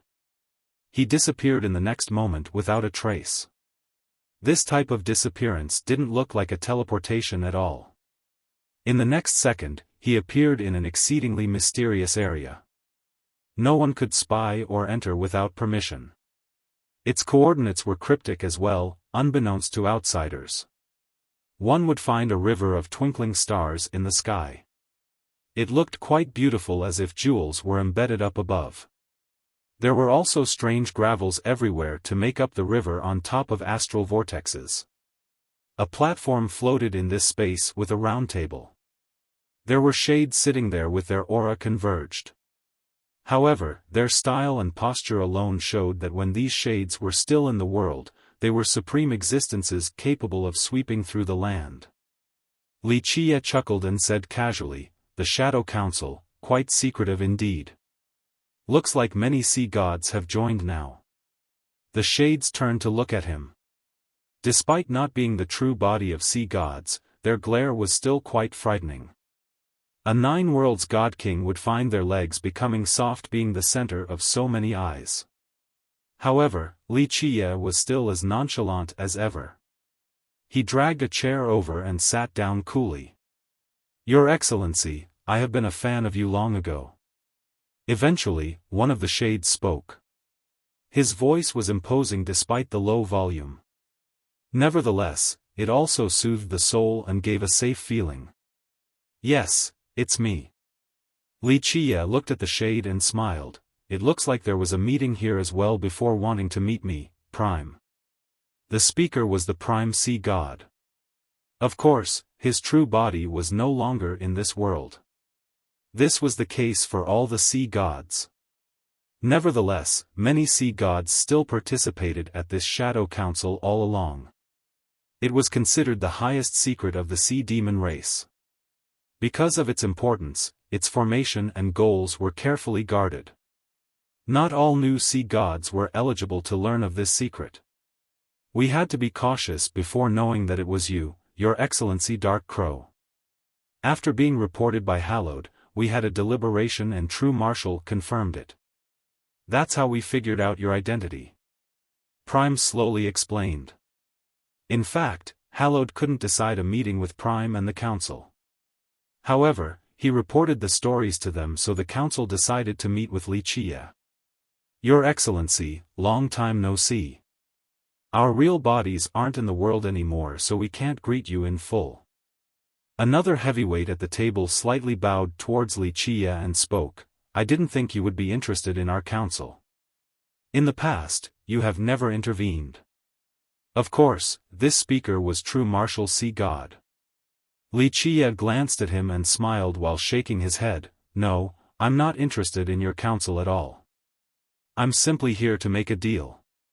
May I ask what kind of deal you want to make, Your Excellency? Another shade asked. This shade resembled a bottomless ocean. He was the second sea god of the pavilion, Deep Blue. Before talking about the deal, let us speak about the purpose of the council. If our goals don't align, then we can't come to an agreement. Wuxia smiled and said. The atmosphere became serious. The sea gods present held their breath and didn't say anything. There's no need to hide. Wuxia continued carefreely, then I'll talk. The purpose of the Shadow Council is to deal with the Bone Sea. All eyes slightly moved after hearing this. Despite not being their real bodies, just a shift of their glare alone contained a mighty power. We are seeking out all the possibilities so that the sea demon race can survive during the advent of the disaster. Prime solemnly said. If you can't give me a clear answer, then we have nothing to talk about. Wuxia shook his head. If you really wish for your race to survive, then you should be beseeching me, not the other way around. The sea gods around the table exchanged glances. They were very cautious. I can vouch for His Excellency. In the end, True Marshal broke the silence in a dignified manner. Prime took a deep breath and began, Your Excellency, you are the eternal overlord, so I'm sure we can't hide it from you either. Yes, I created the Shadow Council with such a thought in mind. However, the original intention was only to maintain some initiatives in the ordeal. I understand, despite being sea gods and making a compromise once with the Bone Sea, all of you don't necessarily trust it. Because of this, you made some preparation before dying. Wuxia said with a smile. With that, he peered around at each sea god and continued, I'm not looking down on everyone here. If you were all alive and your real bodies were preserved until now, then yes, with everyone here, there is a chance that you might be able to oppose the Bone Sea. But the current you won't do. With your current state, how much strength can you actually exert when the time comes? The sea gods here had no response. They naturally understood this full well. He continued on, that's why there are still some methods left. I can also guess what they are, so we'll talk about that. What is your wish, Your Excellency? True Marshal spoke again. I don't want anything. Wuxia shook his head, on the contrary, I came here bearing good news and hope, a light of dawn for everyone. You mean? The group was startled after hearing this. Yes, I came with good news. But first, I'll reveal something. The disaster will come much earlier than your expectation, within 1 generation. So early? Even True Marshal was caught off guard. The sea gods looked around at each other. They have experienced countless storms and danger, but they still shuddered after hearing this. Everyone had a serious expression now.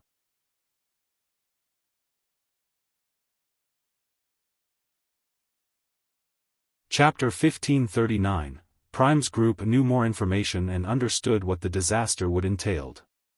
Your Excellency, what do you mean? Are you talking about the Bone Sea, the Maelstrom, or the Divine Tree Ridge? One of the sea gods spoke. Do you still not see clearly? In your eyes, the Bone Sea is what you worry about. Moreover, the three have always maintained a state of balance, so when the disaster comes, what will happen should be clear. Li Qie couldn't help but smile. The sea gods here didn't respond, but they agreed with his comment. Then what good news do you bring us, Your Excellency? Prime took a deep breath and asked. Congratulations, everyone should be happy that I finally want to interfere with this matter with my bet on the charming spirit race, like I have said earlier. Li Qie said with a smile. The expression of the sea gods became much better. They knew just how significant the moment someone of Li Qie's level wanted to get involved. This was an eternal overlord, capable of slaughtering the ancient Ming. Your Excellency, you are the savior and guardian of the 9 worlds. True Marshal hurriedly said with excitement. Stop. Li Qie interrupted him. True Marshal, don't flatter me so fast. First, I'm not a savior or a guardian. If the world wants to give me a moniker, I feel that Butcher of the 9 Worlds fits me more. Of course, I personally like the title of Dark Hand Behind the Curtain. True Marshal could only smile wryly at the humorous response. Will you declare war, Your Excellency? It was Deep Blue's turn to ask. No. Li Qie shook his head and said, 2 days ago, I actually tried to provoke them so that Heaven Spirit would be warmed up before the disaster. Unfortunately, both the Bone Sea and the Ridge ignored me. But of course, don't think that I'll be staying here to fight. You mean? Prime asked for clarification. Li Qie chuckled and said, Heaven Spirit doesn't have much to do with me, so frankly, I won't be staying here and fight for its sake. However, I have made some preparations, not because I'm merciful. It is only that there are a few people and matters worthy of me doing something. Could you be more specific in your future assistance? Deep Blue asked. Not me. Li Qie shook his head. Like I said earlier, I won't be here when the disaster comes. However, I made some plans at the Bone Sea and the Maelstrom themselves. The Maelstrom might not necessarily stand with the charming spirits. True Marshal stated his concern. Don't worry, the darkness at the bottom of the Maelstrom won't be able to do anything. Plus, I'm not betting on the ants down there anyway. Li Qie continued, if you want assurance from me, so be it. I can guarantee that when you all fight against the Bone Sea, someone who can actually withstand it in a direct confrontation will step up to the battlefield. A direct confrontation? The sea gods were shocked. They understood the meaning behind such a feat and just how powerful such an existence would be. Of course, I left behind far more than just that. He said flatly, thus, if you wish to win the war and for Heaven Spirit to exist afterward with your sea demon descendants alive, you must pay a great price. They exchanged glances at this moment before making up their mind. Prime was the negotiator. What is your condition, Your Excellency? I don't want anything but a promise from all of you. At the start of the war, you must be on our side. Moreover, that is the time for you to sacrifice yourselves. Having said that, he became serious. This long-lasting Shadow Council must have been the place for many discussions about methods of resistance. At that time, I'm sure you will know what to do. True Marshal was next to speak. To be perfectly candid, Your Majesty, we have indeed discussed a few methods. However, it is limited and only in theory, we have never actually carried it out. We don't know which methods are possible. Blood detonation. Li Qie slowly said, all I can suggest is this method. This is the most direct and effective solution. Blue Sea pondered for a moment before asking, is that possible? Heaven Spirit, no, all of 9 worlds, wouldn't have something like this. Li Qie replied, it's just like the immortal beasts, do they really exist in the 9 worlds? Of course not. But this doesn't mean they don't exist, so I can guarantee that this method is the best choice. Has it been done before? The group was slightly tempted now. Wuxia looked at them and explained, the crucial question now is whether you are willing to pay the price for your race and heaven spirit. I know that you have made a deal with the Bone Sea before. But now, do you wish to work with me or the Bone Sea? Whether it is for your own sake, your descendants, or the sea demon race, it is your choice now. After some wordless deliberation and exchanged glances, all the sea gods solemnly nodded. Prime spoke, Your Excellency, we can sacrifice ourselves. The truth is that I wouldn't have started the Shadow Council and they wouldn't have joined if it wasn't for our descendants and the sea demon race. As long as our race can survive in this disaster, we can end our transaction with the Bone Sea. However, we can't underestimate the Bone Sea at all. Even if we could carry out your proposal, I'm afraid it will still be very difficult. You know it well enough. Once it reaches that point, it will have total control. He gently sighed with the last statement. Don't worry, since I offered a method, I will also have a way to make your blood detonation a success. Don't forget, this method of mine didn't come out of thin air. It's not in theory only. He assured them with a smile. The group became spirited after hearing this right away. Prime nodded again. We are relieved to hear your assurance and shall promise you to work together during the decisive battle. Finally, the sea gods and Wuxia have reached an agreement.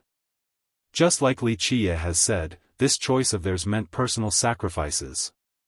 Prime pondered for a bit and said, Your Excellency, I wonder if I should ask you this question or not. Speak. Wuxia chuckled while looking at him. I heard that you are always confident of victory because you have in your possession a few ultimate artifacts. Even emperors do not have items of this level. He spoke with uncertainty. The sea gods here stared at him with anticipation. They rarely made contact with him, so they knew nothing about him. Of course, True Marshal was the exception. However, the legends about the dark hand behind the curtain scared even emperors, let alone them. This made them quite curious about his ultimate means. Wuxia smiled and said, certain ultimate artifacts, right? If I'm not mistaken, True Marshal must have told you. True Marshal coughed and said, yes, I blurted it out when discussing different resisting methods. I heard Immortal Emperor Min Ren talked about it before.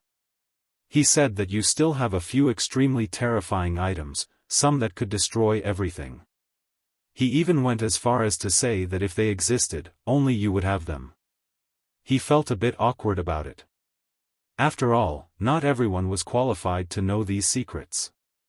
The consequence would be unimaginable if this rubbed Wuxia the wrong way.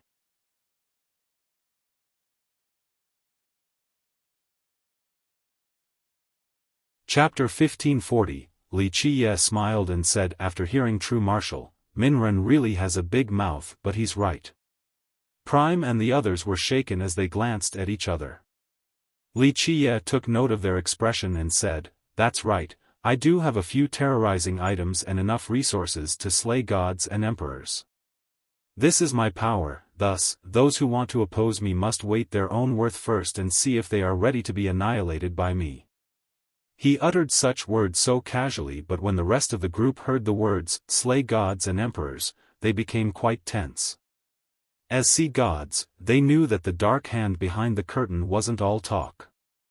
Moreover, he has done it before.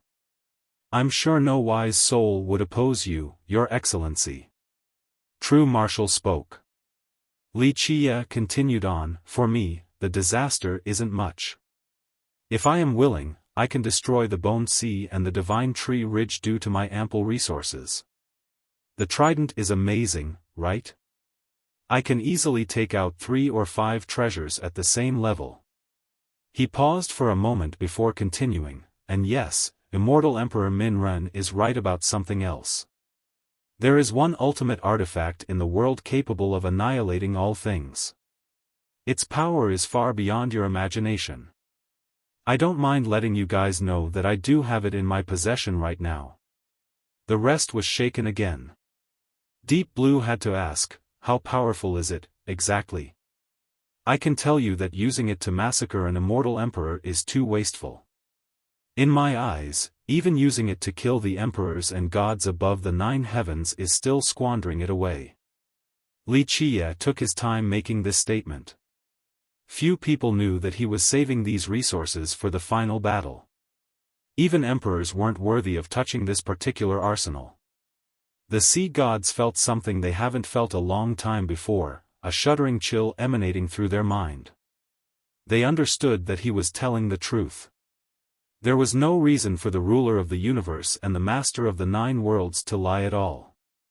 So now, you all should know the wise path to take. Li Qie said flatly, in your mind, an existence like the Bone Sea is your final destination, your ultimate target.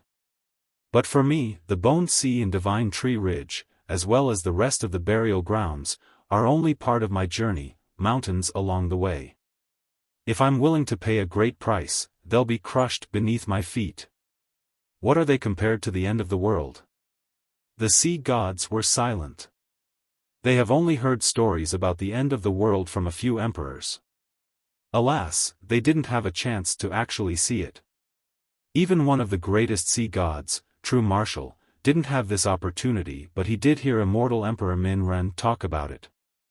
Your Excellency, you can really destroy the Bone Sea? Prime became serious. It's possible, but I won't do it. Not unless it declared war against me first. Li Qie smiled. What if you destroy it? Though our true bodies are no longer in this world, we can let the sea demons serve you and give you all of our race's resources. Prime suggested. Prime, your idea isn't bad. Li Qie shook his head, but it isn't worth it for me. The deal is no good. The thing I need can't be given to me by you or the sea demon race. Plus, I don't need your allegiance. I was already the ruler of the 9 worlds. If I wanted the 9 worlds to serve me, I wouldn't need to wait till now. My resources are not meant for the Bone Sea, only for the final battle. Plus, I'm not a benevolent person. I won't try to save this world. The life and death of the sea demons and the charming spirits have nothing to do with me. The group naturally got the point. In order to get to their current position, they understood that relying on benevolence and the high heaven couldn't amount anything. Ultimately, one must talk with their fist. If one could walk this path with kindness, there would be no sea gods and immortal emperors in this world. Which of them didn't tread on countless bones? If they didn't do so, they would be the bones paving the route. In the end, this world requires all of you to save it. There is no savior in this world, never has. At the very least, I'm not one of them. Only a butcher. Li Qie slowly said. But you have done so before. True Marshal blurted, during the darkest hours of the 9 worlds, you guarded it. Otherwise, it would be forever fell into the hands of the ancient Ming. This is your benevolence, granting salvation to the 9 worlds. Li Qie mused for a bit before replying, yes, I have guarded this world before. However, it was because the ancient Mings were invaders in my eyes.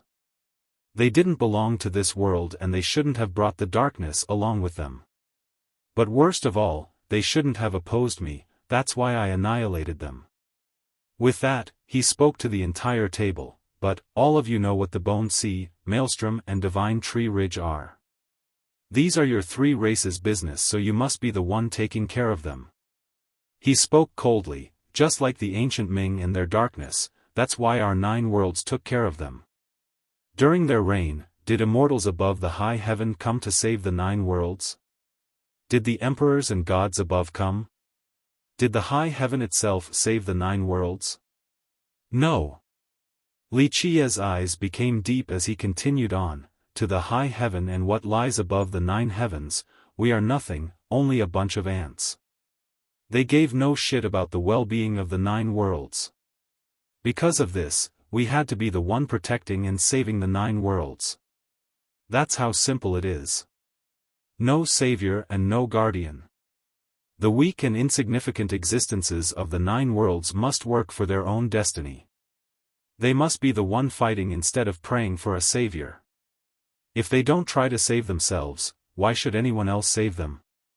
Kindness and sympathy can only go so far in saving the world.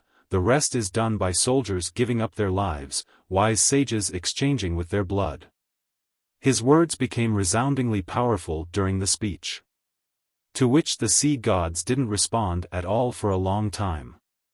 Wuxia ended with a faint smile. No savior in this world, but all of you are the brave soldiers and wise sages of the sea demon race. If your race were to be prosperous in the future, you must pay with your blood and life, not just a simple deal, whether it be with me or the Bone Sea. That's only the beginning. There's no getting out of a bigger sacrifice. It's as simple as that. Your Excellency's words have shown us the way. Prime solemnly nodded. We shall use our blood and lives in exchange for our race's future and end this disaster. I know that you will be ready. However, the world won't remember the brave soldiers and the wise sages. They will only know about an emperor, a random sea god, or even an emperor assailant. No one will remember the characters in the background. He smiled at this point. Let them be then. We don't need them to remember and worship us. True Marshal laughed freely. Behind every brilliant daughter is a great father. Wuxia couldn't help but praise. True Marshal only laughed back. In the end, Wuxia stood up since he has achieved his goal. It was time to leave. Your Excellency. As he was leaving, True Marshal suddenly called for him. He pondered for a bit before asking, "How is Runan doing?" Despite no longer being in this world, a father still worried about his daughter all the same.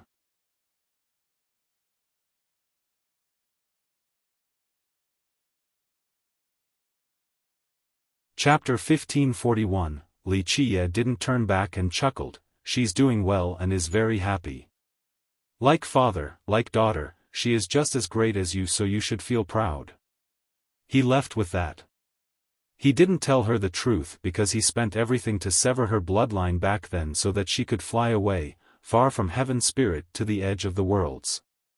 Alas, she still chose to return in the end, back to her home.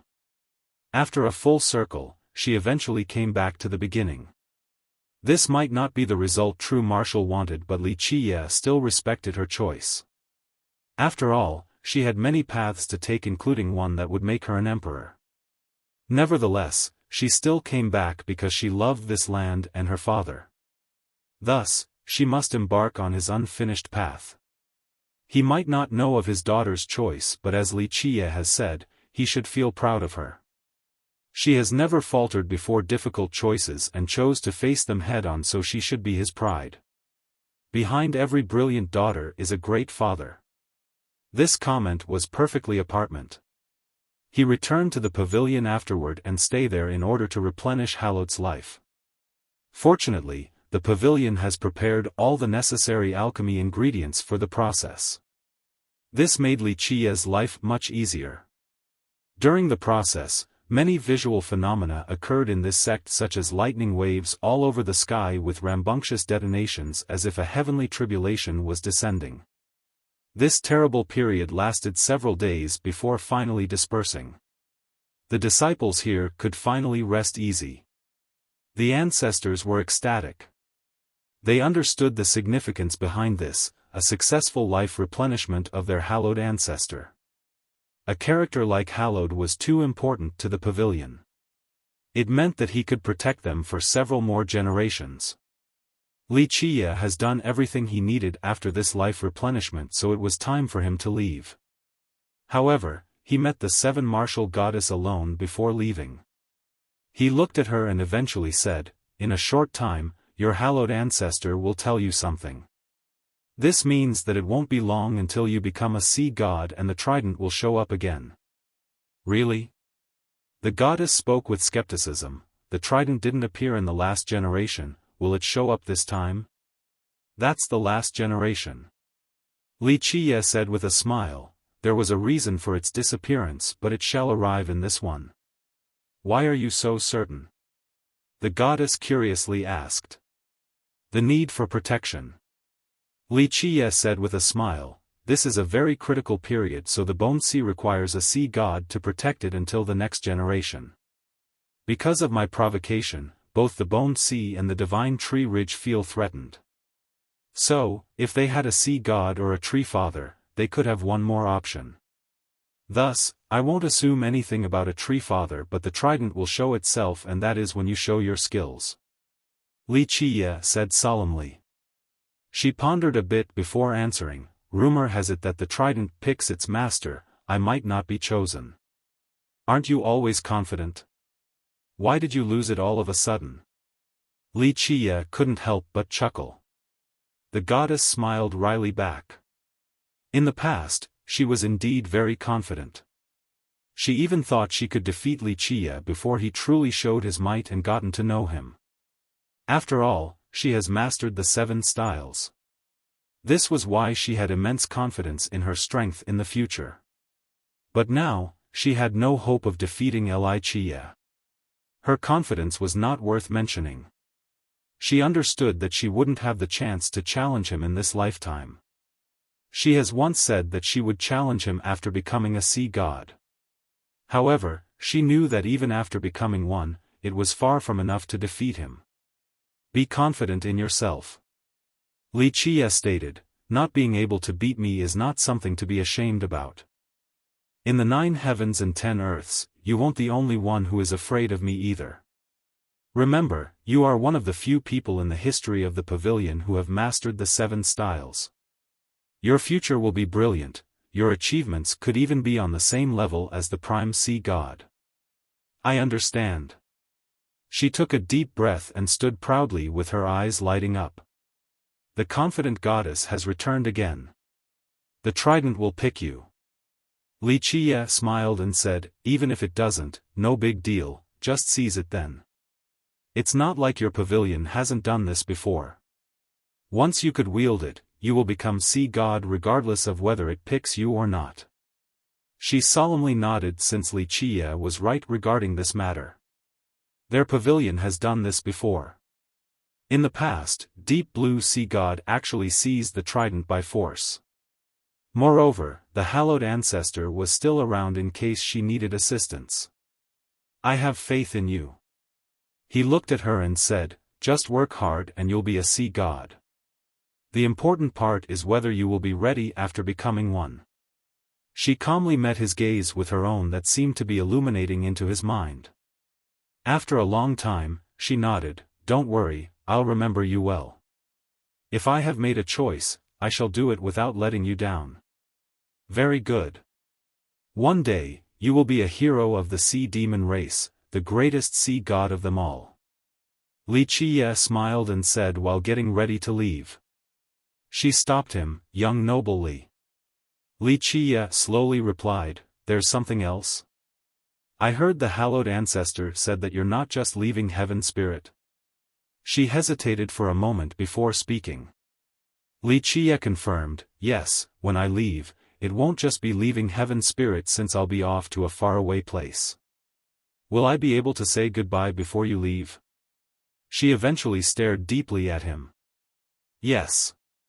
Don't forget that you still owe me. In this world, anyone who owes me will have to pay in the end when the time is right. The goddess smiled and nodded solemnly, I will repay what I owe you, young noble. With that, he turned and left while she watched his departing back until he was out of sight. Finally, Li Qiye and Su Yonghuang traveled towards the sky. Each of the 9 worlds had a gigantic Dao platform. It was the portal connecting all of them.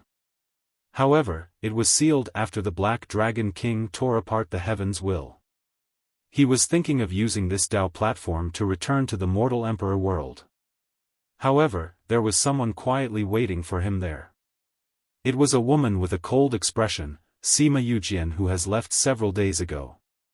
Why are you here? He was surprised to see her. I was ordered to follow you, young master. She bowed after seeing She was completely different and respectful this time around. Young master? His eyes became serious as he immediately turned around while being affixed to a certain spot in the sky. He took a step forward and instantly climbed into the nebula above. Come out, there is only one person in the world who has cultivated the god-slaying Tao to this level. He said slowly. The nebula was still silent with no one appearing. It's been so many years, Shadowless, but you are still so cautious. I chose you back then precisely because of your prudence. Li Qiye didn't blame the guy for not showing up and laughed.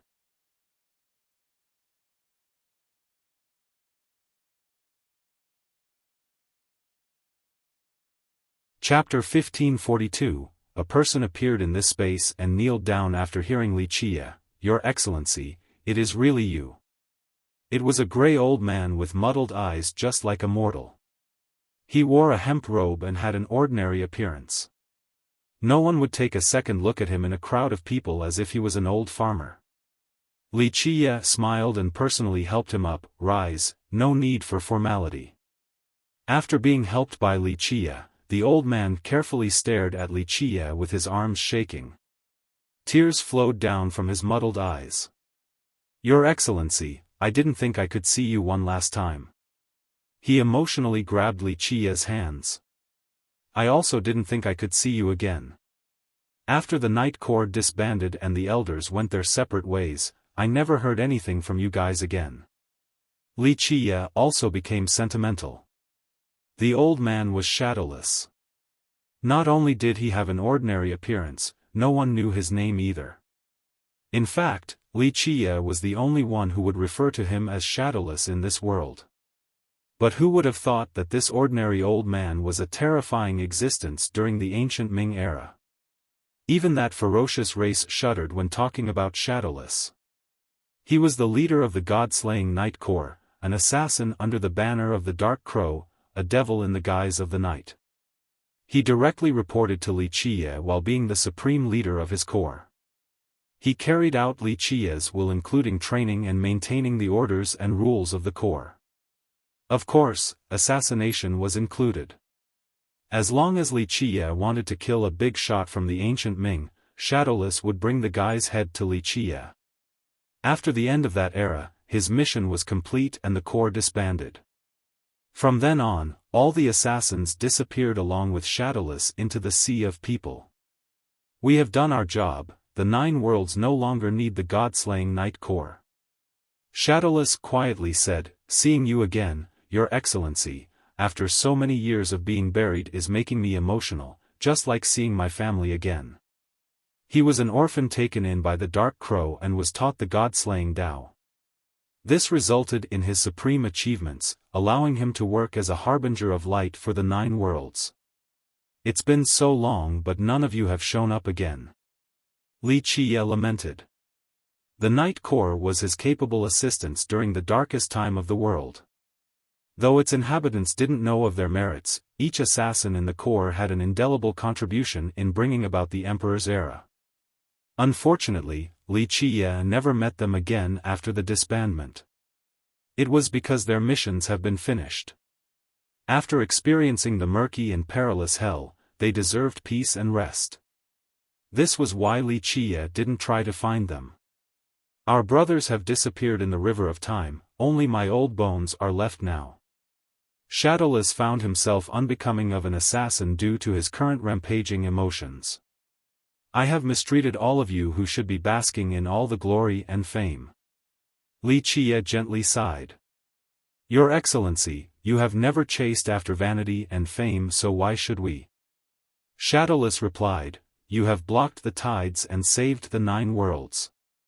The world didn't create memorials for you and never praised your grand deeds. But all of that is nothing compared to the price you have paid. I know, but part of the glory should have been yours. Li Qiye said. To be able to contribute under your banner and being part of the Night Corps is our glory. Shadowless said solemnly, our sacred mission of restoring the 9 worlds is our ultimate glory. Without your will, the 9 worlds would still be lost in darkness. Even if we were still living as ordinary people, how could we enjoy a peaceful time? Let's not talk about the past.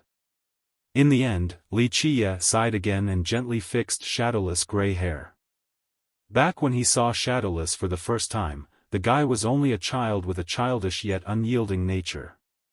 But now, he was a decrepit old man on the verge of death. Shadowless nodded while holding on to Wuxia's hand. I saw Yujian this time in heaven spirit, so I knew right away that the god-slaying Dao still exist. I was happy and satisfied after seeing her, he said. Shadowless explained, the current generation doesn't need the Night Core anymore. It's just that the juniors want to pass on the Dao, so they accepted the kid, not wanting for the Dao to end with them. Yujian is quite talented and her personality fits the god-slaying Dao. It is indeed a good choice for her to pass it down. Wuxia agreed. Your Excellency, Shadowless opened his mouth but hesitated. You have followed me for a lifetime, there's nothing you can't say. Wuxia said, if you are afraid of me, who else in this world still dare to talk to me? I want Yujian to go with you. Shadowless said seriously. Wuxia replied wryly, you should and do know that I will be stepping on bones and bathing in blood. There's no denying that the god-slaying Dao requires blood for mastery, but following me isn't a good thing. The future will be merciless, my enemies are emperors and gods as well as the end of the world. An assassin following me won't have a good ending. He became very earnest after saying this. I know. Shadowless nodded gravely. Wuxia continued on, you should know that when I let the core go back then, I hope that everyone could spend the rest of their days peacefully. No need to wake up to an overwhelming darkness, no need to lose sleep over murders, no need to rest with your blades, no need to loom in the darkness of the enemy's camp. After the end of the ancient Ming era, all of you are more qualified than anyone else to earn some peace. That's why I didn't bother anyone, not wishing to tie you to my chariots again and the eventual restless wars. Both you and your descendants deserve solace. I understand your feelings. Shadowless said, because of that, our descendants can't follow and work for you. However, Yujian was able to meet you by chance. This is a type of fate just like when I met you back then. I know. Wuxia had to smile in the end, since you have put it that way, I have to let her stay by my side then. It looks like the god-slaying Dao will have to find another successor. Shadowless smiled back, no one will be more suitable than her. In the future above the 9 heavens, she'll make the Dao shine. Its name will resound across the 13 continents. Your ambition is quite grand. Wuxia chuckled, I'll promise you, I'll take her above the 9 heavens. As long as she puts in the effort, the god-slaying Dao will be famous throughout the 13 continents. An old man like Shadowless was laughing like a child at this moment due to overwhelming excitement. He was no longer an assassin, only an ordinary child. The two of them laughed for a while until they got tired.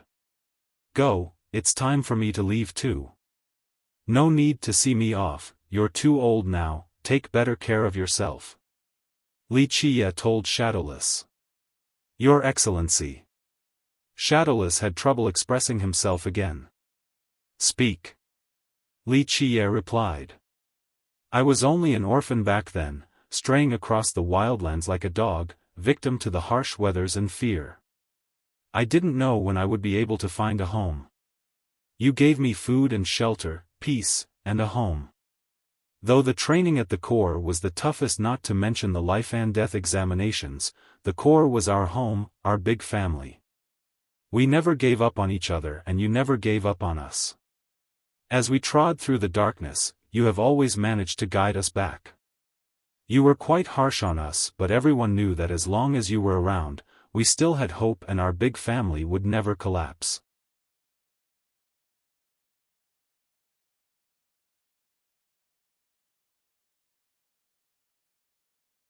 Chapter 1543. At this particular point, Shadowless lowered his head and spoke softly, You have always been a strict father to us, but we are assassins, we have our mission, Li Qie became a bit sad before eventually say, I know.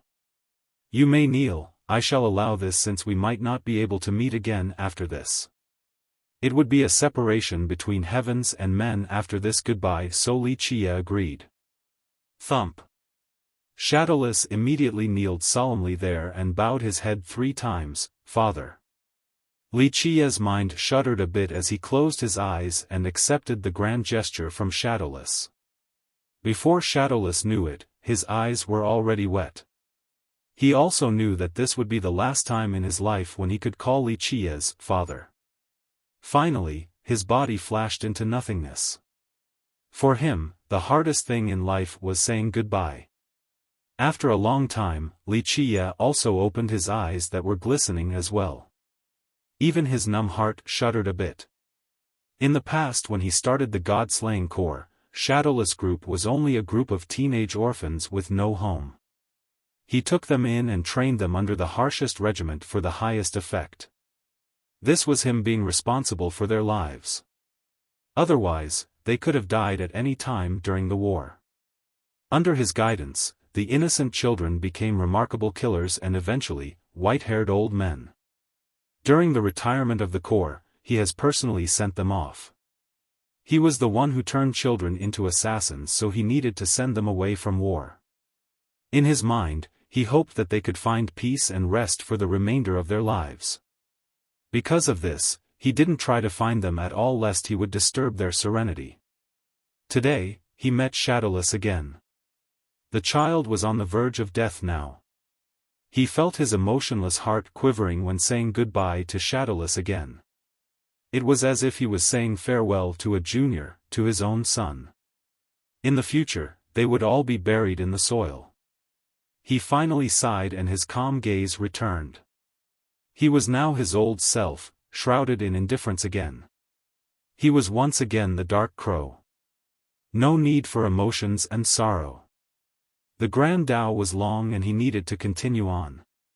He went back to the Dao platform where Su Yonghuang and Sima Yujian were waiting for him. He looked at Yujian and said, Do you need to say goodbye to anyone? If so, then go or there won't be a chance later. Her eyes slightly batted as she stared towards the horizon.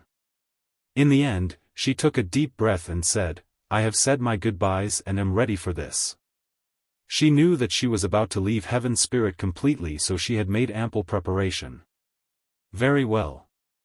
He continued, From now on, you will stay by my side.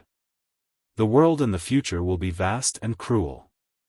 Just a single thought could determine life and death. Because of this, your fortune and achievements in the future will rely on your own effort. I can only show you the way. I understand.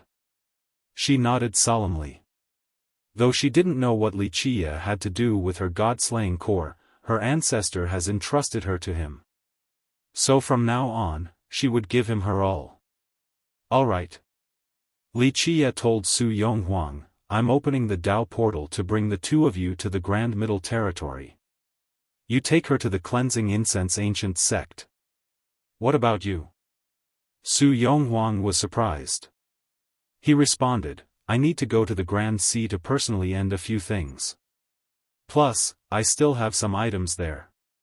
Su Yonghuang wondered why he had some items in that region. His only connection to the Grand Sea was Z-Queening. However, she wouldn't pry needlessly, so she nodded, yes, I'll let the others know too. Whoosh! He opened the portal and locked onto the coordinates before telling the 2, get ready.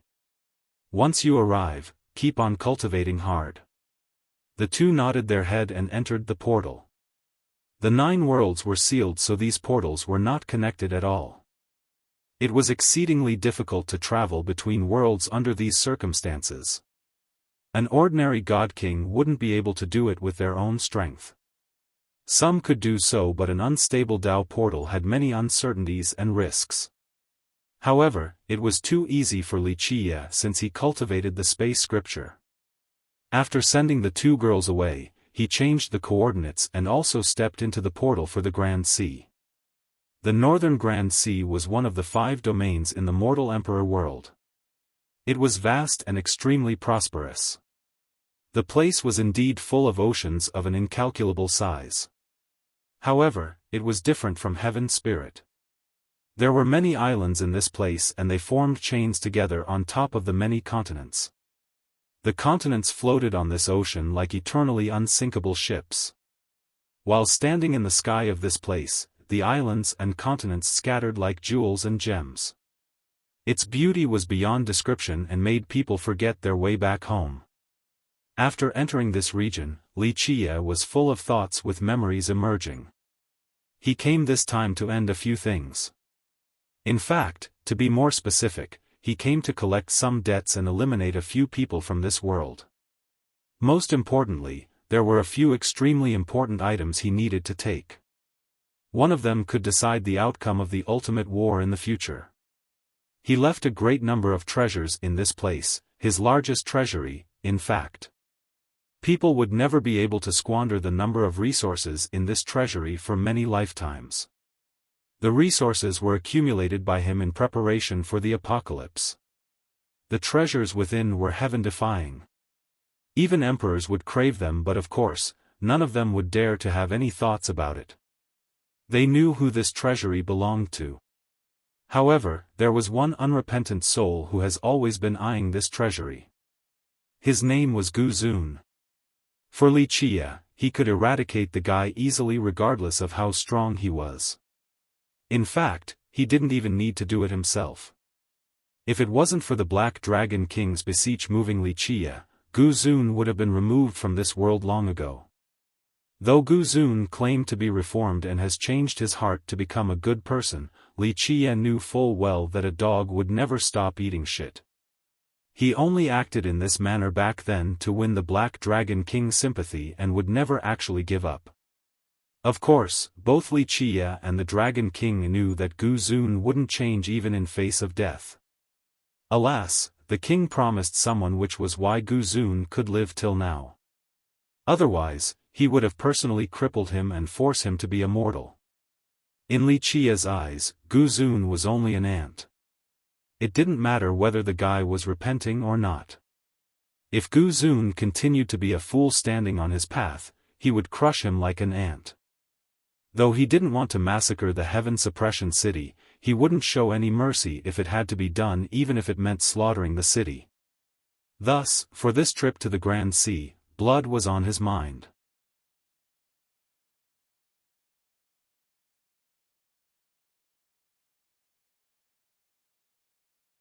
Chapter 1544, A clean, ocean breeze made Wuxia take a deep breath and felt quite refreshed.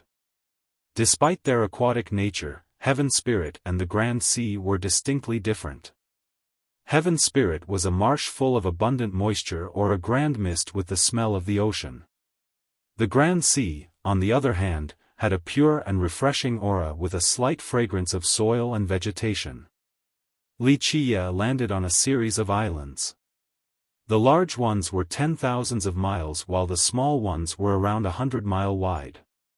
These islands chained together like a long bridge spanning a vast distance. They actually surrounded a great continent stretching for 1,000,000 miles. It was a giant ship that would never sink. Wuxia stepped on this continent and took his time strolling through it. The evolution of the races is one of the most profound questions across time. A few evolutions have far exceeded linear expectation. A creature crawling out of the deep sea, there's too many secrets behind it. Wuxia commented with a tinge of emotions. He eventually came to an old city and looked up to see the words, renowned. Renowned was a bustling city under the control of influential clans. Most properties were owned by them. He stepped among the loud streets with the waves of people. He enjoyed this rare experience of mortal life. I still like the mortal emperor world the most. Wuxia couldn't help but smile. Mortal Emperor gave such a different aura than Heaven Spirit. Though the latter was outstanding, it gave a suffocating feeling after staying there for too long, as if a shadow was looming overhead. Finally, he leisurely entered an inn and sat by the window before calling for several breakfast meals with some warm wine. He drank and ate his breakfast while watching the crowd. There was an indescribable sense of enjoyment to just waste away the day with a smile. He didn't come here randomly since there was an item that he wanted. This trip was meant to gather several weapons that he hasn't touched before. However, since he was planning to leave the 9 worlds to go all out, he must bring his ace cards with him. True martial has heard from immortal Emperor Min Ren before. Wuxia indeed had some terrifying items and weapons. Moreover, there was a world-destroying artifact that could render the gods and emperors to ashes in an instant. Such an item truly existed. More importantly, it has fallen into his possession after he paid a great price. As the saying goes, a wily rabbit has 3 nests. For Wuxia, the Grand Sea was one of them. He hid many things in this place, including 2 weapons. He was ready to bring these weapons along for the final battle in the future. Victory shall be decided with 1 blow since there won't be another chance. He took his time sipping his wine and watched the pedestrians outside. Meanwhile, the guests in the inn were chatting it up about everything. Normally, these conversations wouldn't interest him since they were completely insignificant. But at this moment, he enjoyed listening in. It reminded him of Jian Wenxin's phrase, "The heavens is too unreachable." There is nothing bad about being a trapped ant in this world. He smiled wryly after thinking about this. Unfortunately, he can't do it. He was a rebellious ant that wanted to trample on an elephant. Children everywhere and prosperity. If he wanted this, he could still experience such happy days. Alas, this was not his true pursuit. Nothing in this world could stop him from treading forward. He dispelled his thoughts and everything disappeared with a single smile. Thump. Thump. Thump. Busy and light footsteps came about. 2 people entered the inn, 1 old and 1 young, like a mother and daughter. They entered the top floor and quietly sat by a remote corner and ordered a few dishes. Wuxia glanced over and found that the woman was more than 30 but still looked quite young. She wore a simple hemp dress with an embroidered flower and no makeup. The dress was quite big with a hood. She wore it all the way down as if wanting to hide her face. These factors didn't hide her beauty at all due to her charming eyes and defined brows. It was an amorous and flirtatious look. On top of her finely sculpted features, her figure was also incredible. The dress couldn't hide her curves, full breasts, and rounded hips. Her feminine charm was as clear as day. This was a mature and juicy grape that made others can't help but want to pluck it down for a bite. She was very cautious. After sitting down with a sweeping glance, she immediately lowered her hood even more. On the contrary, her daughter was a lot bolder. She was around 6 or 7 with a pair of big and round eyes, full of spirit and life. Her fair skin and already apparent features made it clear that she would grow up to be a beauty. The girl curiously looked around as if she rarely came to such a fun area. Everything seemed new to her. She also saw Wuxia looking at them, but she wasn't afraid of strangers at all. She even glared at him and raised her tiny fist. Her mother immediately pulled her back and gave her a mean stare. This was a nervous and vigilant woman. At this time, more noise came from the outside from horses and carriages. The inn was surrounded in a short time. What's going on? The guests looked around after hearing the commotion. It's people from the Wenren clan. The guests were alarmed after seeing the troops outside. The woman sitting in the corner was alarmed as well and pulled her daughter behind her for concealment. Thump. Thump. Thump. Vigorous footsteps resounded with dozens of people coming to the top floor. They all wore silk robes with a young man leading the way. He wore a dazzling robe and looked quite handsome and gallant. His eyes were quite clear with a smile as bright as the sun. This made him look quite approachable. Young noble, what's going on? Did my little inn offend you in any way? The shopkeeper was quite tense and hurriedly asked. No, this has nothing to do with your inn. The youth looked around and saw the woman. He then told everyone, "Gentlemen, the Wenren clan has to take care of personal business, please leave for now. It's my treat today." Having said that, he handed a gold ingot to the shopkeeper. The shopkeeper was happy right away and didn't dare to object. The guests also withdrew one after another without lingering around. Wenren Jianshi was the oldest male from the Wenren clan. This was the ruling clan of renown, so everyone gave the clan and its oldest son some face. In a short time, there was only Wuxia and the mother-daughter duo left. The inn became quiet instantly. Wuxia acted as if nothing has happened and continued to eat and drink while watching people walking through the street. "Hey brother, it's my treat today. Please take your leave." Wenren Jianshi noticed Wuxia and asked.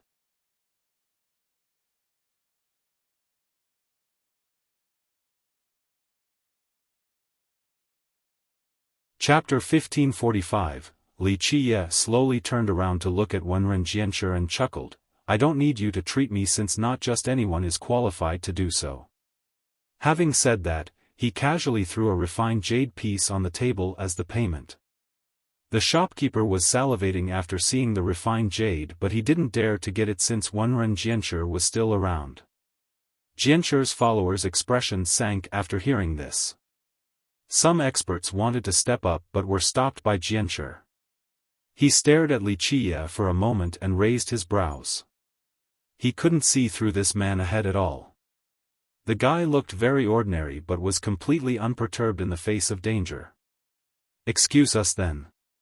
He cupped his fists and said, not wanting to provoke Wuxia. He headed towards the corner and told the woman, "Lil, sis, come back with me. Father has ordered to bring you back." The woman lowered her head without saying anything. She was holding onto her sleeves under the table, seemingly thinking about breaking through the containment to run. "Sis, you know that you have no chance of escaping." Jianshi spoke gravely, "If you're not thinking for your own sake, at least think about your child." He gently signed as his eyes fell upon the little girl behind her. The woman didn't respond, but she clearly hesitated for a moment. After a long time, she finally looked at him, "Eldest brother, let me go out of consideration for sibling love and our time together." Jianshi sighed again and shook his head, "Sis, you know that this isn't up to me. The Dongfang clan wants an answer and father won't let this go either unless you name that person. But I can guarantee you about you and your child's safety.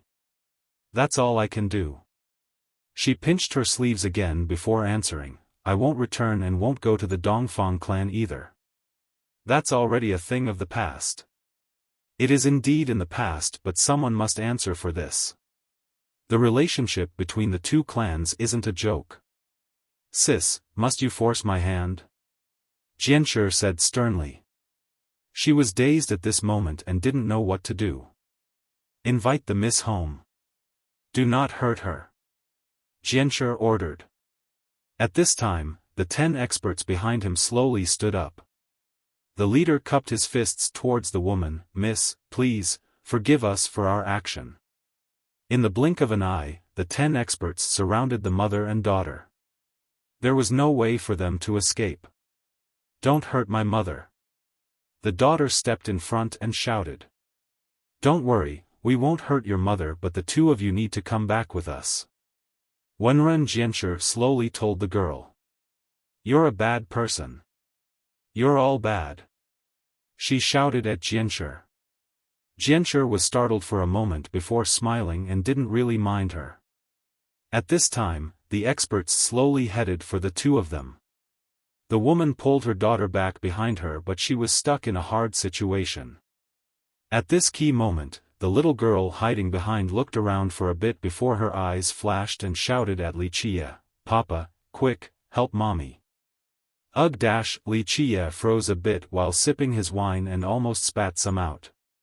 He turned around to look at the girl. The woman was also momentarily stunned. At this time, gazes swept by. All the experts surrounding the two women turned towards Wuxia with an unfriendly expression as if they were looking at a prey. Some were even in the motion of walking over to trap him. This has nothing to do with him. The woman was alarmed and quickly cried out.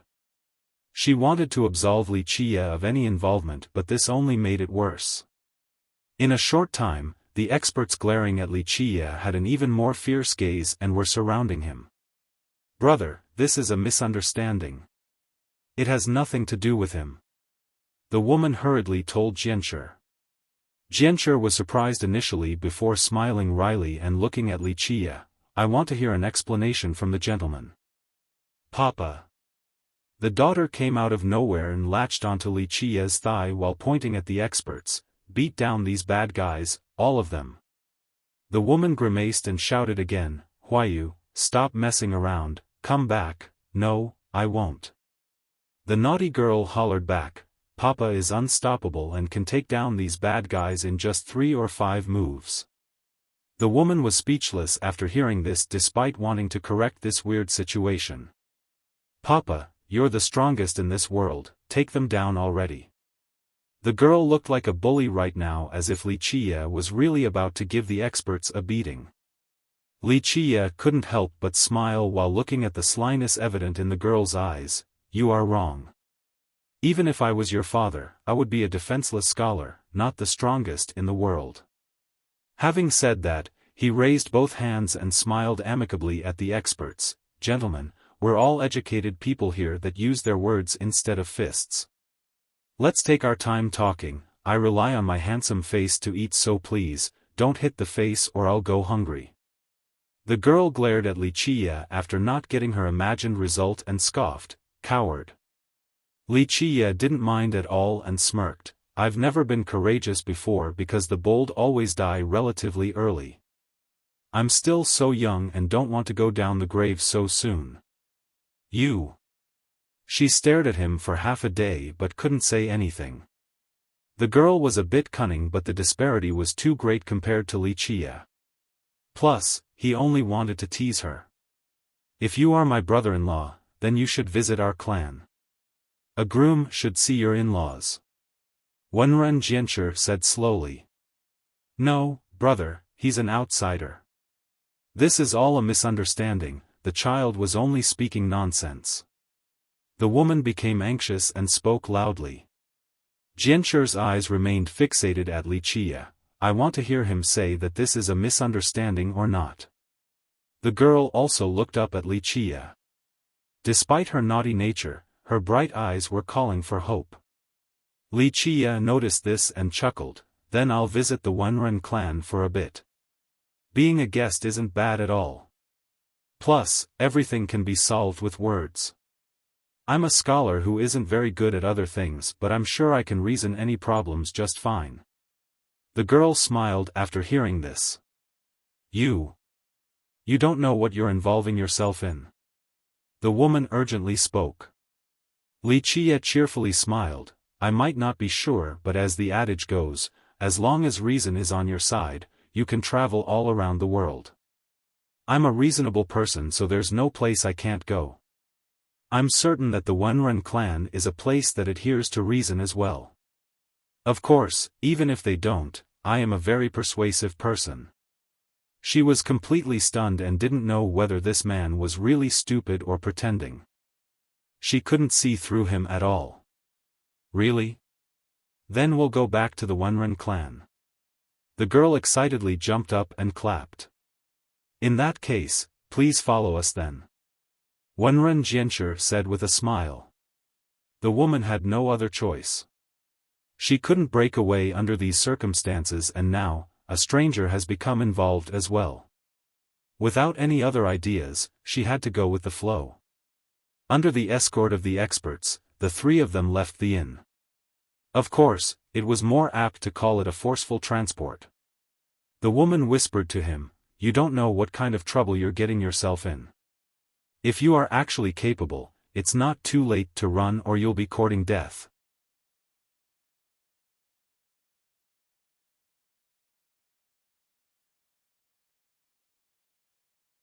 Chapter 1546, Wuxia smiled and leisurely answered, courting death?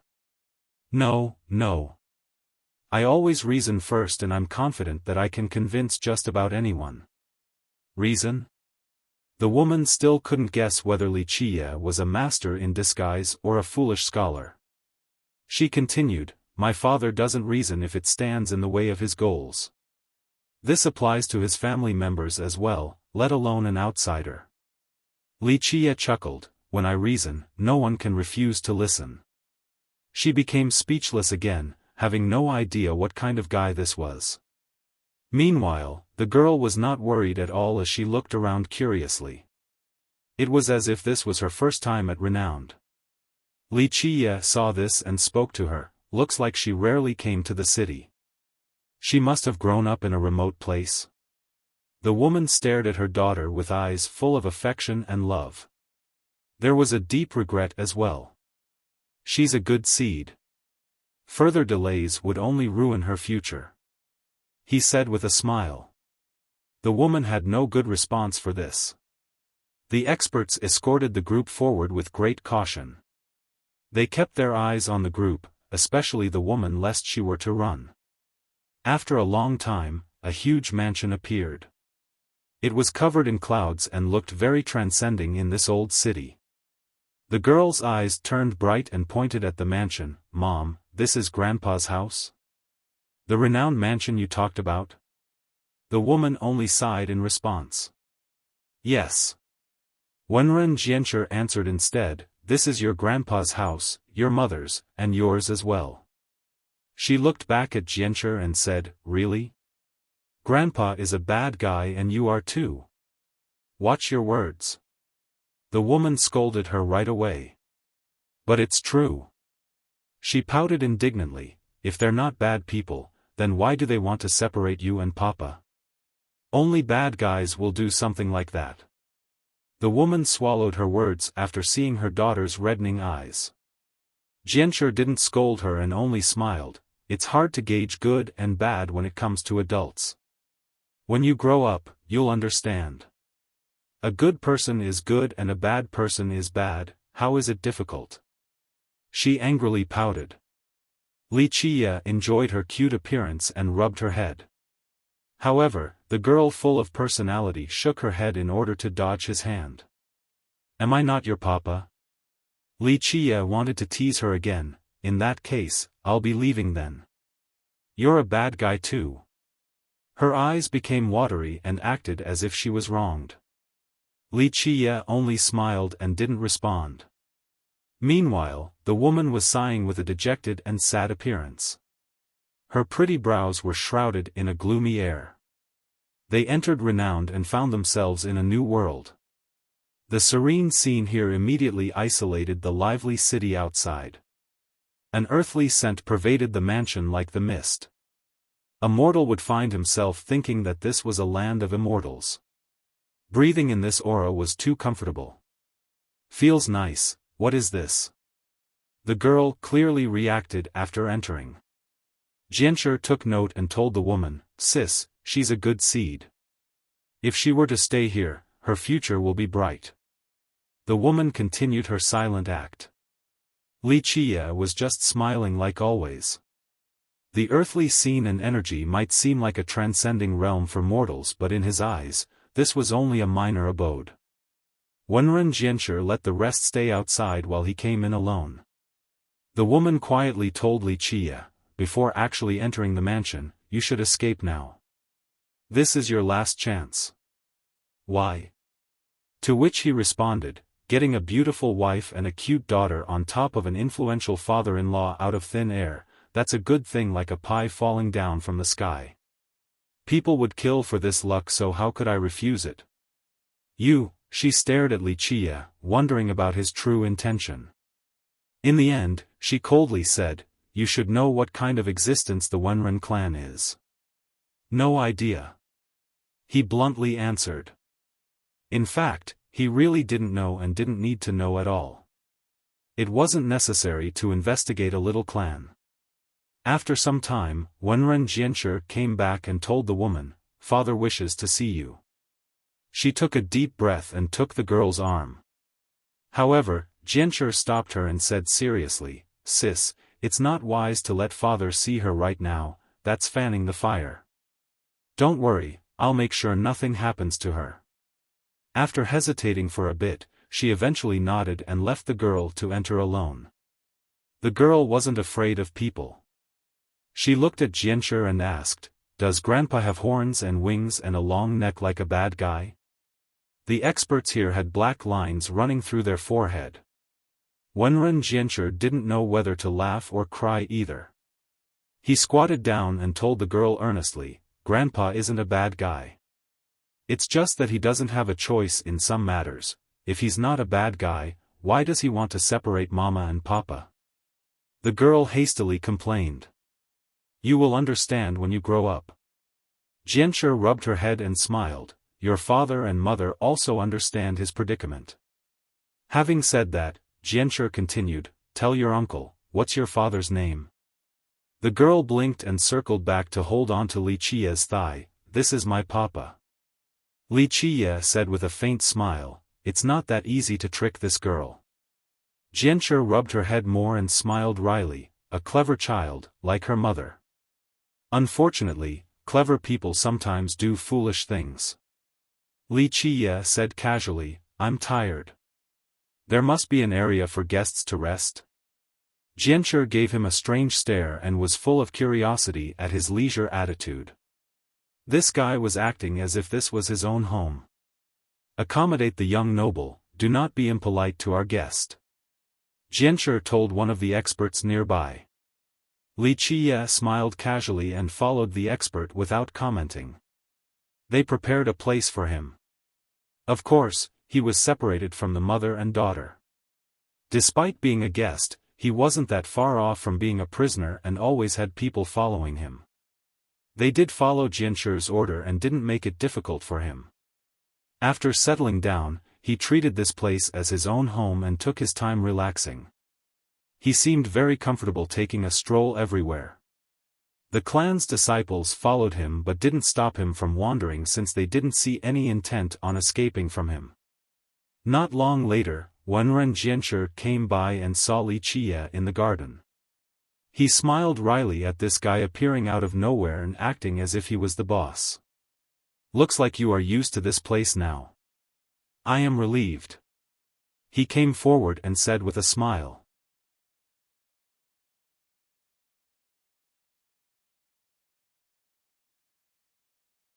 Chapter 1547. Li Qiye was half lying down in the pavilion while looking at the lake before telling a disciple from the Wenren clan, "Go brew a pot of tea, pick something good."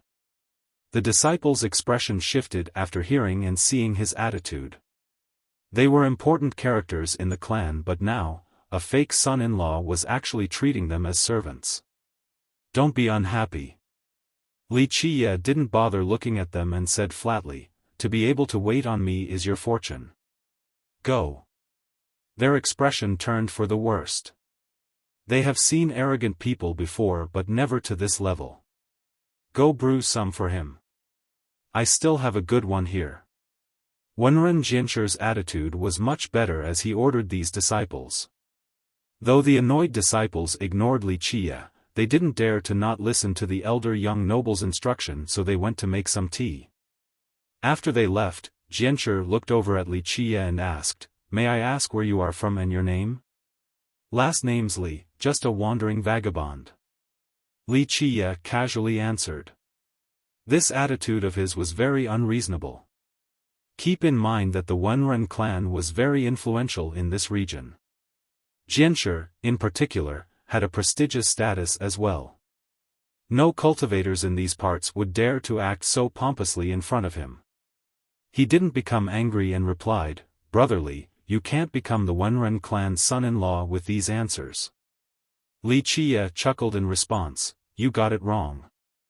I don't know and don't care to know whether I can be the Wenren's son-in-law. However, it is impossible to find someone in the 9 heavens who can become my older brother-in-law." Jianshi had no words and had to take a careful look at Li Qiye. He didn't know where the guy's confidence came from. In just a short time, he felt a bit uncertain. Was this ordinary man truly a hidden master or was he just boasting? During this difficult moment, the disciples of the clan brought the tea forward. As the host, he adhered to the proper etiquette and personally poured a cup for both him and Wuxia. Wuxia didn't act reserved either and slowly raised his cup. Jianshi also took a sip as well before asking, "Brotherly, the son-in-law of the Wenren clan might not necessarily enjoy wealth and riches so easily. Maybe even before they see any of that, their lives would be thrown away first." He made it clear enough as a reminder towards Wuxia. "Who says I want riches?" Wuxia smiled and shook his head. "Materialistic possessions are fleeting." This answer perplexed Jianshi even more. "How much do you know about your brother-in-law?" Wuxia enjoyed the sceneries and his tea. After a long time, he casually asked Jianshi without turning around. "I thought it was you, brotherly." Jianshi smiled and said, "Of course, it's not too late to deny it. Otherwise, once people made up their mind, you won't be able to escape even if you want to. I'm a reasonable person." He took another sip, "So I hope your Wenren clan is reasonable as well. If this matter could be solved in this manner, it wouldn't be like this right now." Jianshi shook his head. "Reasons won't do here. If you think you can talk it through, brotherly, you are sorely mistaken. No, my logics have always reached people, that's what I'm best at," Wuxia emphasized. Jianshi had no idea what Wuxia wanted to do. He eventually said, "Brotherly, what's your intention? So you think I'm not your brother-in-law? Don't tell me you know who he is." Wuxia leisurely smiled and said. Jianshi's expression changed. He looked at Wuxia. "If it's someone I know, all of this wouldn't happen now." Wuxia chuckled and sipped his tea. After a while, he broke the silence. "How does your clan want to tidy up this mess?" Jianshi pondered meticulously before responding while staring at Wuxia. "A great price must be paid for a few matters. Brotherly, this isn't a joke. There's nothing here for you to scheme about since you are risking your life." "You can't put it like that," Wuxia nonchalantly replied. "A beautiful wife and a smart daughter, what more can a man want? There's no need to scheme for anything else." Jianshi still found this man mystifying like in the beginning. In the end, all he could say was, "I have done my part trying to convince you to this point. Brotherly, take care. Leave the heavens to decide whether this will be a disaster or a blessing for you. No, that's up for me to decide. When I am angry, it is a disaster, when I am happy, it is a blessing," Wuxia said with a smile. Jianshi didn't say anything else. He sighed and got up. As he was about to leave, Wuxia chuckled. "Your clan needs a scapegoat, right?" Jianshi became slightly stiff before answering. "It's not something we can decide, not even my father. If you are really my brother-in-law, you better start praying." "What about you?" Wuxia leisurely asked. "What is your opinion on this? Are you on your sister's side or your clan's? It's not up for me alone to decide." Jianshi shook his head. "One misstep and it's all downhill. This is the current situation of our clan. I can only say that the child is innocent so I can guarantee her safety. As for other matters, I am completely powerless, same for my father." "What about your sister then?" Wuxia asked. Jianshi took his time thinking before answering. "She's a smart woman. When she made this choice in the past, she knew what would come of this. If he was only a bit less willful and a little more rational, this wouldn't be the outcome, an impossible to clean up mess. I can't do anything to help her either, the ancestors in the clan won't just sit idly by." Having said that, he sighed and left. Wuxia continued drinking his tea with an amused and carefree smile. On the second day, the woman came with her daughter. Jianshi was with them as well. "I won't disturb your family. Say what you have to say, there might not be a chance in the future." He stared with implication at Wuxia before leaving. He ordered the guards by the door to leave as well. In a short time, there was only the three of them left, but they weren't family, so the atmosphere became a bit awkward.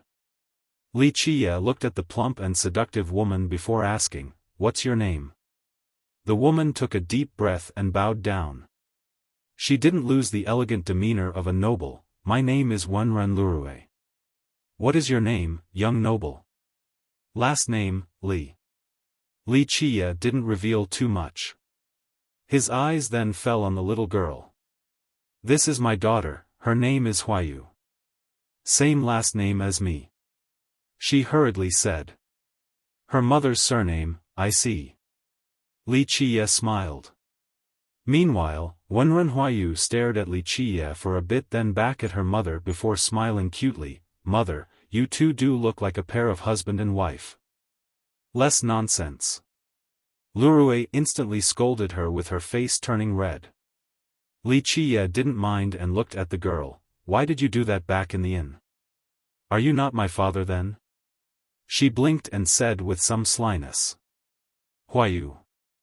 I told you to not run your mouth, have you not caused enough trouble yet?" Lurue's maternal sternness erupted and told her daughter to stop. But, he's kind of like Papa."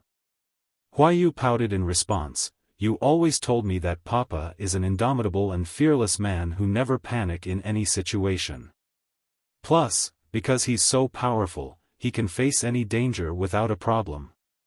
Her eyes turned a little red at this point. Lurue didn't know what to say after seeing her daughter like that. You're tuning in to the Xiaofan's Wuxia Tales YouTube channel. Don't forget to subscribe and join us on this journey to catch the most captivating stories.